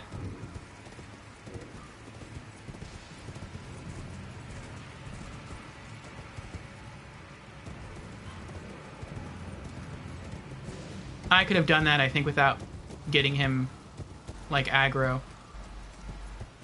At least he lost track of me, that's good. Alright, so where's the tree? The tree is over there. Okay.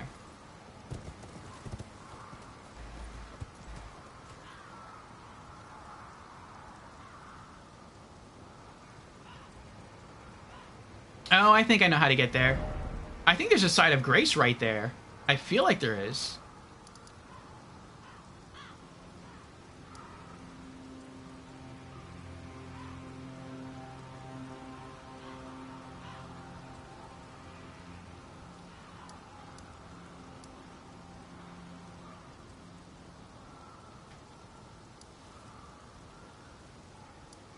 Is it the Road of Iniquity?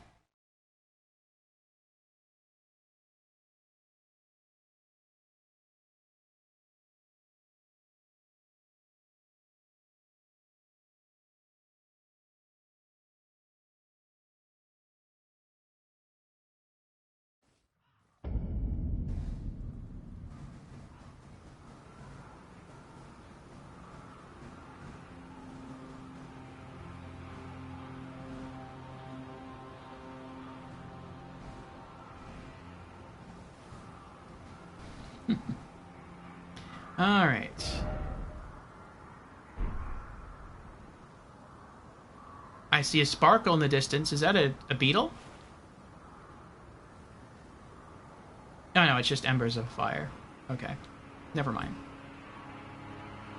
Oh, there's a worm face type enemy over there. That's horrible. Alright, so I need to get there. So, that's down there.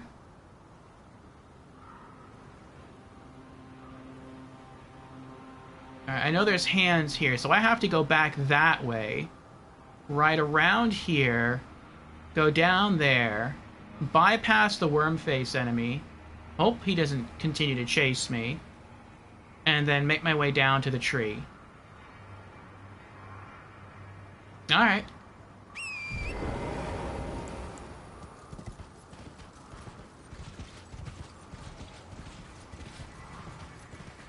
It might have just been better to start from the boss area where we killed the, what is it called? That was close. Where we killed the,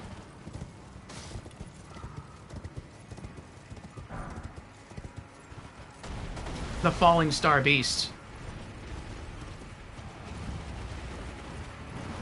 Ooh, did I get this already? Yep, okay.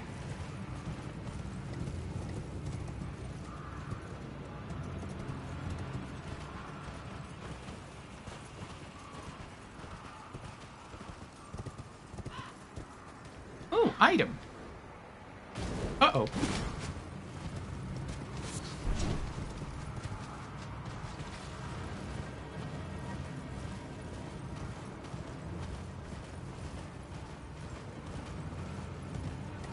Okay, there's the entrance.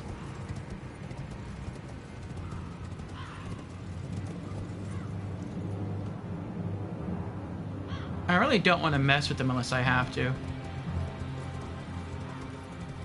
That's the entrance to Volcano Manor. I wish I could open the map, but the game is very anti-map use. So long as something is aggro on you, even if it's not anywhere close to you. Which is one of the two most hated... It's probably the most hated thing I have about this game. Not that I hate the game. The game is great. But just that one thing, like, really irks me.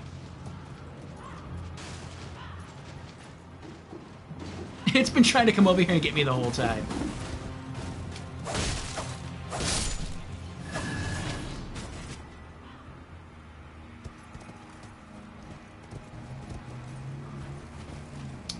Okay.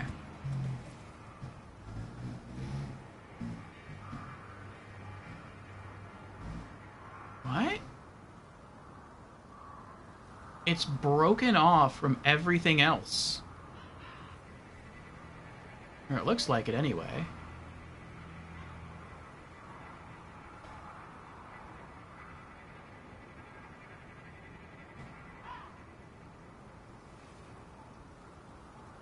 I went the wrong way after selecting the right grace.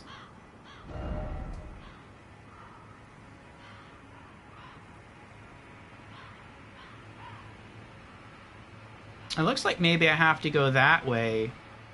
But then you can see that would take you down here. It wouldn't take you up here. Oh, wait. Maybe go left underneath the broken bridge and then that brings you out in here? Left. What's left?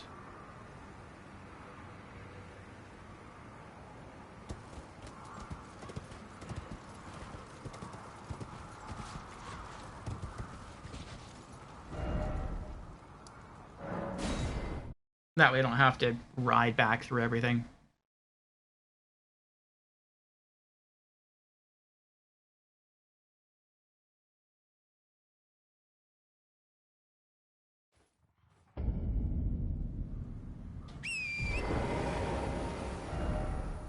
Okay.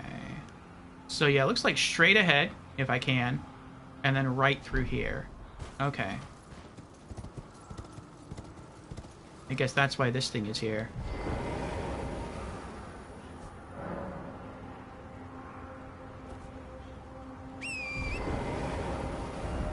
Alright, so straight ahead. Okay, we're already down here.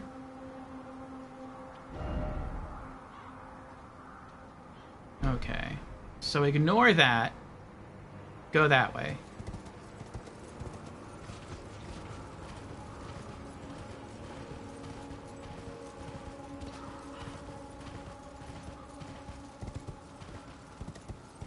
Hello. Or don't ignore that, because it looks like I have to go that way. Okay.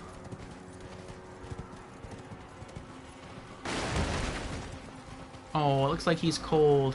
Trying to stay warm by the fire.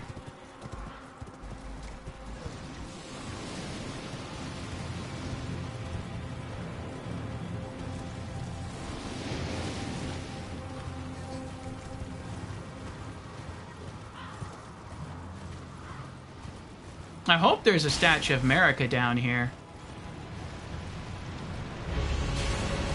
Ulcerated tree spirit. Well, that stinks. And I'm not under the effect of a statue either, so...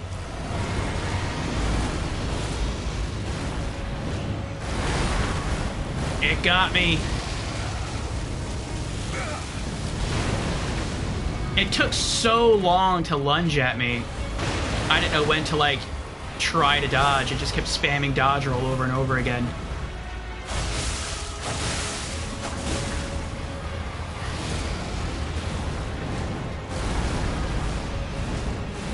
Oh, it crashed into the pole. That's funny.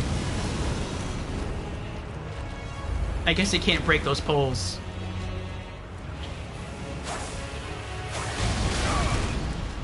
I saw that coming. Doesn't appear to be too durable, which is nice. Oh, it's going to explode. It's weird, though I'm not complaining, that it's not inflicting me with, like, any sort of madness. Because I see yellow coming from it. And that makes me feel like I should be getting, you know... I should be going mad. But for some reason I'm not. Not complaining, just a little weird.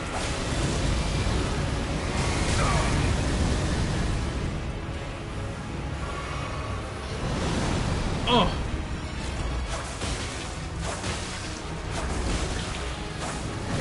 Oh! Got it. Oh. Enemy felled. 18,000 runes. Leaden Hard Tier. Cerulean Hidden Tier.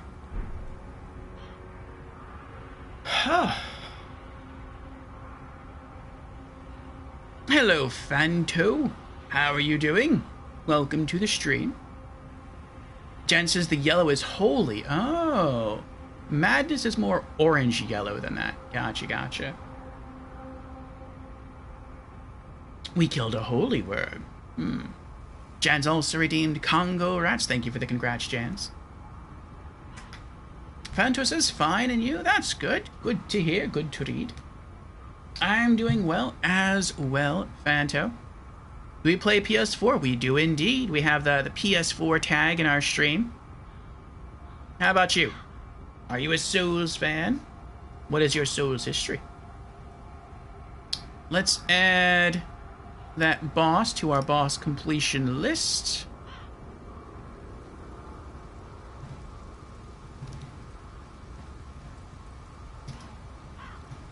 And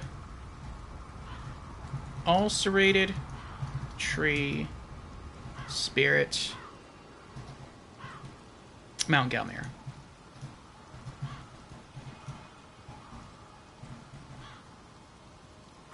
Do the bosses get easier?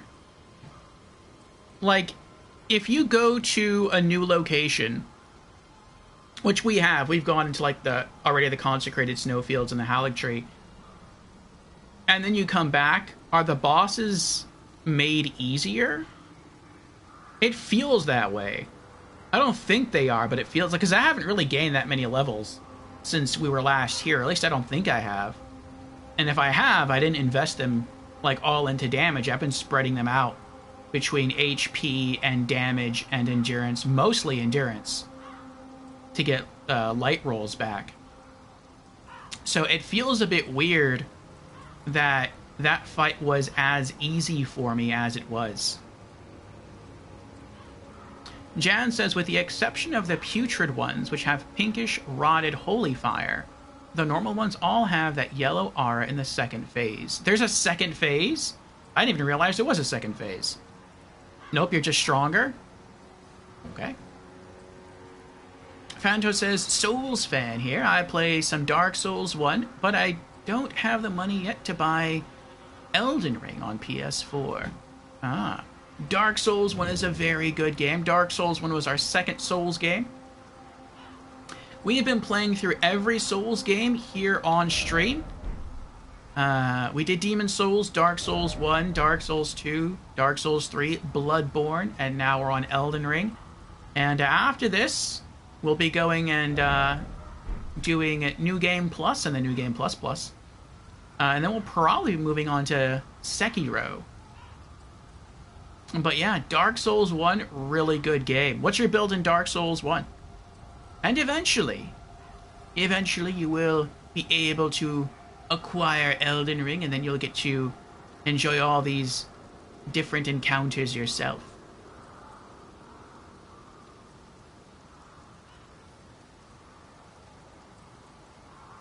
Jan says the explosion of yellow fire is the second phase. Oh, the first explosion they do. Okay, I got you. Is there anything else here?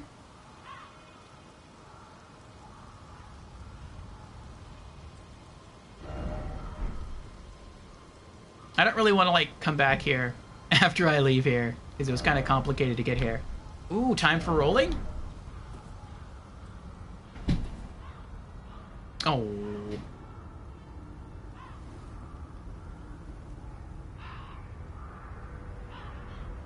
Thought maybe that was like a little hollow in the tree. Oh, what about down there? Did I ever go all the way down to that part of the bridge? I remember a long time ago, when I was on that end of the bridge looking up, there was an item there. Oh, there's an item over there. Oh, and we got some runes. Oh, we got a couple of rune skulls. Nice. Free runes are always welcome.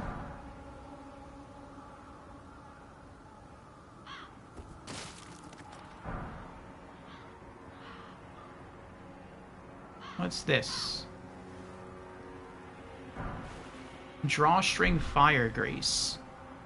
Oh, that was like a little tool given to you to help you fight the tree spirit. The other side of the broken bridge, says Jan's, unreachable from where you fought the man-eater. Mm-hmm. And I almost ran right off there. I wasn't really paying attention. Oh, there's a lot of these guys here. Alright. Maybe I can pull one of you at a time. Do you not? Okay. I was like, do you not see me? Next.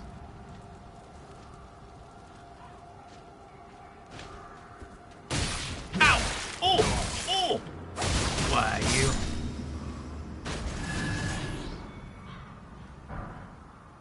I got the arm already. Looks like what? Oh, no.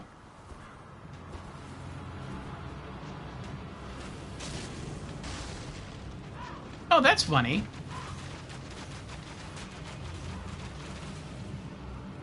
No, come into the fire.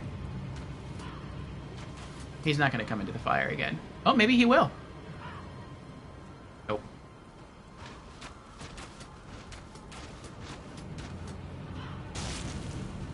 Nice. I have had just one of these kill me from full health.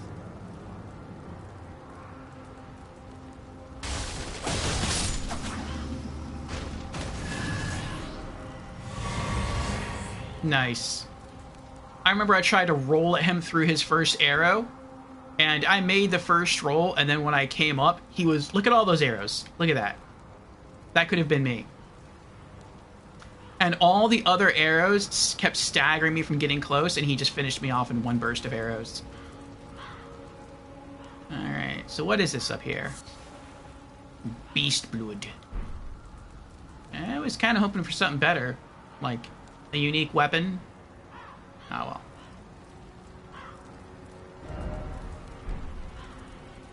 Behold High Road.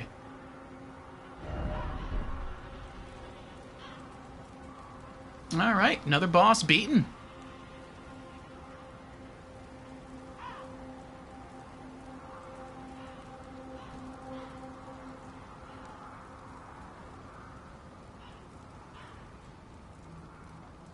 You going to sleep, Fanto?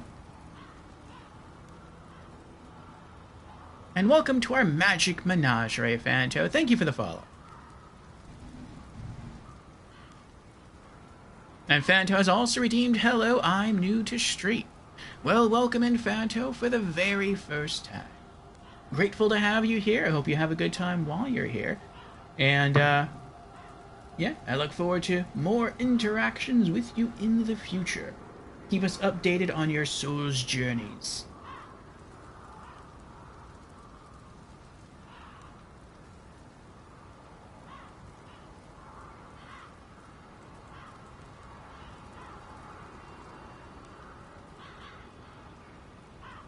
I see. Panto asks, when does it start live tomorrow? Tomorrow should be 2 p.m. Eastern Time. Till whenever we feel like stopping. But usually our game streams are at least 4 hours. Okay. So we knocked out another boss. Let's see what's next. Oh. Not sure we're going to be able to pull off this next one, but we'll give it a try. We're heading underground. How many runes do I have? 72,000?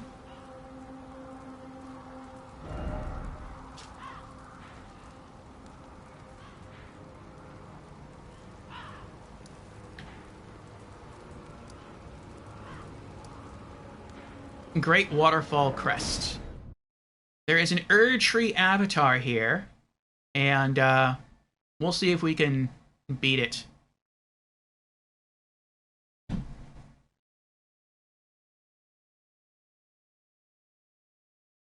I have my doubts. A lot of the other locations in this game, like Caelid and Altus Plateau and Liurnia, those are older locations. And I've been getting stronger, as Jans has pointed out. But places like the Snowfield and Haligtree, and here the... I keep forgetting what this place is called. The Dark Root Depths? The Deep Root Depths?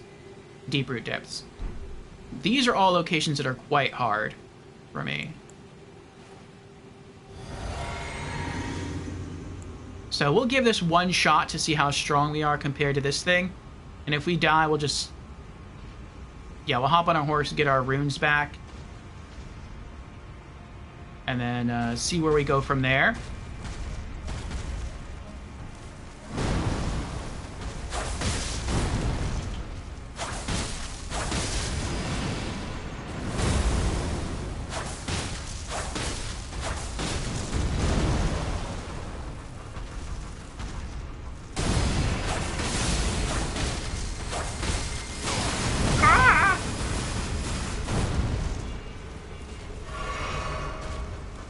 We're not doing bad in terms of damage, though, so that's nice. Oh! That was a late roll on my part there.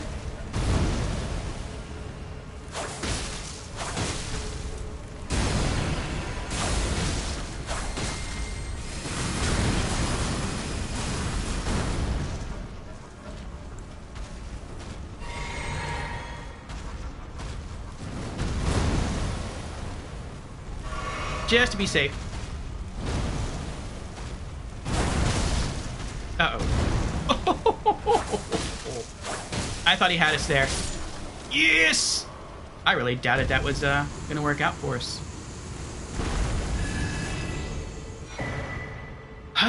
Staff of the Avatar. Nice. I cannot add that, though, to the boss completion list because it did not have a large red boss health bar. But that was pretty cool. We beat it.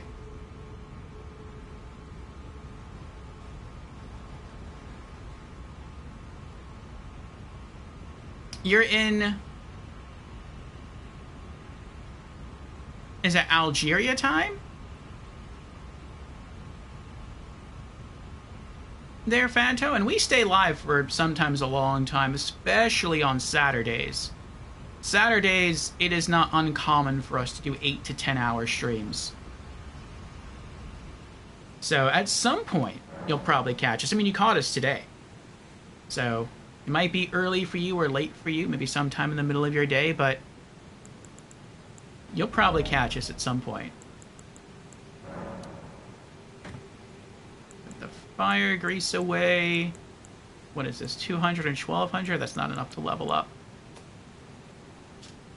Let's get some lore in while we hydrate. Jans has redeemed hydrate. Very well. Cheers, Jans.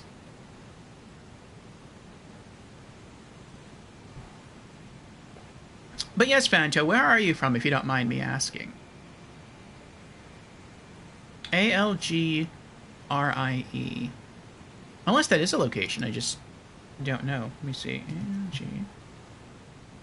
And I could be ignorant of location names. It's perfectly possible. RIE.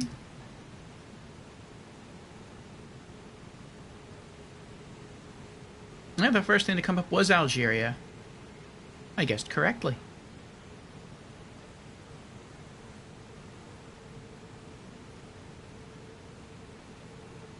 Okay. Well, let's see. US Eastern Time to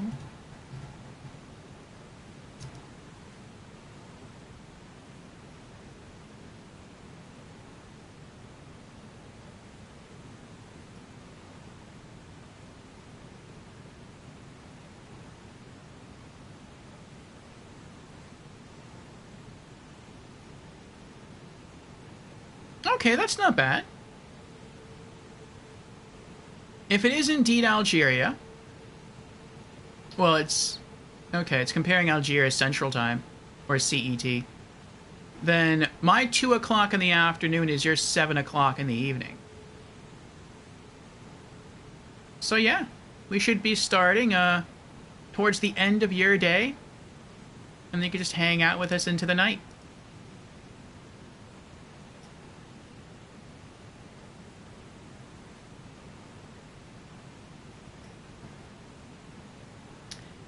Alright, let's put away some items here. Mad Pumpkinhead Ashes. Ashen remains in which spirits yet dwell. Used to summon the spirit of a mad pumpkinhead. Spirit of a mad soldier with a large, brawny physique. Though he has stifled his panic within the dark confines of his helmet, he rampages as if driven mad when agitated by bloodshed or the humming of insects. This mad soldier is all that is left of a broken gladiator. That's sad.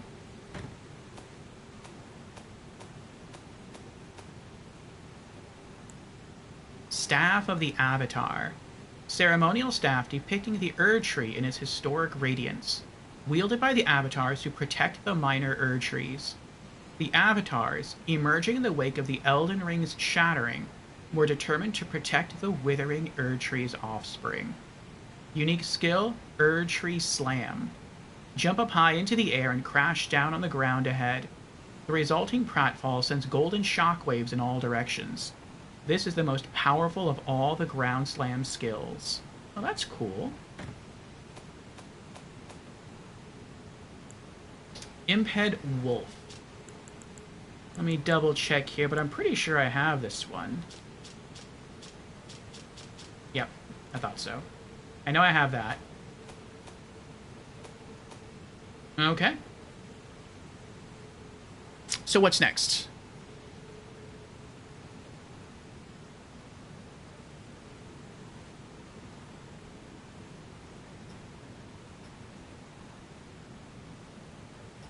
That's funny. We've actually completed our list.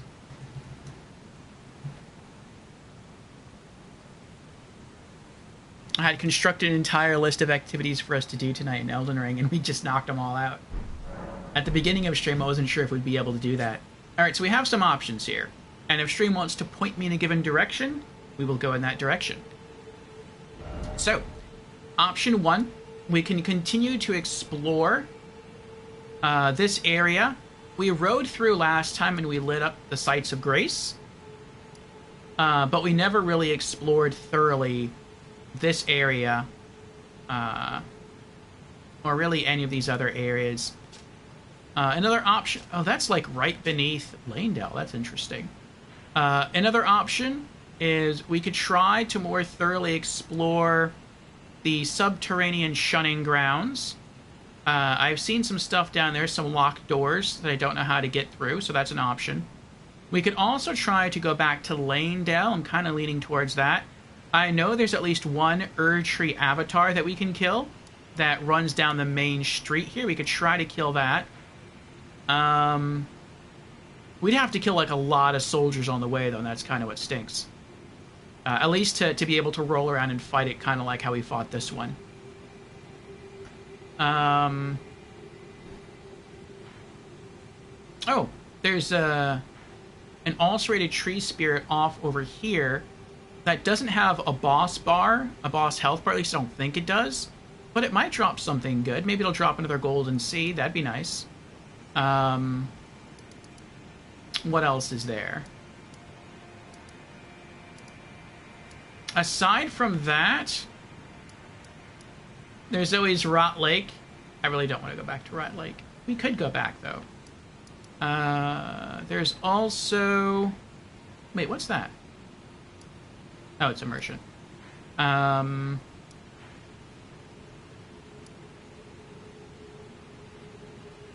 wouldn't really want to go back to the Dynasty area yet. I think we're like almost halfway to leveling up, so I prefer to like gain at least one more level before returning here for another shot at Moog.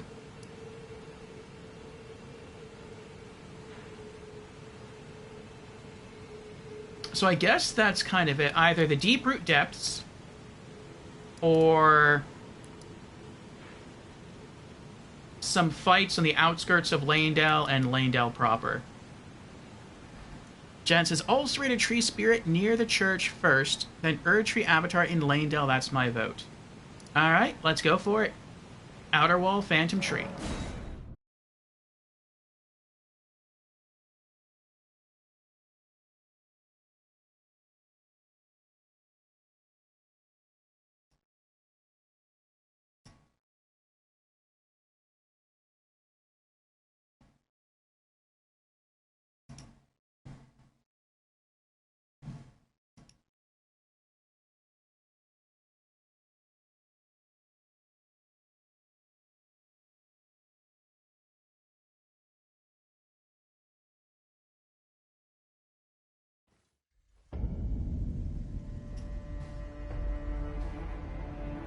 All right. And we are going here.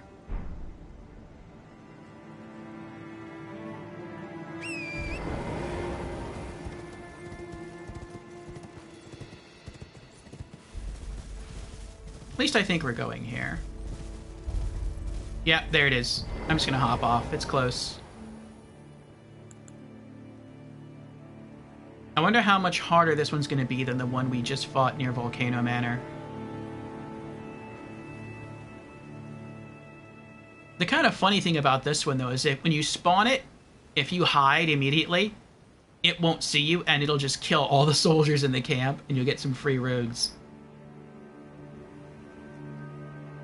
I think this is where we got the Giant Crusher.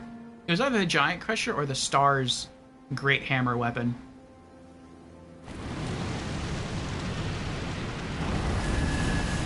Like instant death.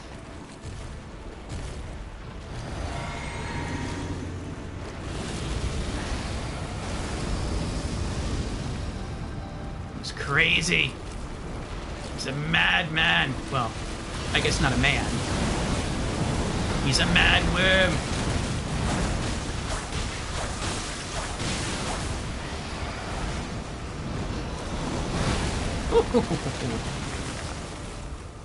Actually, that is kind of nice if you clear out some of the trees for me. Ow! Oh, that was close.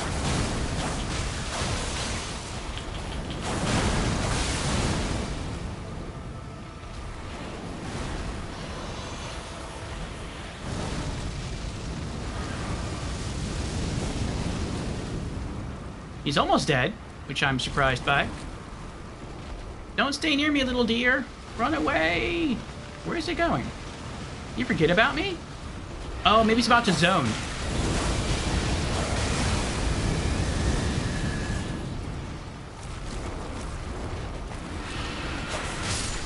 Got him. And I just ran out of focus points. That's funny. Oh, that's right. Golden Seed. Nice.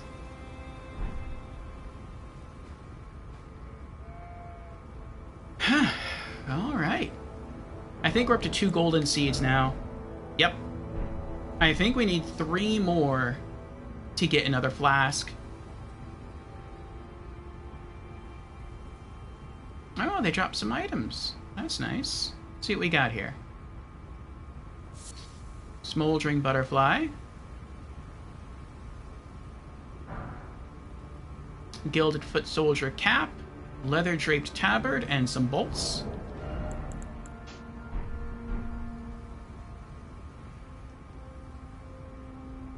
Wait, why is that closed? Did I not open this before? I thought I opened this already. It's empty. That's interesting.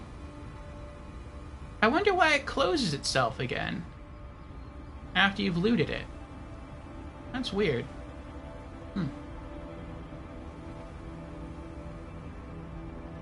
Jan says, this thing has an interesting story. I'll link you to a Zuli the Witch video later about this thing's origin.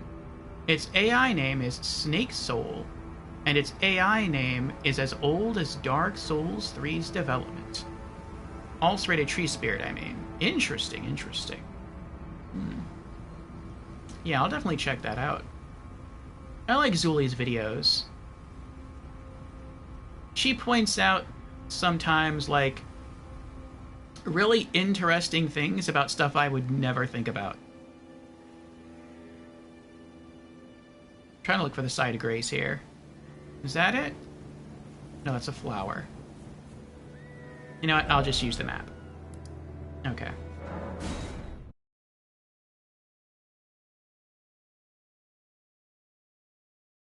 Alright, so next would be the Erdtree Avatar within Lanedale proper. I can't add that creature's name to the boss completion list either, because, again, it did not have a boss health bar. Oh, we gained some crystal tears, too. I forgot about that. I didn't mean to do that. There we go. Here we go. Cerulean Hidden Tear. Eliminates all focus point consumption in mixed physique. Wow, that sounds broken if you're a mage. A crystal tear formed slowly over the ages where the Erdtree's bounty falls to the ground. Can be mixed in the flask of Wondrous Physique. The resulting concoction eliminates all focus point consumption. However, this effect is only brief and will quickly expire. I wonder how brief. But basically, if you're a mage, you have free spells. That sounds pretty awesome. Leaden Hard Tear. A crystal tear forms slowly over the ages where the Erdtree's bounty falls to the ground. Can be mixed in the flask of wondrous physique. The resulting concoction temporarily boosts one's poise. Ooh. That's pretty neat.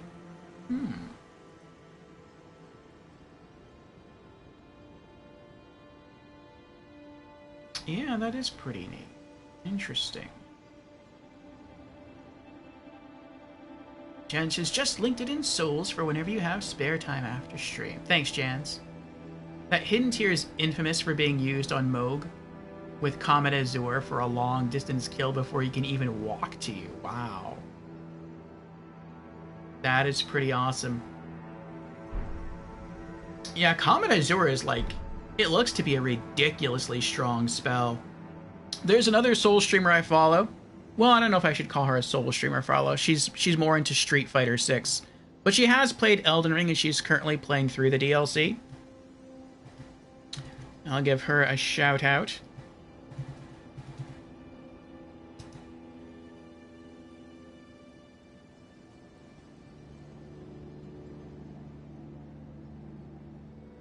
Wait, did I misspell her name?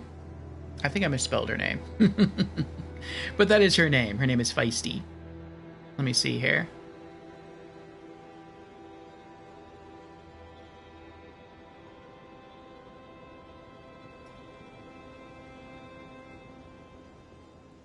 Oh, that's why.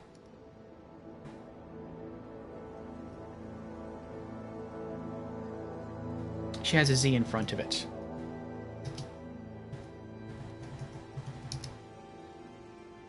There we go. So yeah, she's still going through the Elden Ring DLC. She changed her build completely. She was a pure sorceress build, and then she switched off in the DLC to a blood katana build.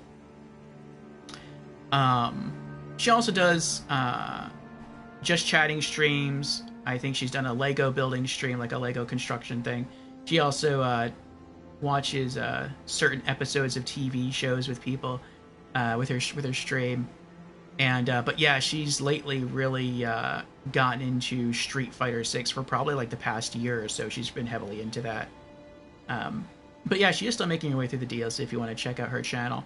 But she has a clip where she's fighting Melania, and she beats her second phase, second try. And it's like Melania lands, and you see like the huge flower bloom.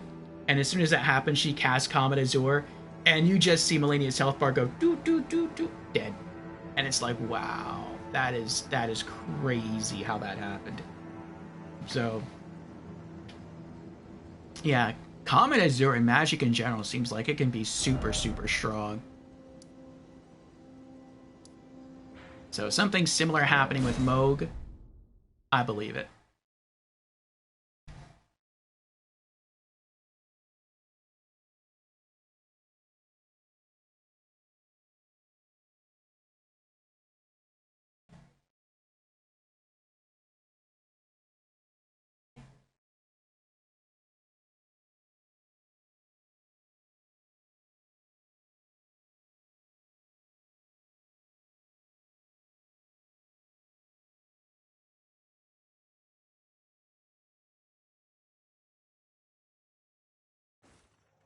Jan says it started as Soul Geyser in Dark Souls 2, then Soul Stream in Dark Souls 3, and finally Comet Azure.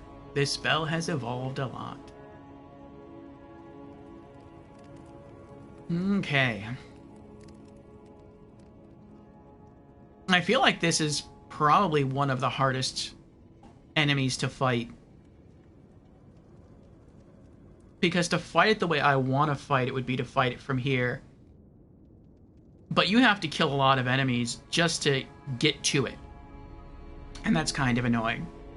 I don't have to fight anything over there, or necessarily over there, though a dog does kind of wander pretty close by. We're going to try not to trigger that. There's also an enemy up there, but I think we're too far to trigger him. He's somewhere around here. I don't know where he is. Maybe he's up there. But these knights are super hard. At least for me. And you got to kill that one. And then there's 2 more down there. And then I think once you kill these 3, you have a clear shot at the Erdtree Avatar.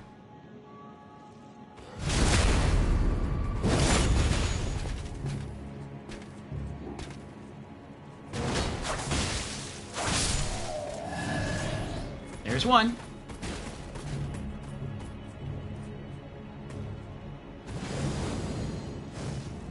Interesting. He uses perfume.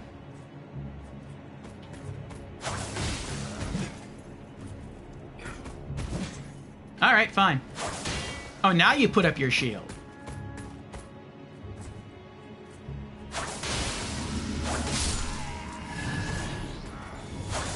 Nope. That wasn't as bad as I thought it was going to be. Ooh, new item. Langdell Soldier Greaves. Nice.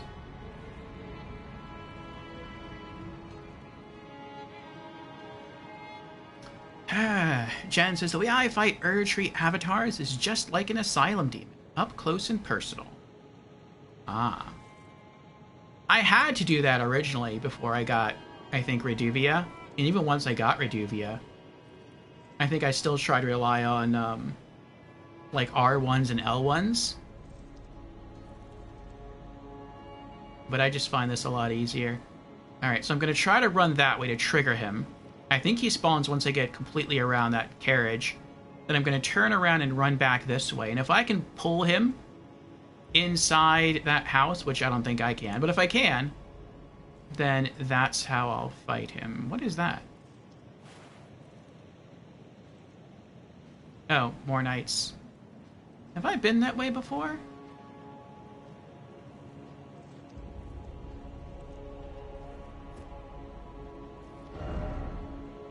I think I have.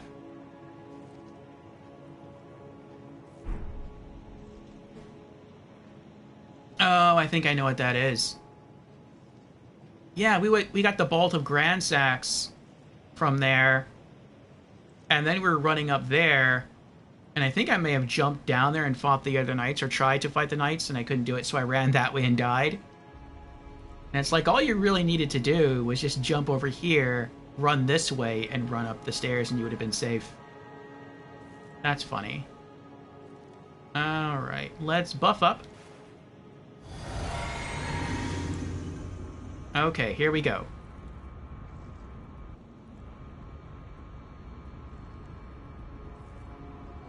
You know, maybe I can just fight him here. There's a good amount of space here. Ooh, he's bigger than I thought he'd be, though.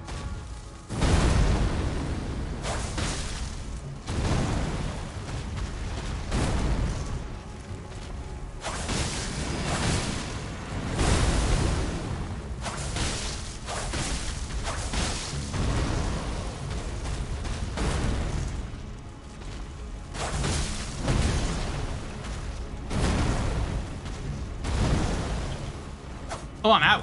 That was quick. Uh-oh. That was close. Oh, of course I would be out, because I was using that against soldiers. That's why. Duh. Oh! Oh, I thought that was going to catch me.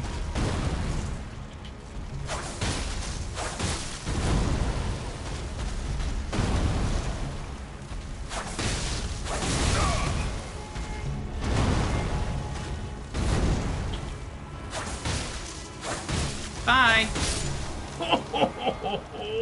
Got him. Another Erdtree Avatar down. Lord's Rune.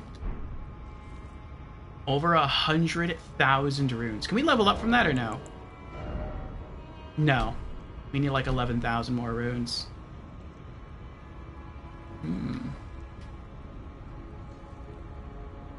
All right.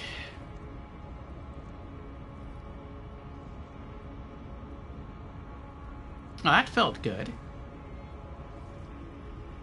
Is there anything behind here?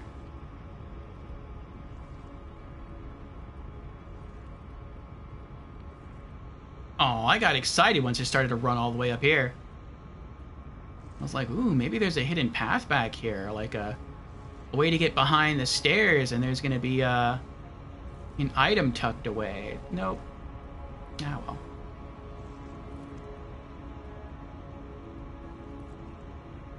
Yeah, we're quite a bit stronger than I thought we'd be.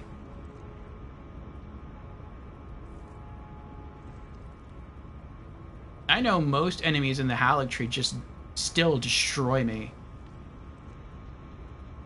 Like, easily. What's over here? What is over here? What is that? Oh. Okay. Same thing for the snowfield. The way I ended my play session yesterday off stream is I was trying to farm for the Albinaric bow, because I now have all bows in the base game with the exception of that one. And apparently you can go to Ordina, the liturgical town, and you can farm it from the archers there, and one of their arrows, just one, takes out like almost half my health. I want to say it takes off like 48% of my health. So 3 arrows and I'm done. And the arrow of the archers are all grouped together. So it makes things very difficult. Do I have a Lord's? I think I have a Lord's rune. I do. Okay. I still need the Hero's Rune 3. I feel like I got one of those and I wasn't paying attention and I used it. Yeah, well. Alright, so what do I need to level up? I need 11,000 runes. How much will this give me? 50,000 runes. Oh, wow. Alright, well, that's enough.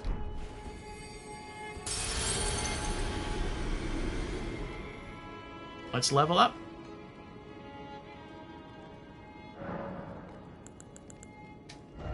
Also, let's put away our new boots. Oh, we can put away the bolts.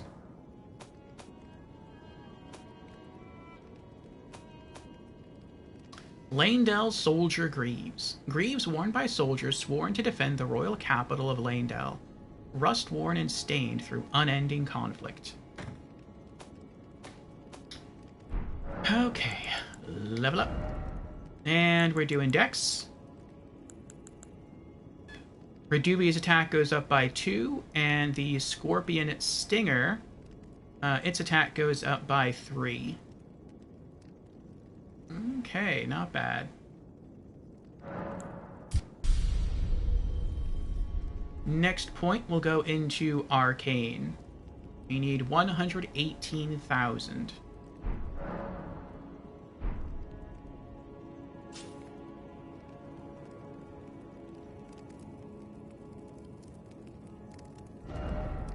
Okay, what's next?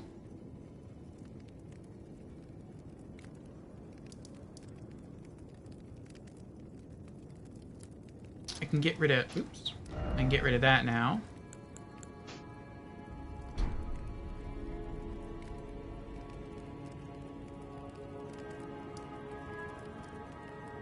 I could go back to that guy. I kind of been wanting to buy more crab from him. It's just hard to get to him, though.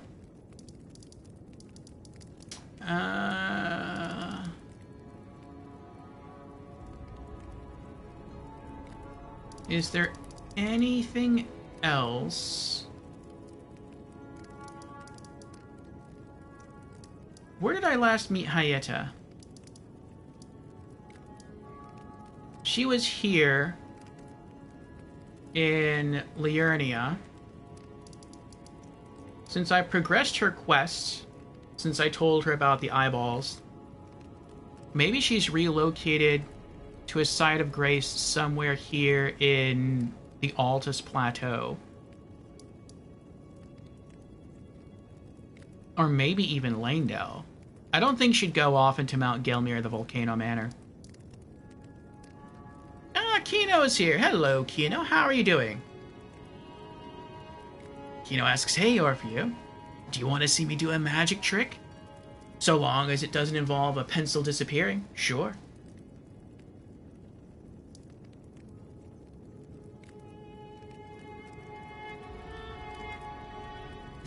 You're good? Okay.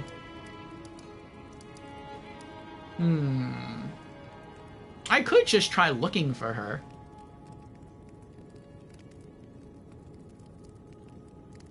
I would probably want to try all sites of grace on Altus Plateau and on Lanedale. That might be boring for some people, though, just see me bouncing around. I mean, there's not that many I would realistically try. Like, I wouldn't try any in caves. Like, that wouldn't make sense to me. But I might also want to try the churches, though. And they're a ride.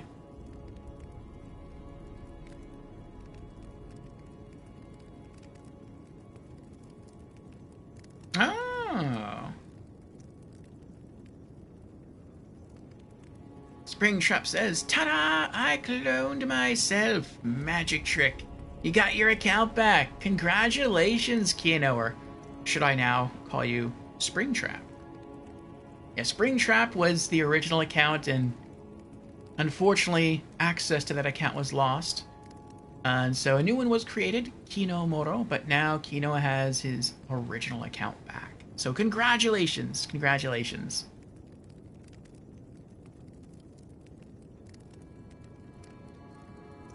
Yes, either works, okay. Then I shall just refer to you to whichever account you happen to be using at the time to avoid confusion for other people on the channel. Jans has been following for 8 months, 25 days, and 22 hours. Thank you, Jans, for the followage. And Springtrap has been following for 4 years. 4 months, 18 days, and 23 hours. That is a really long time to have followed. Thank you, Springtrap. And on your new account, Kinemoro, has been following for 3 years, 3 months, 5 days, and 23 hours. Also a very long time. It's weird to even think that I've been streaming that long, but it's true. Jan says, Hyetta shall be located in a specific church in Liurnia. Out of all the churches there. In Liurnia? Again, Liurnia? Yeah, you just saved us a ton of time, Jans. I was gonna... I mean, again, I wouldn't necessarily have done this on stream, but okay, if it's in a church on Liurnia, we'll do that. Looks like we have an ad starting about 4.5 minutes, so when I have to use the bathroom. So what I'm going to do is I'm going to take a bathroom break, run the ad now. When we get back, we'll come back and we'll look for Hyetta at all the different churches. And I don't think there's that many either. So this should be a pretty quick search. Let's see what we've got. We've got the Church of Erdtree. We've got the Church of Vows.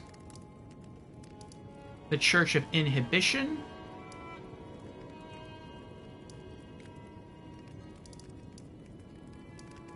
The Rose Church. And that's it, unless the church is up here, because I can't reach this area.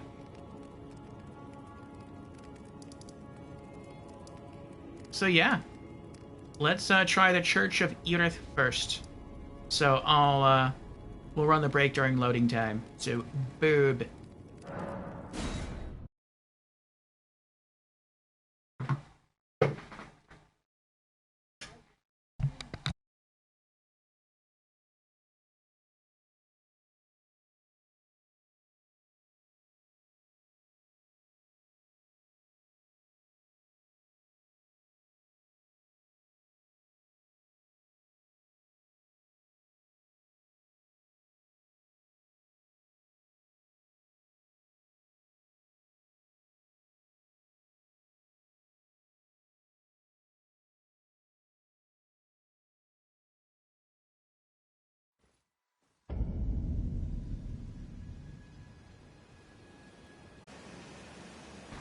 Thank you for your patience, everyone. We are hunting for Hyetta. earlier this stream, we told her that she was eating human eyeballs.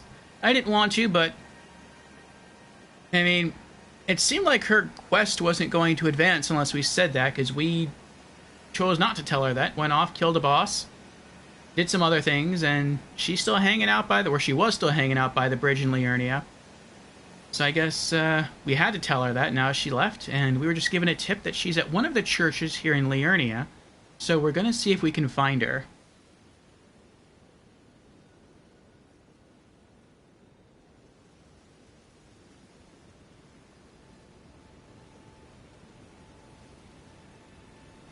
Okay. So the first church we're going to try is this one here, called the Church of Irith. This is originally where we met Sorcerer Thomps, who is no longer here because we completed his side quest.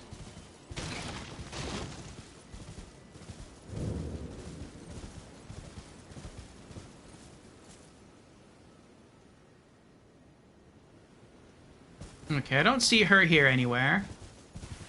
Let's just poke our nose outside.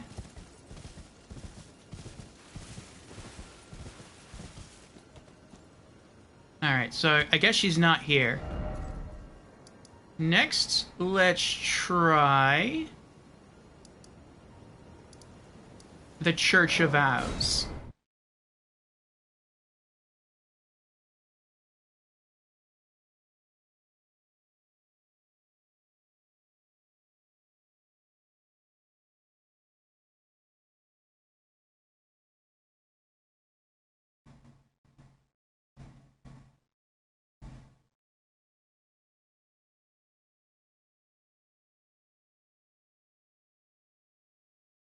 You didn't even have a PS4 back when you started watching Twitch? Just watching Twitch, wanted to hang out and just share in the excitement with fellow gamers on their adventures, regardless of platform. That's cool.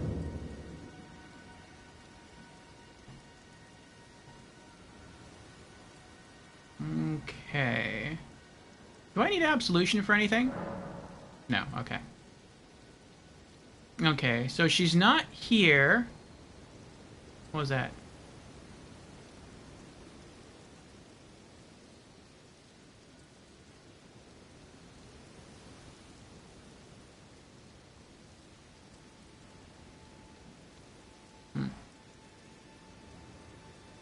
I thought I heard a noise similar to a beetle, but it sounded different from a beetle. It sounded like it was coming from that direction.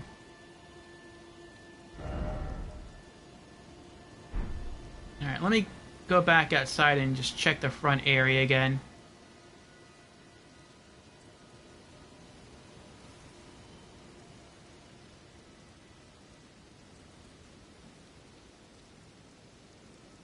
No. Well, that narrows it down to... I think there's only 2 churches left that we can check. No, 3 churches. Okay. Next, let's try the Church of Inhibition.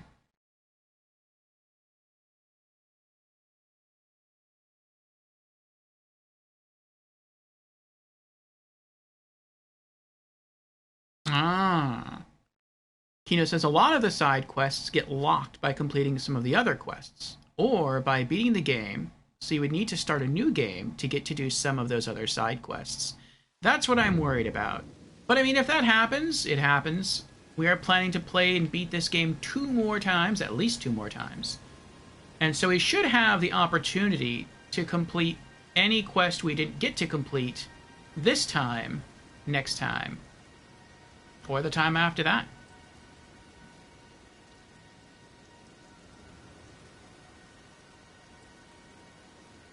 Okay. So... nobody here.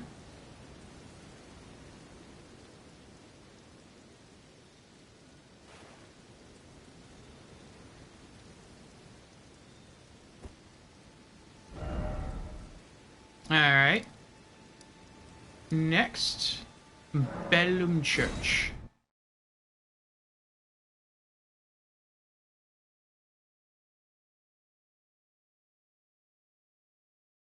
Yeah, that was a dead finger maiden. We found her when we first arrived at the church.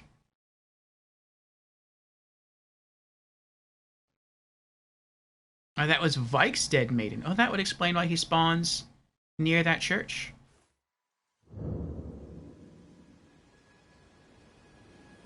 Ah, we found her.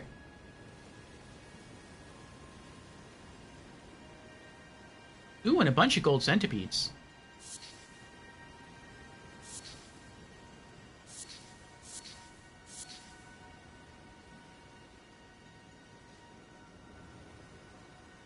Hello again.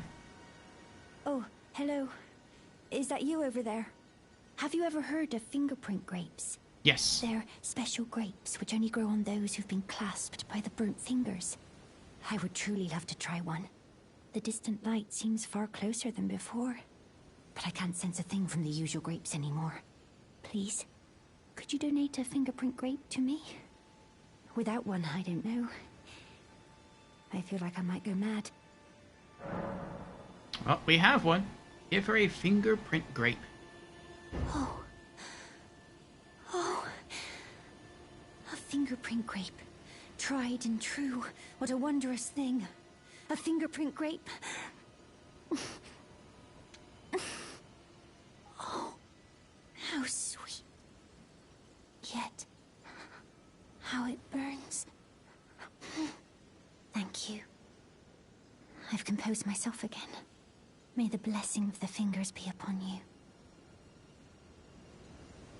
Thank you. From the bottom of my heart. I'm sure I'll be a finger maiden. Thank you.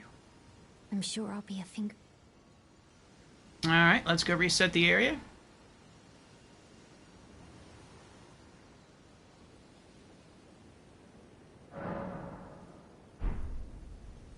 And she's gone again.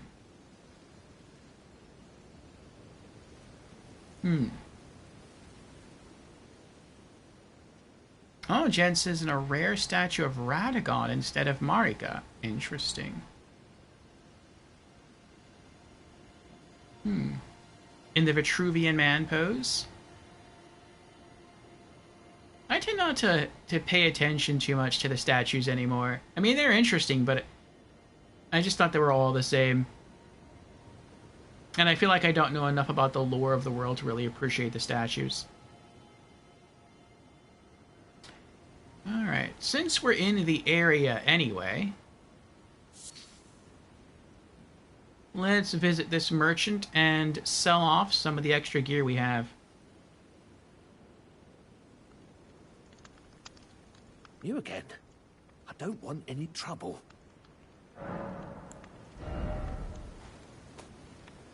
Let's see what we got here.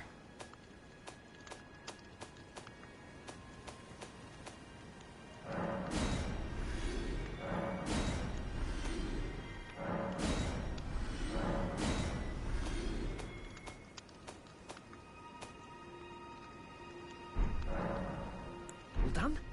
Well, be on your way then. Alright, what are we up to now? Just under 40,000.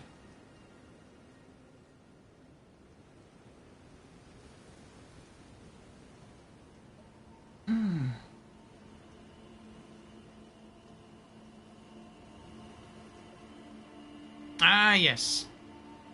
We are affiliate. But hopefully one day, we shall be a partner. That depends upon my consistency and if everyone likes me enough.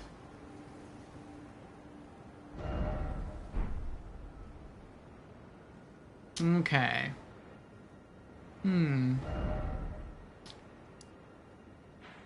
Now, where might she have gone?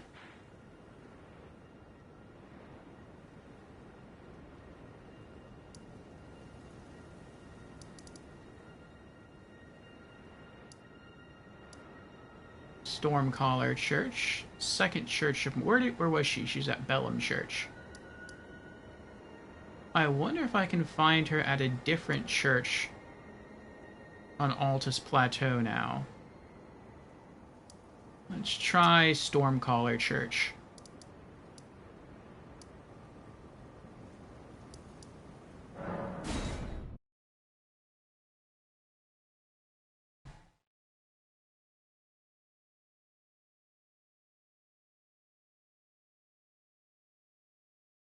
Jan says, oh, you have no idea how far she's gone.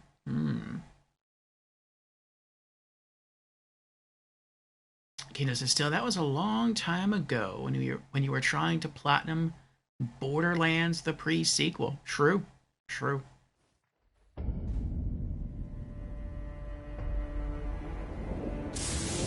I've been going a long time. Well, a relatively long time. I know there's other streamers that have been going for much longer than I have. Yay! Free heal. Free heal, but no runes.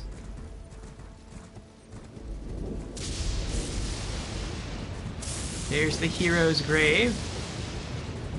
I really don't like the hero's graves. They are really tough.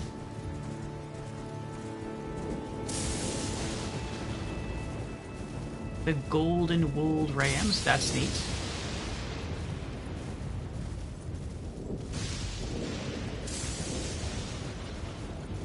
It'd be kind of cool if you could kill them for their gold fleece and then like make an outfit out of it.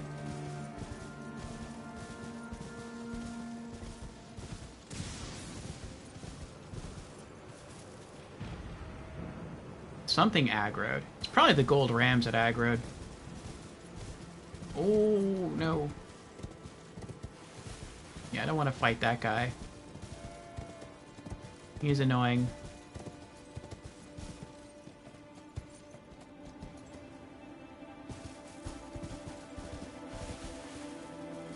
Oh, I got soldiers there.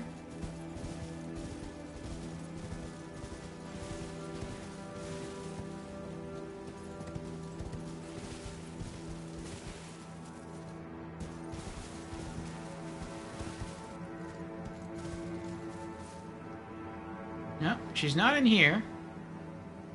There's only one more church to try. That would be the second church of Marika.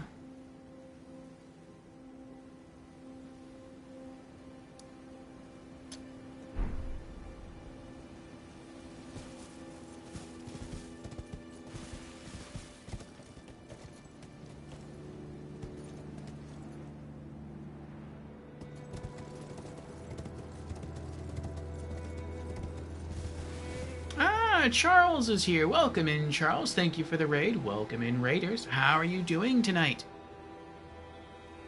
Charles has got to raid and run, but God bless and Godspeed to all.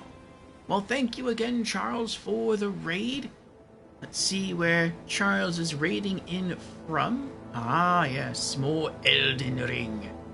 How goes the Ghost Flame playthrough?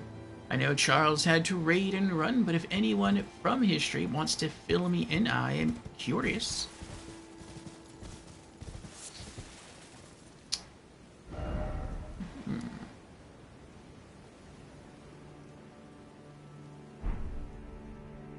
I was wondering if there's a faster way to get there. I guess we'll just go this way.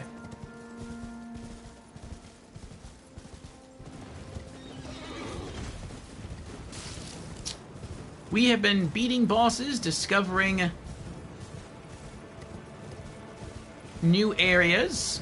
Well, man, I don't know about discovering new areas necessarily, but we've been traveling through unexplored areas. That's probably more accurate. And getting more loot.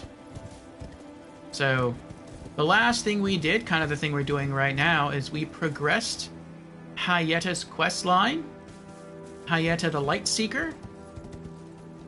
And yeah, there's gotta be a faster way to get there. Probably.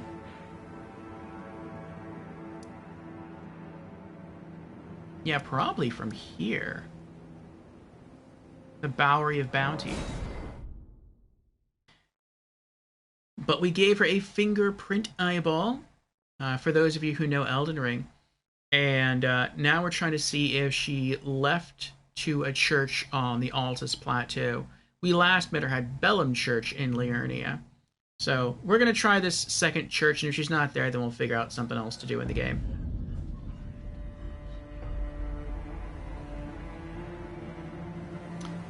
Jen says, in Lanedale sewers, remember the underground roadside? Not only were there catacombs that you already explored, and not only is there the path to the Dung Eater that you already went to, but there's even more to find in the Lanedale sewers, including a very special boss named Spoiler. This boss, alongside his brother, are barring entry to something horrible from ever getting out. Interesting. That won't trigger an ending, will it? If I go to that thing?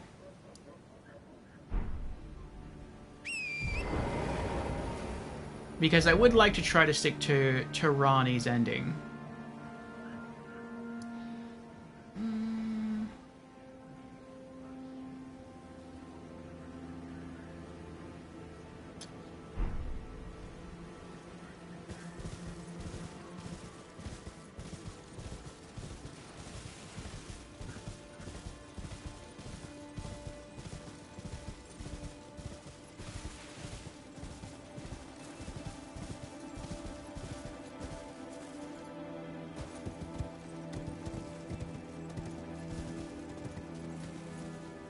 And don't forget the dungeon before the consecrated snowfield still has its boss unkilled.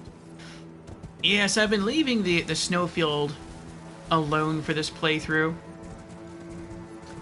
Because while I have been getting stronger, and it's nice to see that I can go through certain areas like Lanedale and like Caelid and defeat their bosses, I still question if I'm capable of going through places like the Snowfield, places like the Lake of Rot, and dealing with the enemies there.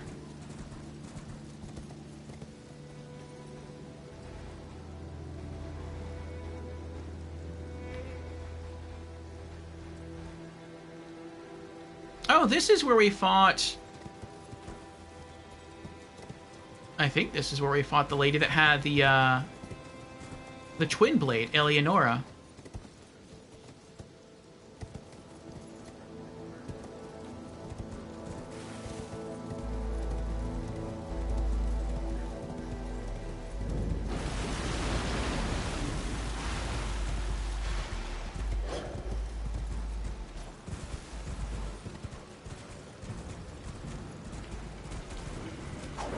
Nope. No. Interesting that he never attacked me before. I guess if you haven't fought Eleonora yet, he doesn't spawn. Ow! You're not nice. I'm leaving.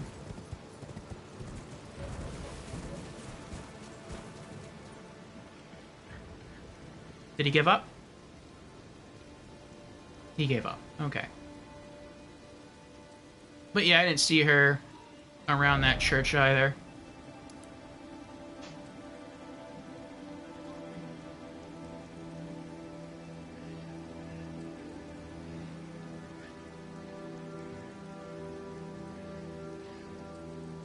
Jen says, behind all those barriers, Hyetta can be found. She can be interacted with one last time. But do not do anything she asks, or it leads to the only ending that refuses to let you choose any other ending. Interesting.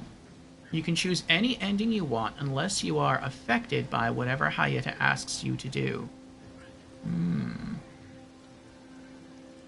What if I beat the game? Like, what if I get the Ronnie ending?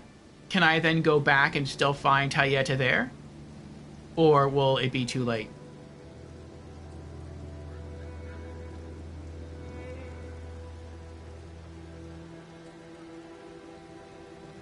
If you beat the game, get the Ronnie ending, then you can indeed proceed with Hyetta.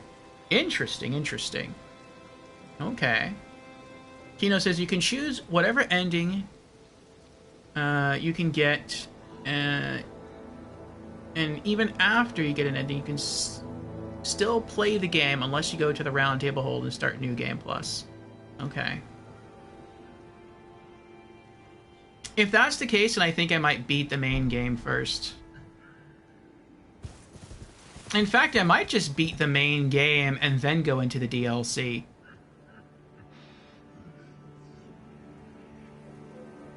From what everyone's been telling me, the DLC is much, much harder than the main campaign. And since the story doesn't force you into New Game Plus after beating the main campaign, I might just do that instead. Beat the main game and then go into the DLC. Kino asks, did I ever platinum the pre-sequel? No. I got close. I think I needed like 1 or 2 trophies left to beat the game, and I was too burned out on it. We've been playing the pre-sequel for over a year, consistently. For those who don't know, this was, at one time, pretty much a Borderlands, the pre-sequel channel, where we were playing it every day for hours a day.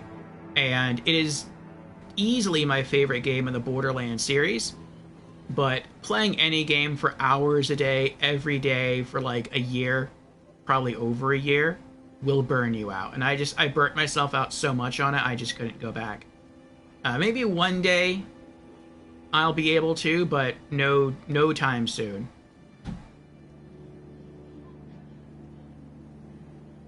Jen says, you should definitely at least find Hayeta first as a Grace lies next to her.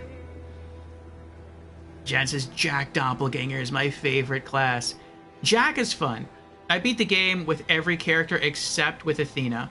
Athena was the character I had started to play the game with before I got too burnt out. My favorite was, I forgot her name now. She was the Marshal from Borderlands 2. Nisha the Lawbringer. Easily my favorite character in all of Borderlands as a franchise. I love to play as her. I love her story. I love her voice lines. She, to me, is like the perfect Borderlands character as far as what I look for in a Borderlands character. Yeah, she was great. Yeah, I do need to eventually go back down into the subterranean shunning grounds. I know there's more stuff down there. Oh, and for those who are unaware from the raid, thank you for remaining from the raid. As far as who I am Orfeo. I am a variety streamer here on Twitch, in addition to being a YouTuber. And on Mondays, we have a sort of play anything game. And right now, Monday of next week, we should be finishing up a game called En Verloor Verstand, which is a 3D first-person adventure game. And then the Monday after that, we are doing some retro gaming with Quake Episode 5, Dimension of the Past. So, if you like Quake, there you go. Or retro first-person shooters. And then on Wednesdays, Thursdays, Fridays, and Saturdays, we have RPG afternoons. And right now, those are all dedicated to Elden Ring. So, yes, if you're interested, feel free to drop me a follow, and perhaps I will see you sometime during the week. Cheers.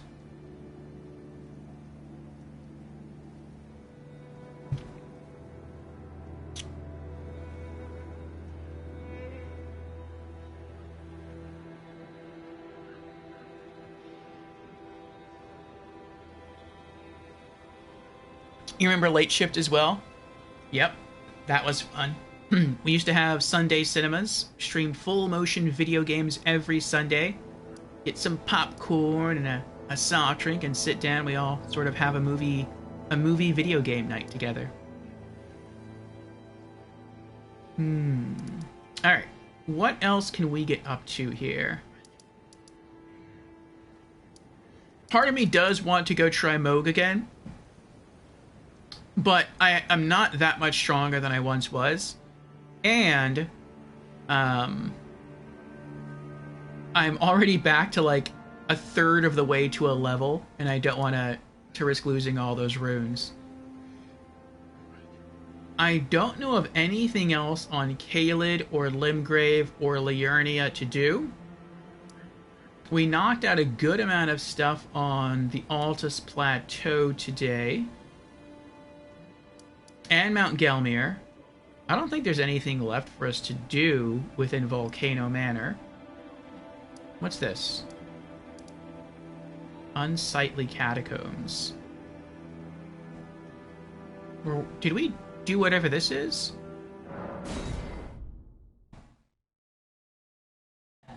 Let's check.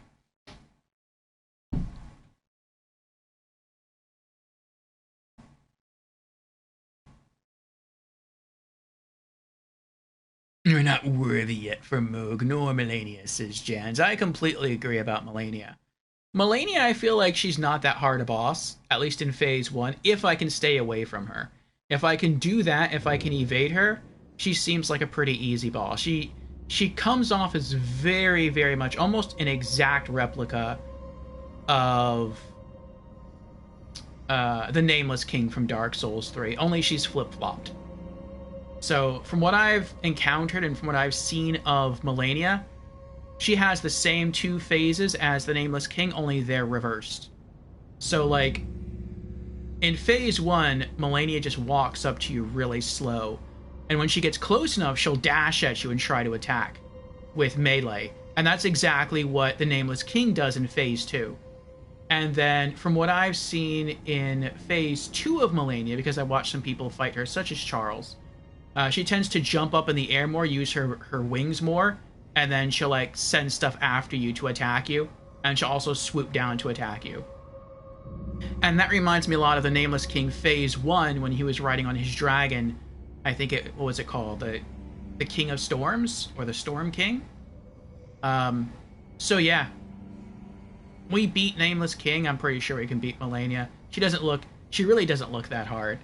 It's just a matter of staying away from her, at least in Phase 1. Phase 2 could be a very different ballpark. But we haven't got there yet. With Moog, we are very, very close. We might have beaten him last time, but we kept getting stuck on the gravestones at the very end, and we weren't able to dodge out of his attack patterns. If so, I think we need to, like, 1 or 2 more attacks to finish him. So that was a bit of a bummer. But as we continue to get stronger, I know that we'll get Moog, and we're very close to killing Moog. I don't know how many more levels we have to gain, but we're not too far away. King of the Storm, yeah. Thank you. Jen says, Haligtree is the Archdragon Peak equivalent after all. Secret area. Oh, that's true. That's true. Tina says, you need to kill him 1 time to access the DLC. Yes, so I've been told. That's going to be pretty cool. Okay, so we're in the cavern. There's no line over the cave, which makes me think that there is a boss here, but I've already killed the boss. Oh, that's right. I remember the Perfumer's Ruins, and I remember the cave. What's this place, though? What is that structure there?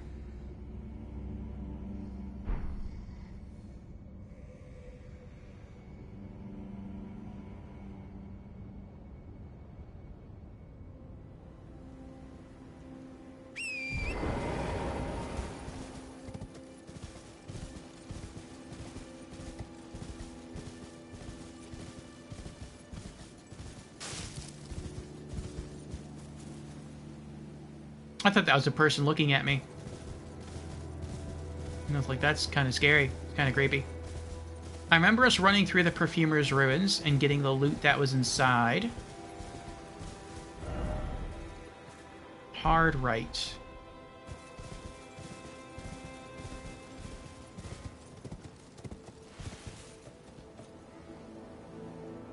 I have a feeling if I keep going this direction... Oh, it's just the rocks. That's what I'm looking at. Yeah, if I keep going around here, I'll bump back into Perfumers. They're over here resting.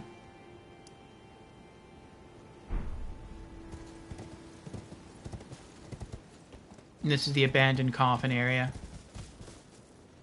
Okay. Nope, something else just died. Nice. 40,000 runes now. Alright. What are our options? Our options are Caelid Tree. I really don't feel I'm ready for that.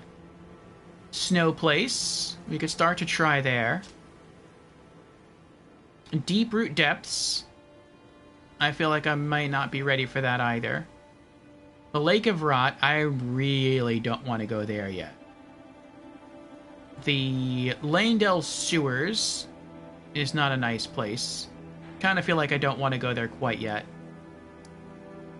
Moog, I do want to go, but I don't feel I'm ready yet, but I'm not too far away. I guess let's start making our way through the snowfield then. So let's see what we got here. Forbidden Lands, we did that already. Grind Lift of Rolled, we did that. Okay. We have the Zaymor Ruins, we already looted that. Giants Mountaintop Catacombs. So there's that. It looks like there's a hero's grave, but I haven't figured out how to get there yet. I'm thinking maybe, like, you beat the boss in here, but there's also, like, an alternate route, maybe not alternate route. There could be an alternate route through, like, an illusory wall. Or maybe you beat the boss, and on the other side of the boss is another pathway that leads up onto this plateau, and that would take you into the hero's grave. There's the boss within the hidden path to the Haligtree. We could explore... We could try to find the cave that this thing is pointing to, which is probably somewhere in here. We can see that there's a cave right there. There's ruins all along here. We've been through Ordina and the Apostate Derelict. There's an Erdtree Avatar over here. I think there's one over here. And I think... Where is it?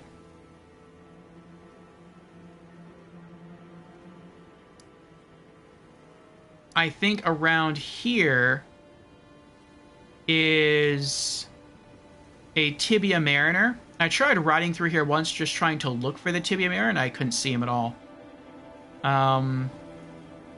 There's also a dragon out here on the ice. And I think I tried rejuvenating him once or twice in the face, and he is super tanky. So we have a few options here. I don't really want to go into any catacombs right now because I'm worried to lose the runes. I guess we could go to Consecrated Snowfield and try to explore a bit from there. The snowy area feels like the next easiest place to go for us.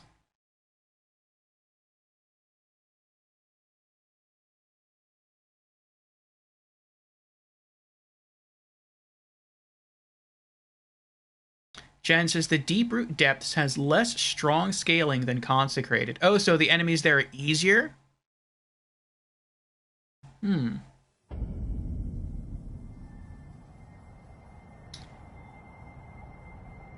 Well, if they're easier, we might go there. What's that in front of me? Is that a beetle? No, it's a light. Okay.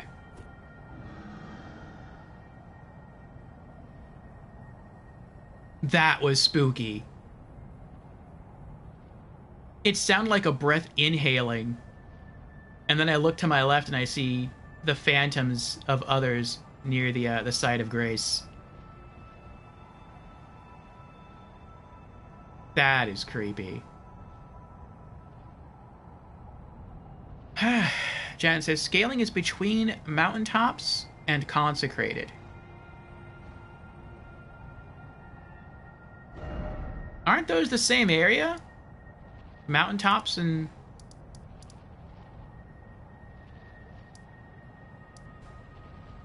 Snowfield?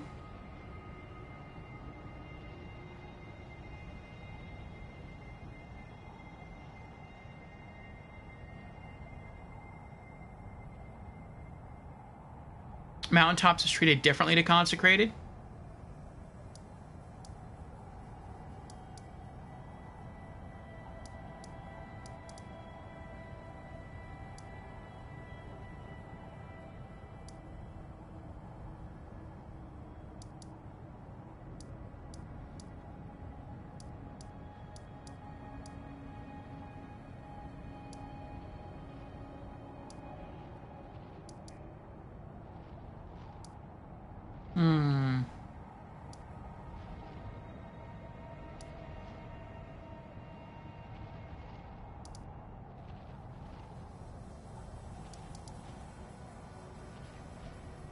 Okay.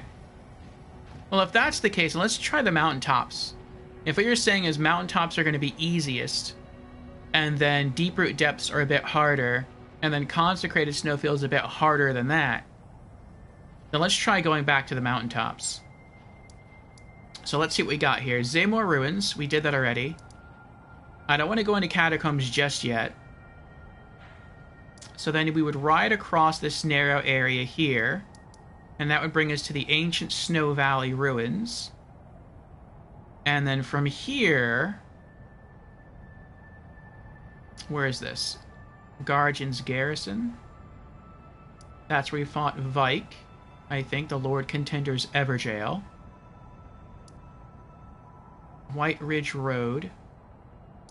So I know we have a boss here. We have a boss here. I think that's it. We can try to go fight those bosses. Let's do that. Ancient Snow Valley Ruins.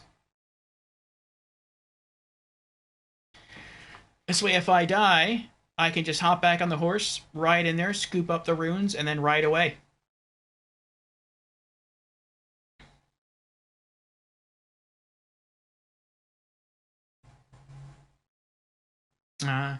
Jan says, to put an example, a mountaintops rune bear is weaker than a deep root depths rune bear, which is weaker than the ultra mega hard rune bear in the consecrated foggy area that tortured Beezers.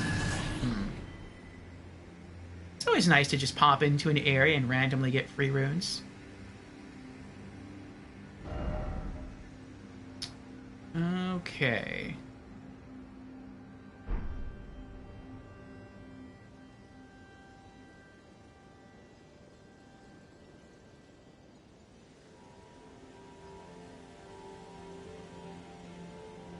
I thought there was supposed to be an archer around here somewhere.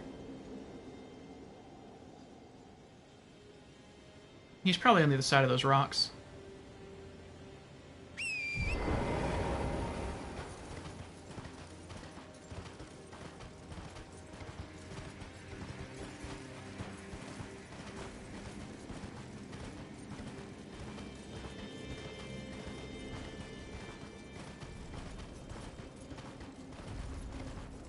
There's a giant there that you can ignore. So we're going to go up and around.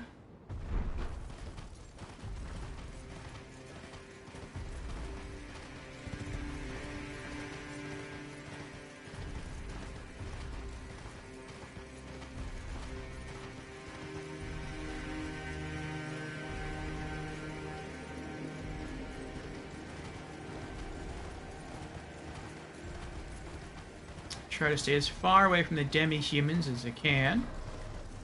And we aggroed.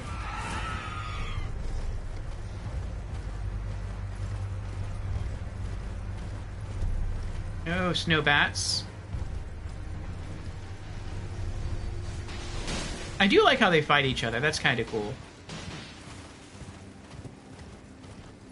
I remember remarking that that's probably why there's no Site of Grace here, because if there was, then you would probably just spawn in, go AFK for a while, let them fight each other, then just go back and rest at the Site of Grace, and then let them fight each other again and just get free runes. How much do you get from them dying? 2,500 runes for doing nothing. Yep. It's pretty good. Alright. Look at that. That's pretty nice.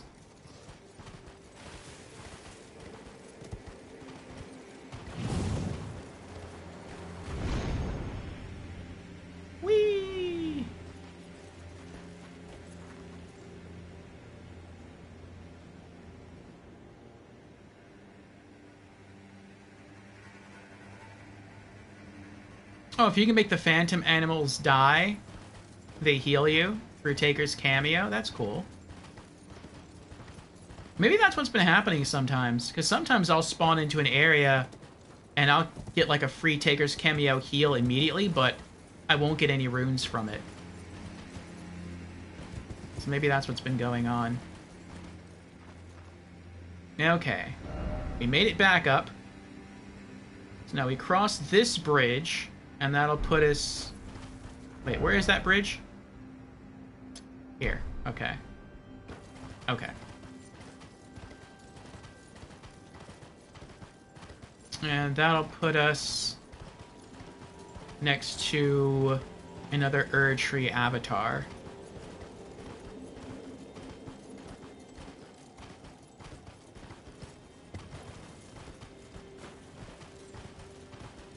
And I don't know if we're going to be strong enough to kill this one. Hopefully there's a statue of Marika nearby.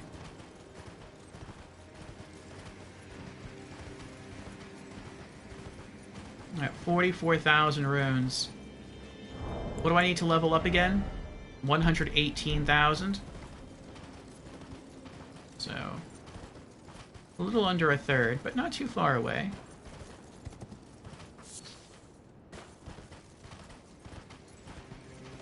And I don't remember... There's a demi-human. There's another strong demi-human.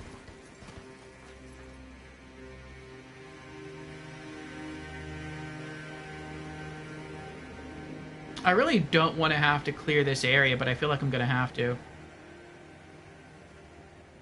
There's so many demi-humans around here. I know what I can do.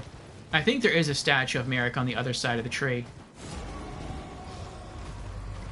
So if I can ride around here, even if they follow me and I die, so long as I can make it to the other statue of Merrick, I think I'll be okay.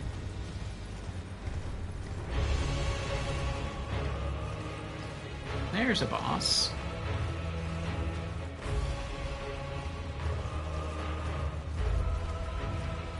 Oh, this is not a...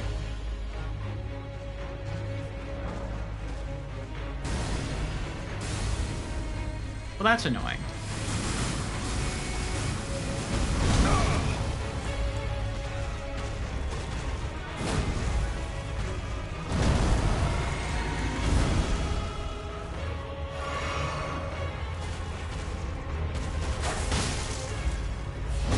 Oh.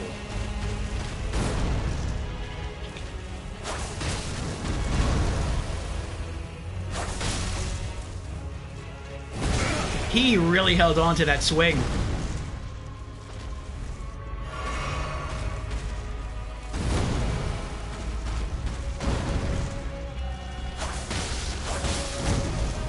Woo.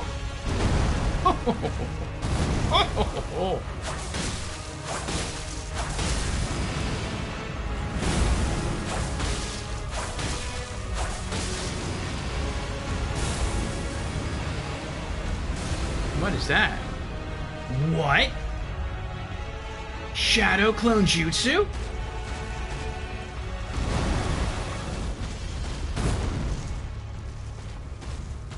That's not good.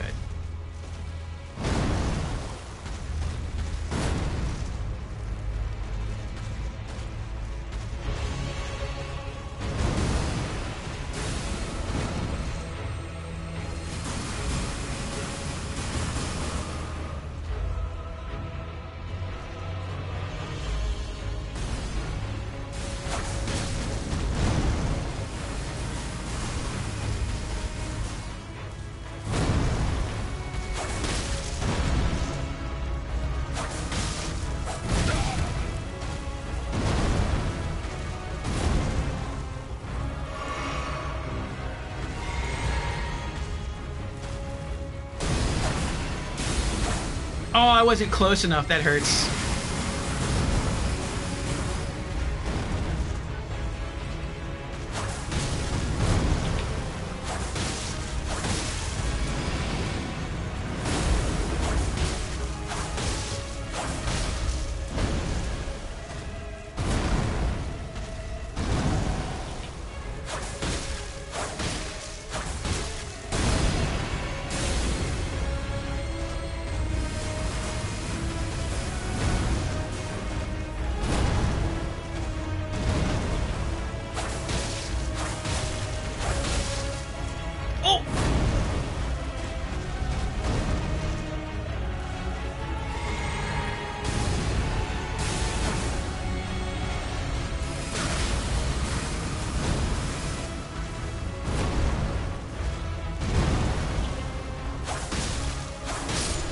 We did it! I think, maybe. Erdtree Avatar! Did it also kill the other one, though? It did. Okay, good. Cerulean Crystal Tear. Crimson Bubble Tear. Another Crimson Bubble Tear? Didn't I have one of those already? Yeah, and there was no statue of Marika either. Whew.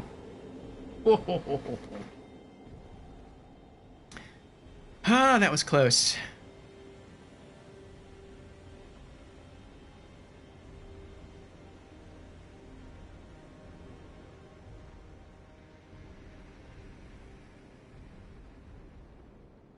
Jen says you can hold down on the directional button on your D-pad to cycle immediately to the first item in your belt, which is the red Estus. I believe I told you this in Dark Souls 3 too, if I remember correctly. I'm pretty sure you did. And that is something I know. It's just, in the heat of battle, I often forget it.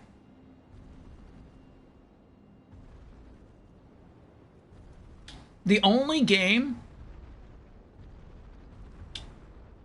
maybe the only 2 games, I felt like I've had a chance to really think during combat. That's not true. Would probably be every Souls game, really, except for Dark Souls 3, and to some extent, this one. Just because Dark Souls 3, there's just so big a difference between the attack speed of your character and the attack speed of the bosses. And then, what is that over there? Oh, it's a rock. And then in this one, it feels like the bosses are slower, but you're also slower. Actually, I'll take that back. I'll take that back. I feel like maybe you're about as quick as you are in Dark Souls 1, maybe a little bit quicker than Dark Souls 1. So it feels a bit easier. But I still feel like once I get into battle, I'm more focused on just staying alive and beating the boss. Yay! More free runes. Than I am at actually trying to do anything else. Jen says they both shared the health bar, by the way. You didn't need to only attack the original. Oh, okay.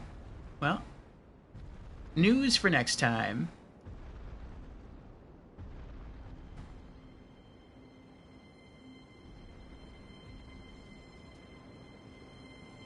Yeah, I wasn't sure if it had its own unique health bar, and if it did, I did not want to, I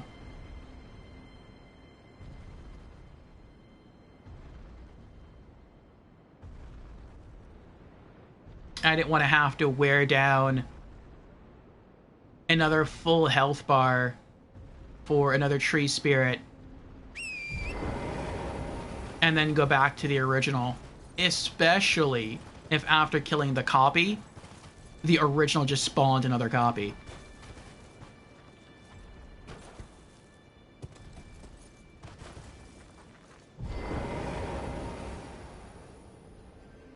Alright. We need like, what, 4,000 runes to level up again? Now what do these do? Crimson Bubble Tear. Restores HP when near death in mixed physique.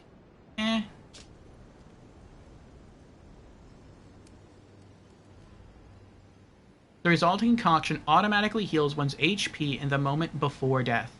However, this effect only occurs once and will expire after a certain duration. Oh, so it's like a regen effect. So it's kind of like the effect that the Dark Knight armor set has in this game. Like the Remains armor set. That's what it sounds like. And Cerulean Crystal Tear. The resulting concoction restores half of one's maximum focus points. That's not bad.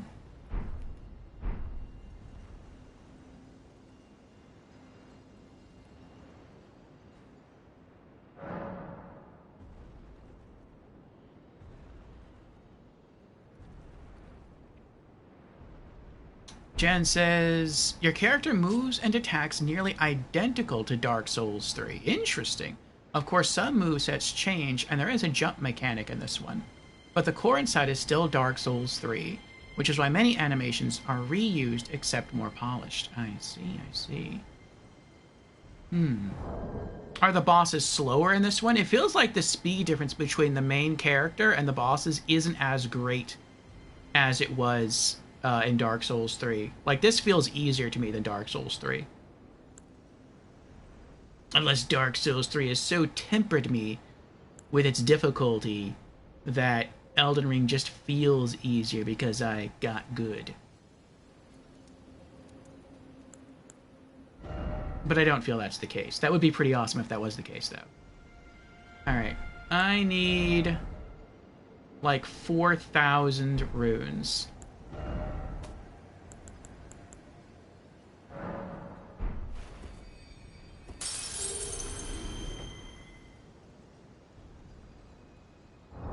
Like 3,000 runes.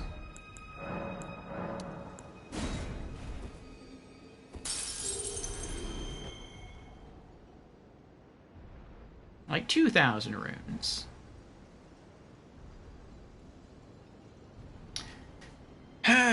Jan says, let's see here.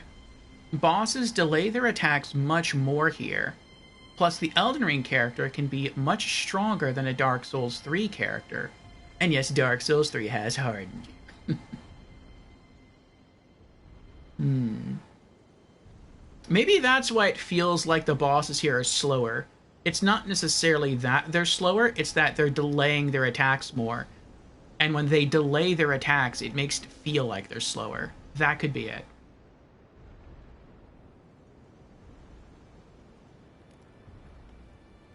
Alright, I'm really close to leveling up here. We need like 2,000 runes. I don't want to try and deal with the Tibia Mariner right now. Did I ever do that one? Did I ever reach... I never reached that tower? Oh, wait. Something else just died. Nice, now I have like 1,000 runes left. What is that I'm looking at? That there.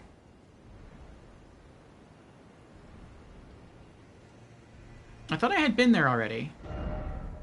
Oh, I have. Okay, that's the Heretical Rise. I thought my character was staring off into this direction over here somewhere.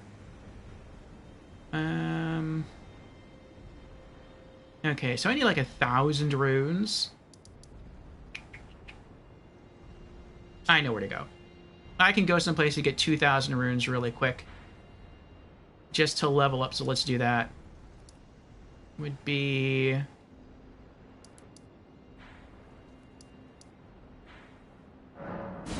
Palace approach.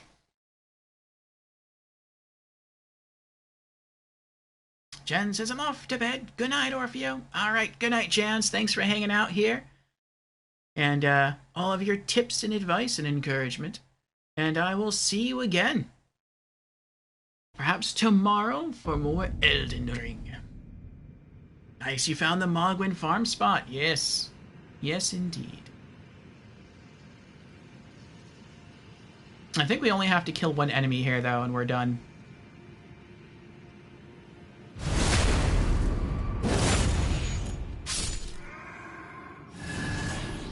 Yep. Look at all that blood. That is disgusting. It's kind of cool, though.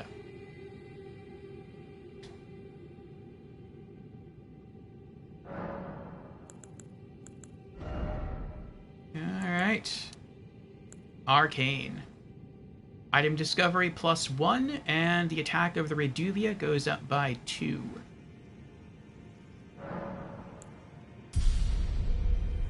$120,000 runes to level up again. And when the time comes, we will put that level into Vigor.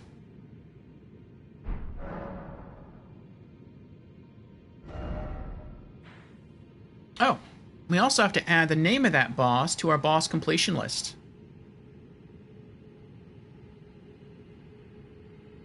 Jan says, before I go, look towards the lake in the distance. Do you see a giant bird? I do. I mean, I can't right now, but yeah, I know it's there. We ran down there and got invaded by the White Mask. If you grab a bow and shoot it, it will fall and die 99% of the time when standing at the edge next to the Grace. dropping 11,000 runes. That is... Oh, that's what he's doing. I see. That's a lot of runes. Oh, that's what he's doing too. There you go. I typically don't farm, or not farm, I typically don't grind off stream though. I'll farm for weapons and stuff, but I typically don't farm. Now, in New Game Plus and beyond, I will definitely be farming off stream. But first playthrough, eh. You can tell the popularity already, yeah.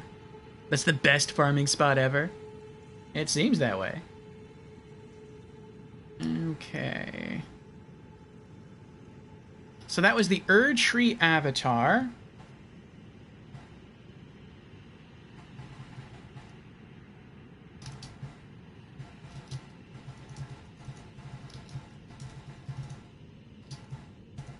Of... What was the area called?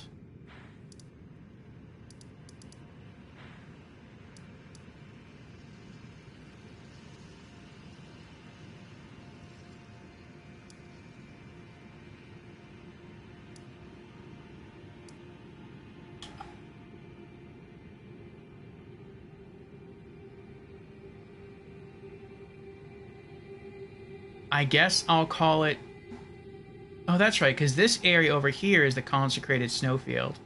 So I guess I'll put, minor well, just put Erdtree of... I guess mountaintop Erdtree. Okay. Mountain top Erdtree.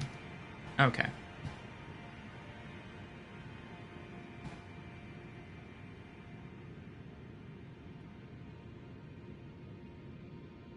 And Jans has redeemed Hydrate as he's off to bed.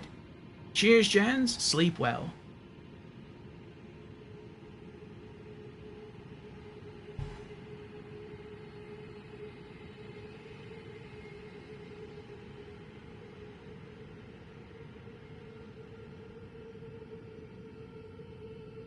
Okay.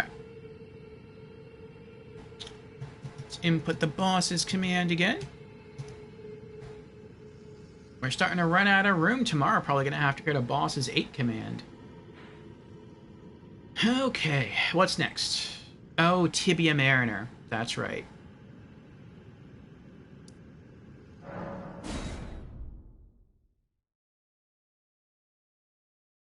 The Tibia Mariner's a weird one.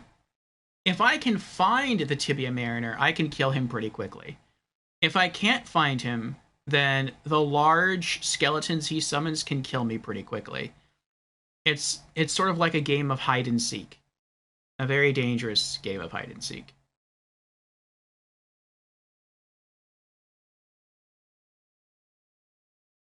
Welcome back, Dodra. How are you doing? Wave of Gold Sword. Sword skill kills all of them with 1 hit. 80,000 per. I don't think I have that skill. Wave of Gold? I don't think so. Is it an Ash of War?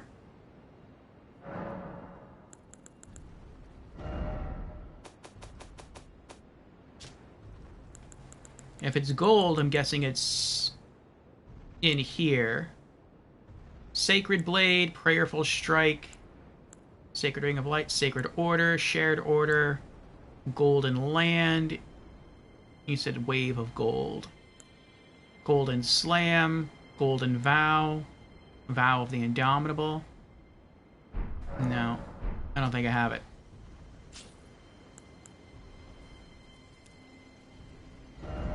Okay. You know, I'm just gonna buff up now.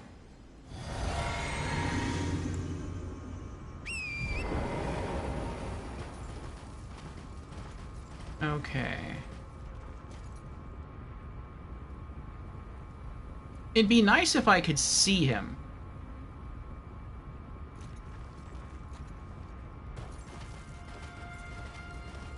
I see snails. He only springs up if I go this way, though. The Tibia Mariner. Like the large skeleton guy.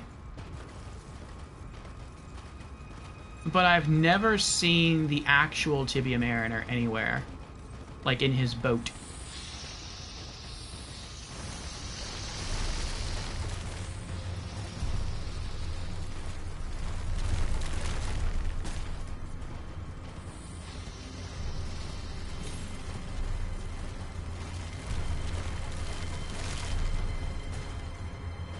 They are persistent, aren't they? See? There he is!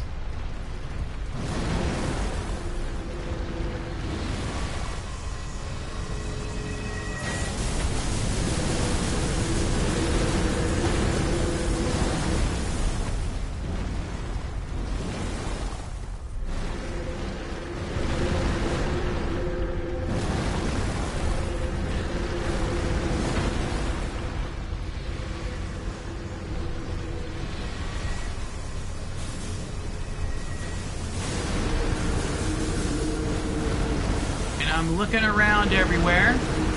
Oh, I...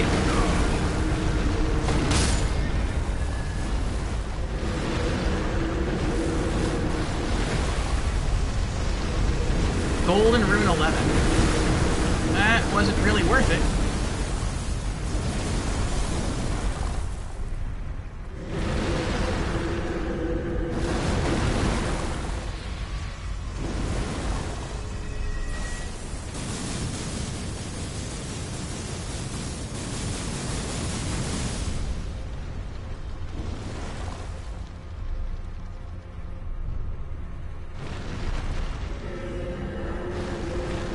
Fine.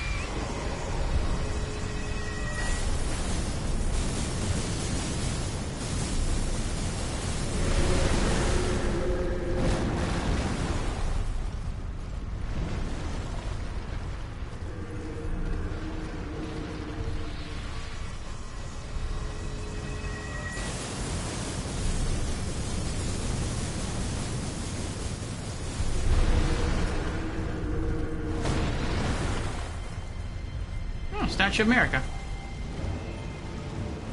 Deathrite bird. Oh, yay. Ow.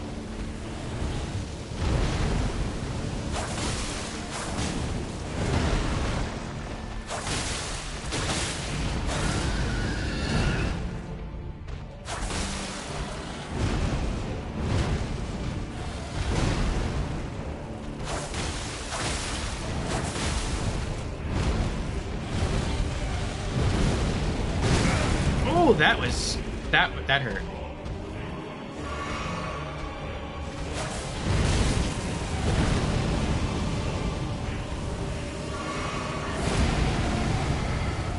Why are you so mad?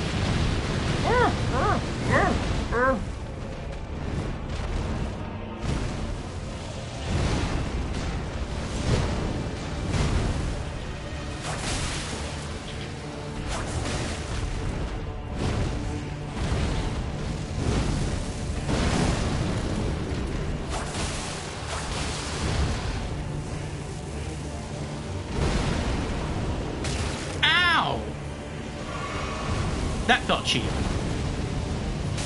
Ow!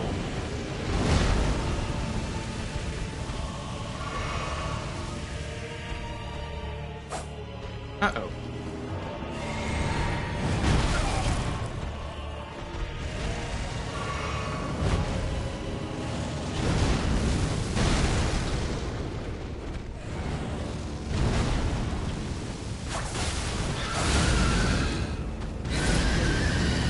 Shush.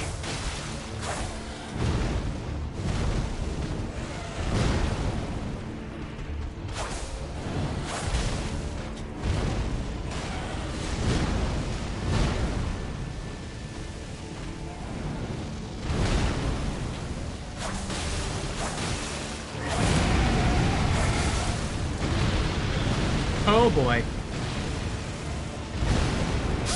Oh, I saw it. I saw it. As soon as I was rolling away and I had gotten a decent amount away from him and I saw how low my health bar was, I knew it was over. Ah, well. But he is not the one I wanted to fight, though. I wanted to fight the Tibia Mariner.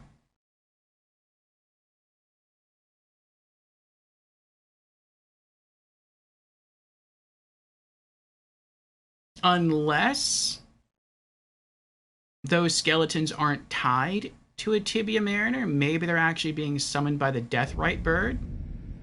That could be it.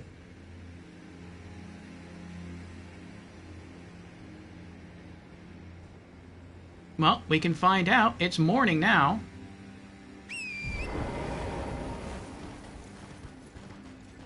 So...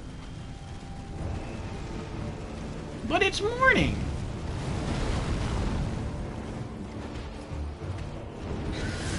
You cheater.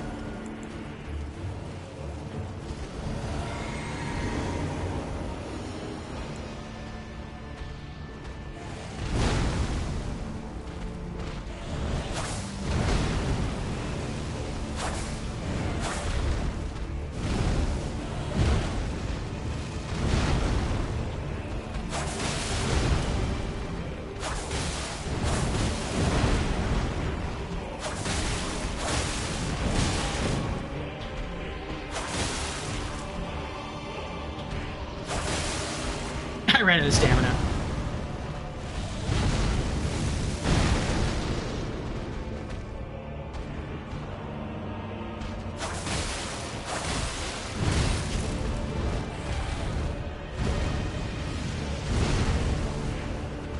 Just in case.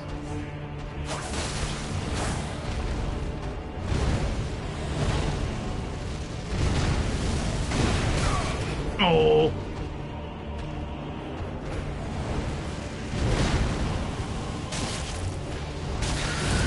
That is so cheap.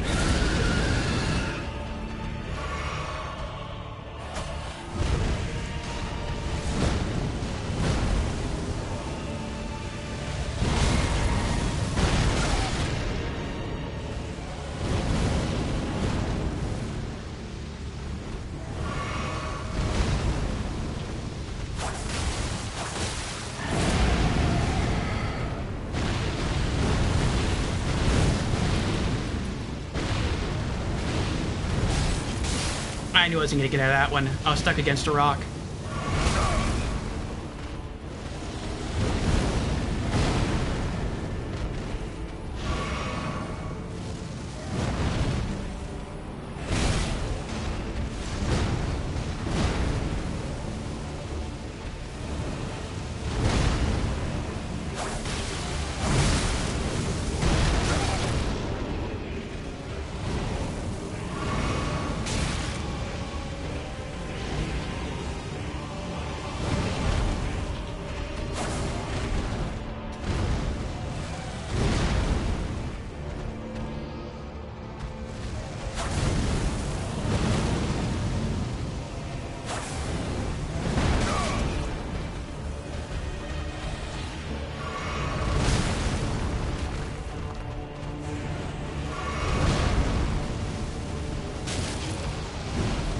I hate that it staggers me. And there's like nothing I can do.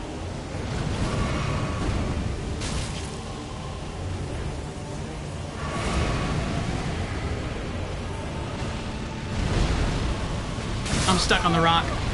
I can't do anything.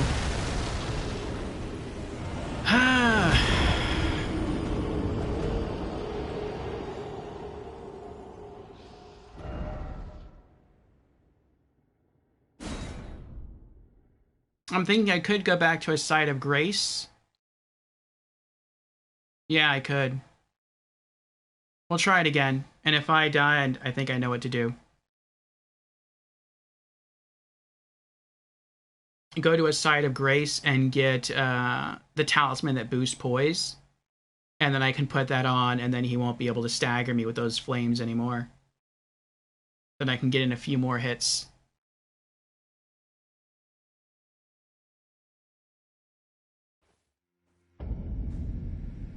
What happens though if I just rush in and I just try to like L1 spam? Will that work? Let's see what happens. Oh, I forgot to buff. I might die here already. Yep.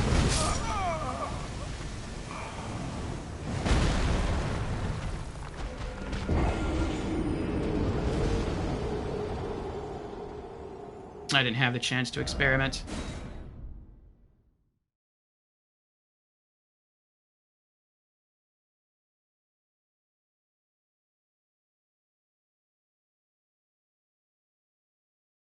Well.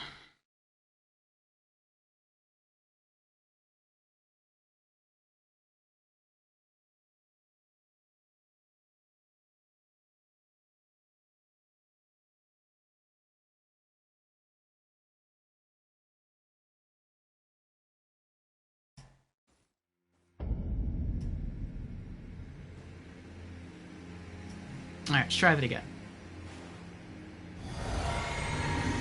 Alright, we got the buff going.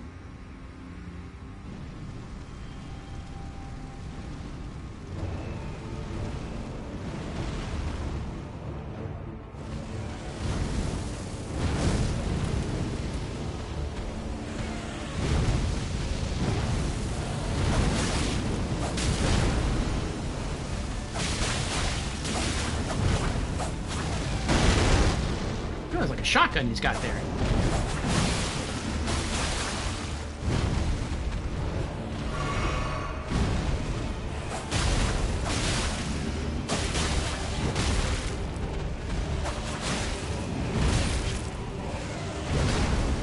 That's interesting. I mean, if I have stamina and I go in, it's kind of hard for him to hit me. So long as I don't get stagger locked by the flames.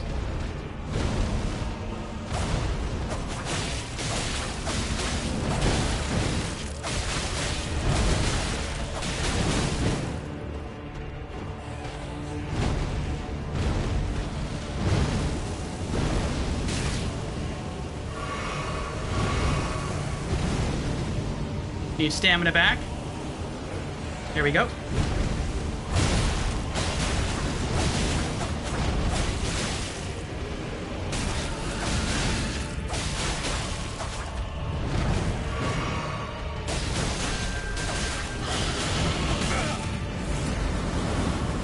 Oh, wow.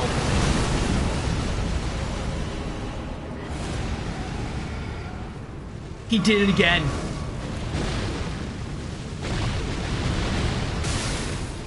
Jeez.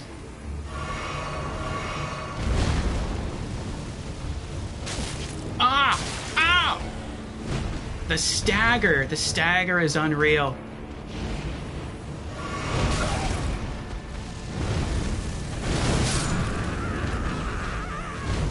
He stagger locked me.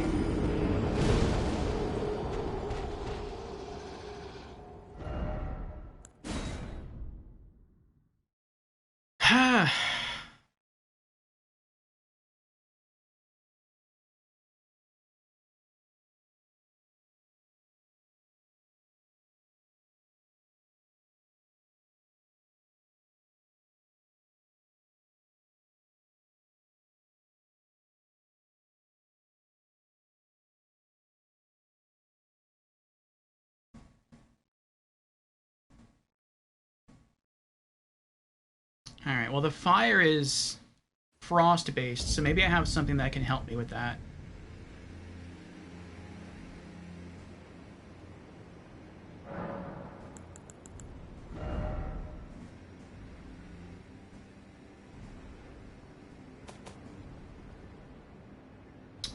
I don't have to worry about Dagger, Talisman, or Taker's Cameo. So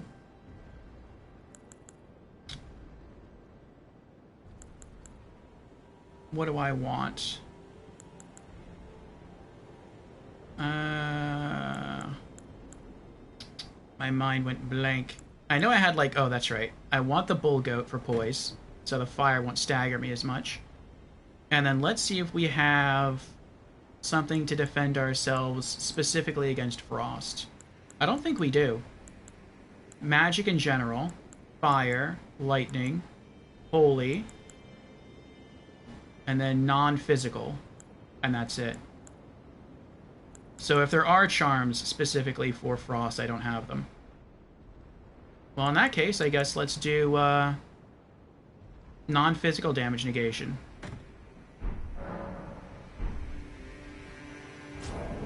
Okay.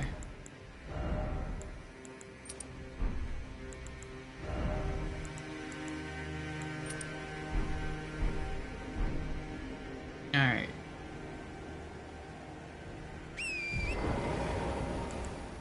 Okay. Let's find that Statue of America. I think it was like all the way over here.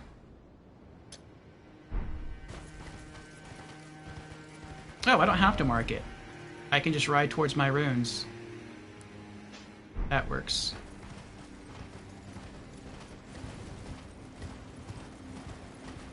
I do have to make it past all the skeletons again.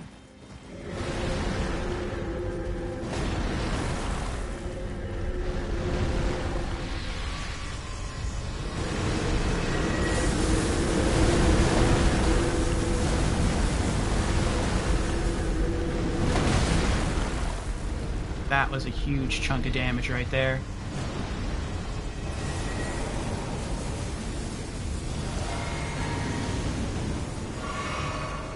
Alright.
Oh, wow.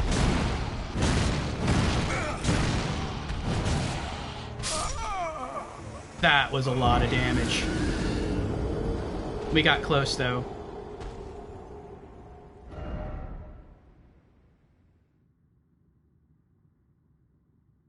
I don't think I was getting staggered that much, though.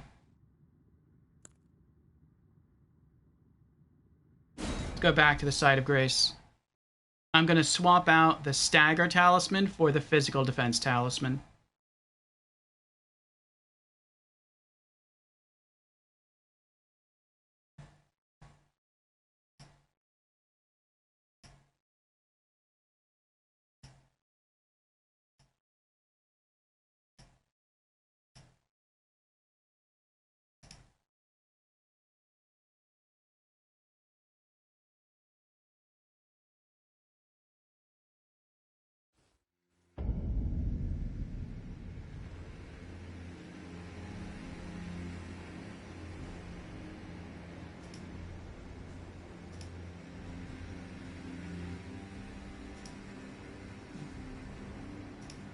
Okay, let's give this another try.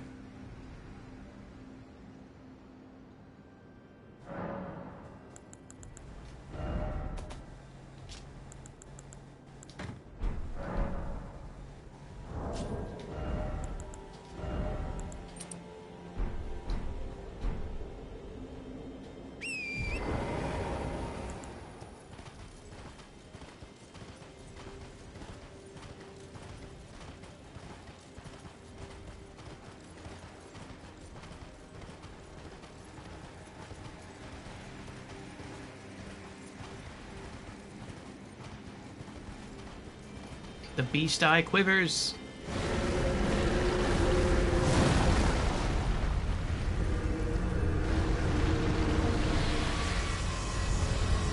Oh, I tried to get it. I'm noticing a lot more items now.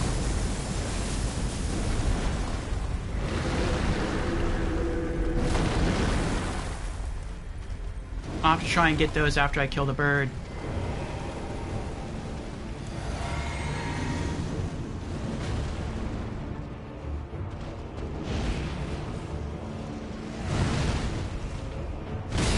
Ow.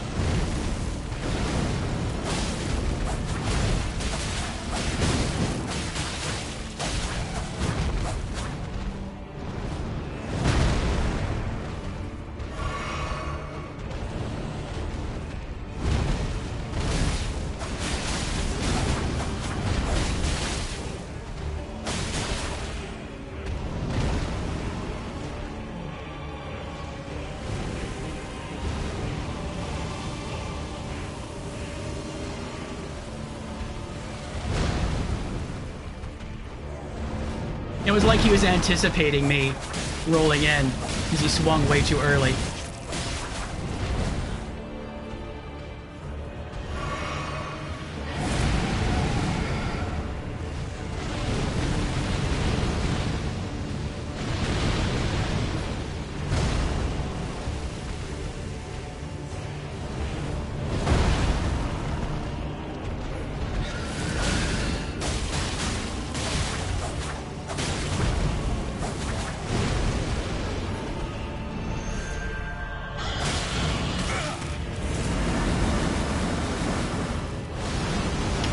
He hasn't done that early before.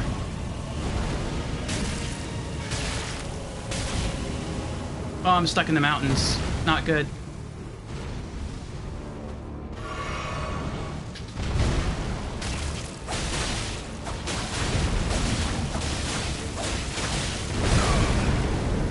Wow.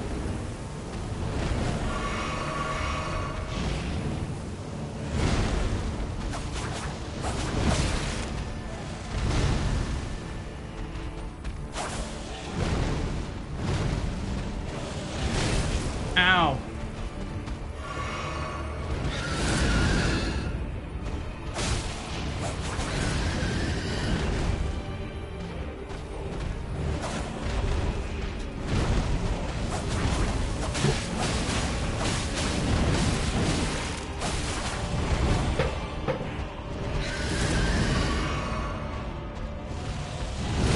Oh.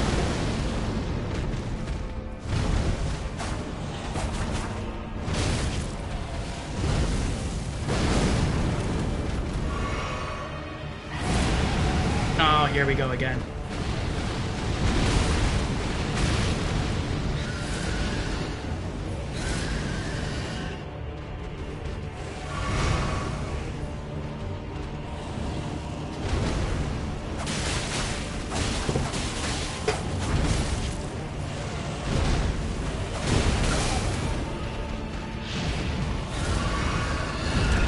Oh! At least when this attack hit, I was at full health. Hopefully I'll survive it.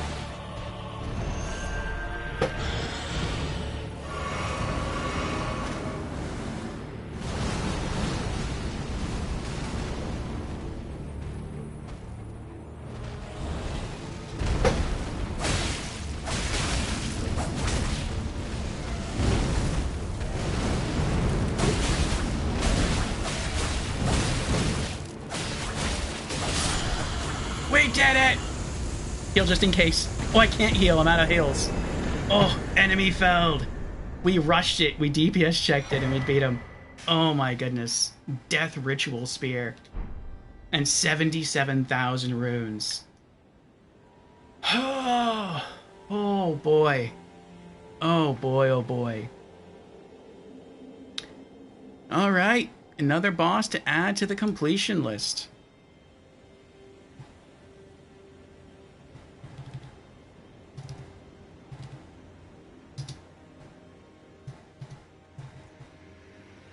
We'll say Deathbird. And where am I? I don't know where I am. I'll say north of Lofty Shack. Okay.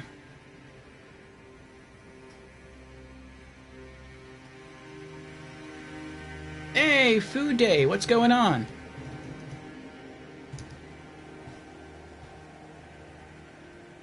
Oh, I didn't space it correctly.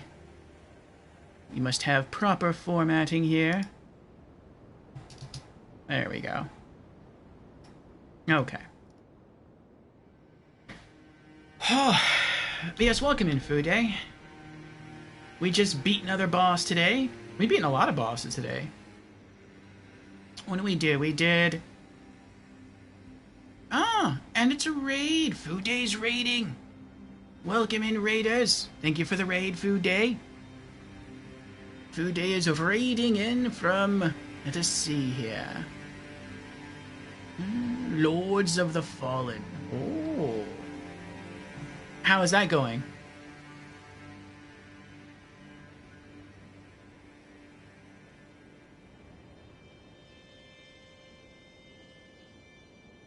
See, the list is building up. Yes, it is.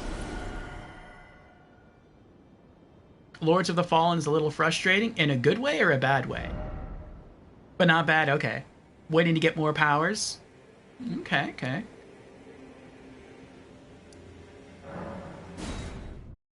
Heads back to the side of Grace here to get back on my flasks.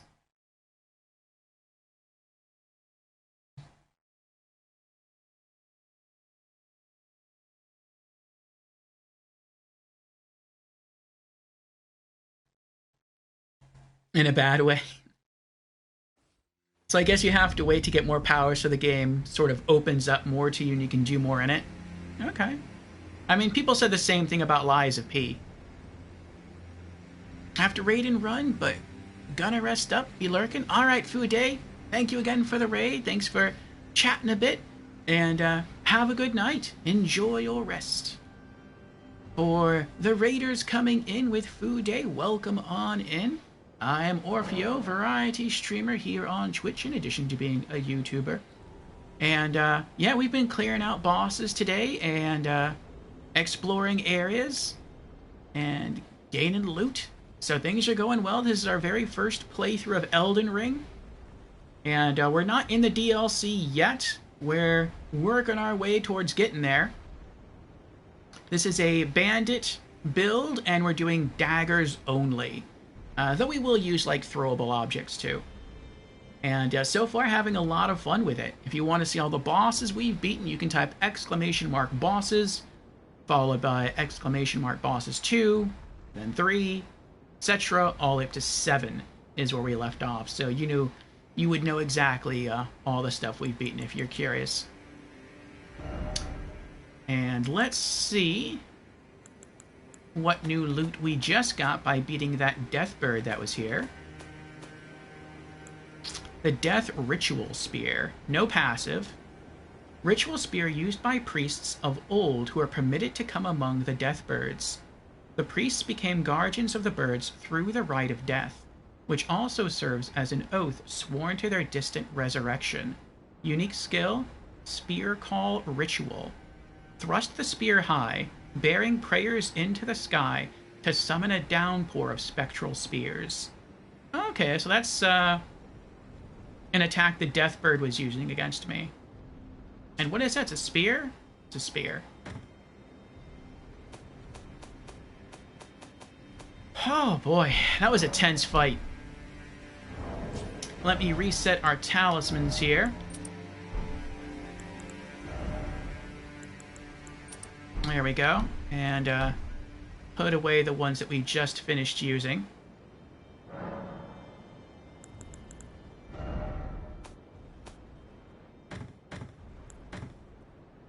Well, I just realized that when we rode in here, it said that...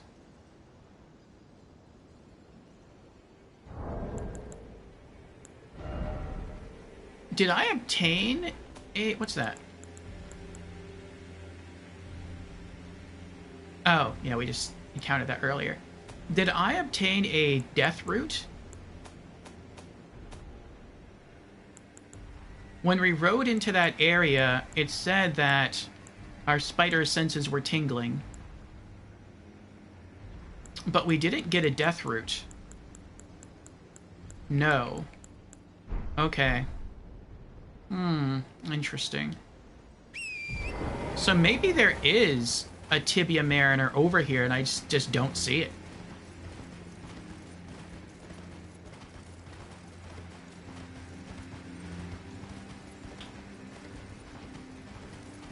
Though I wonder, the beast eye quivers. So it's here somewhere. But maybe now that I kill the Deathbird, maybe those spectral skeletons were tied to the Deathbird. And now they won't spawn, so all I have to do is just find it. Maybe it's on a corpse somewhere. Let's see what happens when I get closer. If the skeletons start spawning or not. They do start spawning. So that means the Tibia Mariner is around here somewhere. I just have no idea where. Maybe it's invisible. I don't know. I'm trying to lock on. And I don't see the Tibia Mariner anywhere. Can I view him through my telescope? I don't get attacked when over there, so he can't be over there.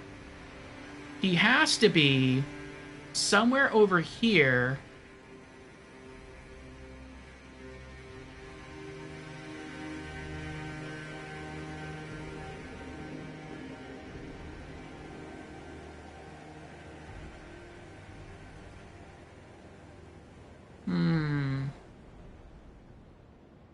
If the large spectral skeletons are not tied to the Deathbird, then either the Tibia Mariner is here, and I just don't see him, because he's so well hidden between all the gravestones, or he's invisible, or maybe it's the spectral skeleton that I have to fight and kill. I don't know.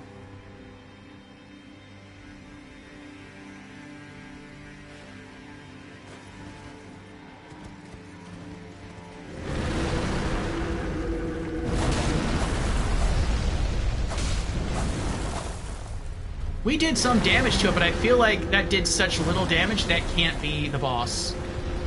I feel like the Tibia Mariner has to be someplace else around here. Ooh. And I just don't know where.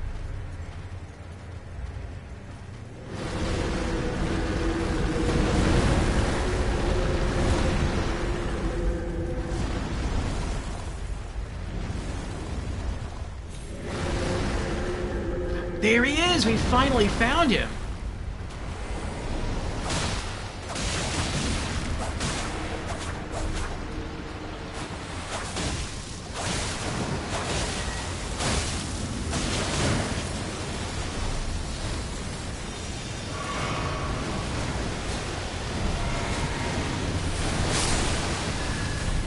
I don't know what that was.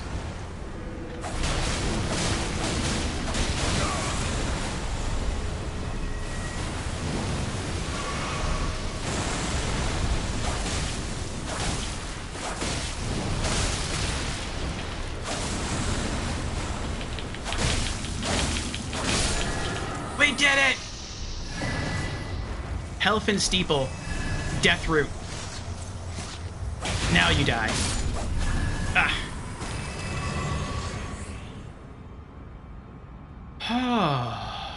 Did that even have a boss health bar attached to it? I didn't see one. I mean, correct me if I'm wrong, but I didn't notice one.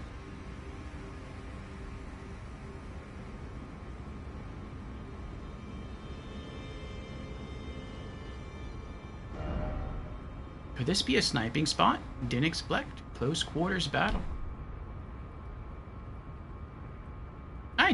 I don't know. If you had a great bow, could you hit that lion down there with great arrows? Maybe.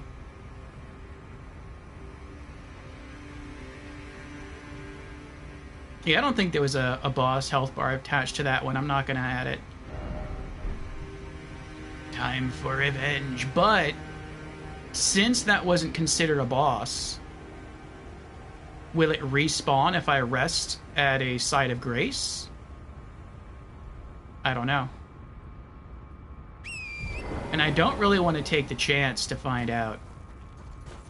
Alright, so what I'm going to do is ride back here.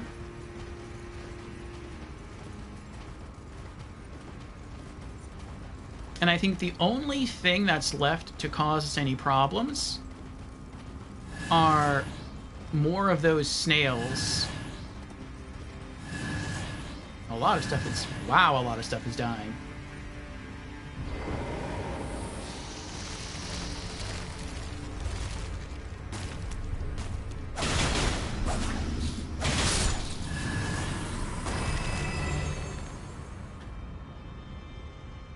And so now from here, let's try and have ourselves a good look around.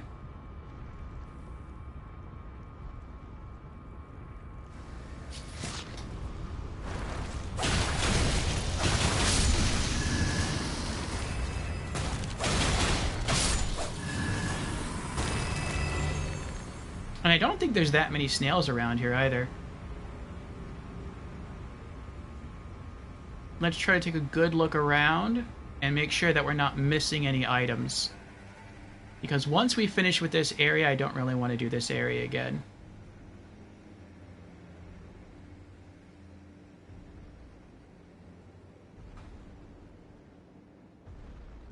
I saw a couple of items that I tried to loot while galloping towards the death bird for that boss fight, and I couldn't loot them because I was galloping by too quickly. So I know there's at least 2 items that I can loot. I don't know what they are. They weren't purple. So, I mean, I wouldn't doubt if they were like flowers. But I mean, I could be wrong. They could be good items. They could be like high-level runes. That would be nice. Okay, nothing behind there. So let's check. I don't even know how he was sending out his skeletons to attack me either. Like, he was all the way back here. There's a little range of mountains in the way. How did you even know I was there? Did you just hear my, like, the horse galloping, like, above you and send out your skeletal minions to try to kill me?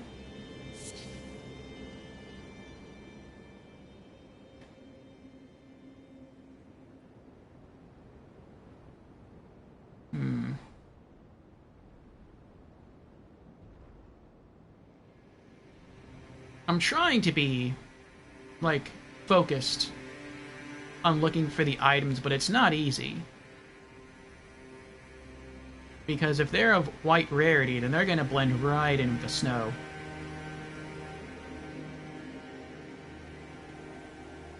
And I could literally just run right past it and not even notice it. But I'm trying. Oh, see, there was one right there. I didn't even see that. I just saw the pop-up happen, the pillage remains pop-up. Human bone shards. I think the second one is near this one. I think it's near a gravestone. It's not him, but I know I saw 2 of them.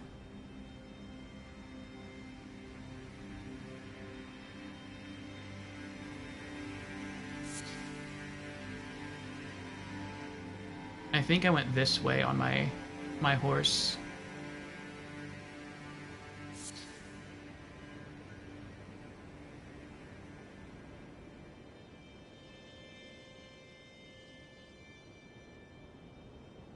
If anyone knows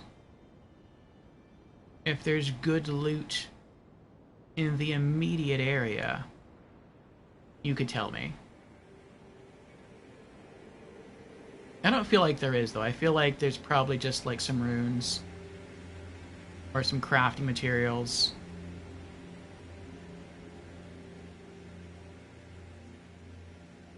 Was I there already?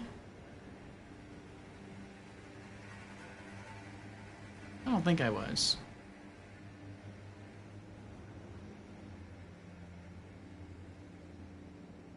But I mean, I don't think I went that way to battle the Deathbird either.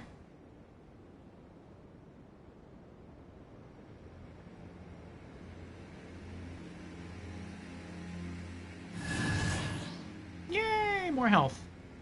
I'm guessing that's just phantom animals dying, which is why I'm getting health back, but I'm not getting any runes. At least I'm usually not getting any runes. Alright, I could have swore I saw another item.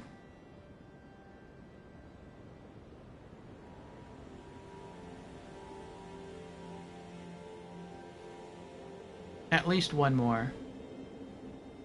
Near some tombstones. Maybe a higher perspective will help me. This isn't a lot higher, but I mean, you know. Every bit might help. Ooh, what was that? What was that?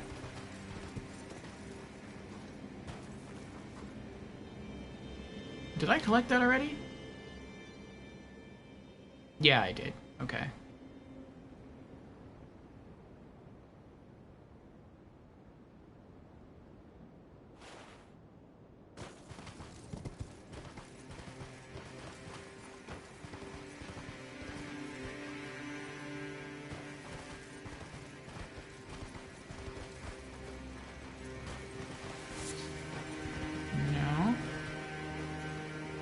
It's not quite the same when you're not running for your life.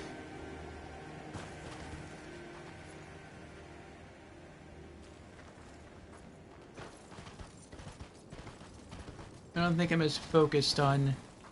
I mean, really, I was focused on just finding a way out and not dying, just along the way I spotted items.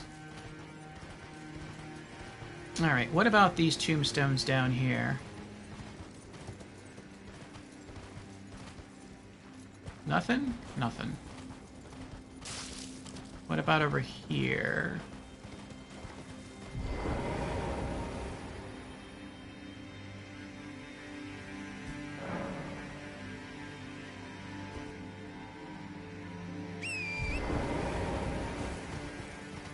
Alright, I'm about to give up on this.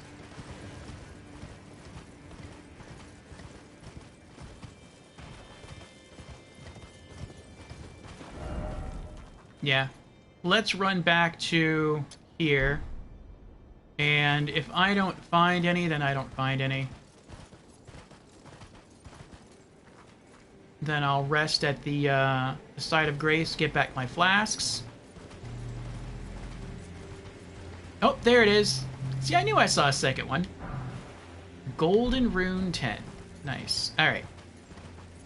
Alright, there might be other stuff here, but I'm not going to stop galloping. Unless I see something.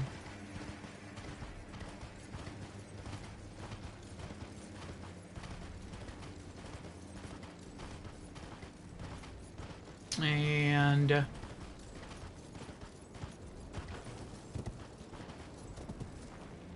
where's the site of grace? Down there, okay. Then we'll go back to Grank. I am curious too if that thing respawns, since it didn't have a boss health bar. But that's fine. Alright, what do we got here? Helfin Steeple. Great Sword, no passives. Great Sword patterned after the black steeple of the Helfin, the lampwood which guides the dead of the spirit world. It looks a little bit like the Sword of Milos. The lamplight is similar to Grace in appearance, only it is said that it can only be seen by those who met their death in battle. Unique skill, Ruinous Ghost Flame. Swing the sword to bathe its blade in Ghost Flame. The Ghost Flame adds magic damage to attacks, and also has a bitterly cold bite. I wonder if in this game Frost is just magic, so I can just use like a magic talisman and that would protect me against Frost. It seems that way. Anything else? No, that's it. Okay. And what do these give? 5,000, 6,250. So, all right, that's like 12,000. I'm not going to level up off that. Okay.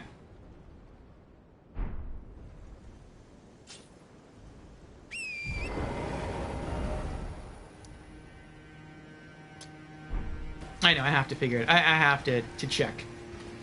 I'm too curious not to know.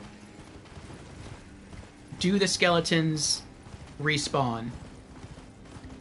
Or am I safe? I'm not going to kill it again if it respawns. So far, so good.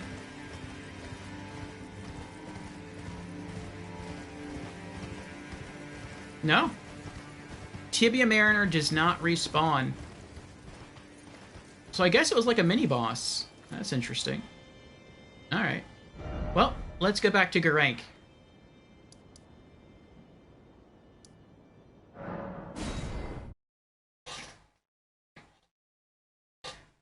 Oh boy.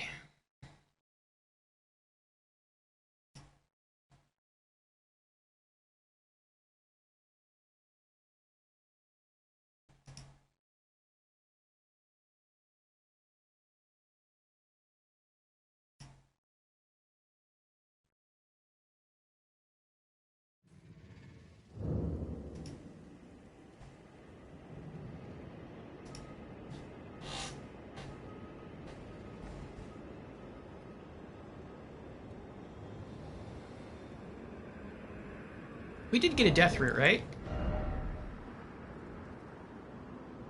Yeah, we did. Okay.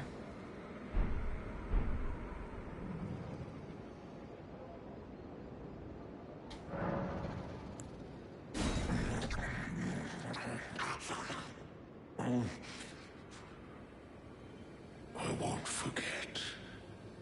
Again. Mine appetite. My sin. I must have more. I must consume more. Garank's Beast Claw. New incantation. Anything else? More. I am not sated. Feed me more death. Okay.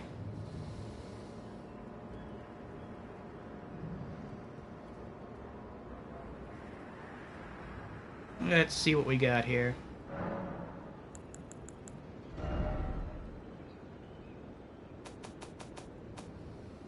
Garank's Beast Claw. Superior incantation taught by Garank, the Beast Clergyman. Creates beast claws that rend surroundings with shock waves. Long ago, Garank was a beast of such terrifying ferocity that his former name meant Death of the Demigods.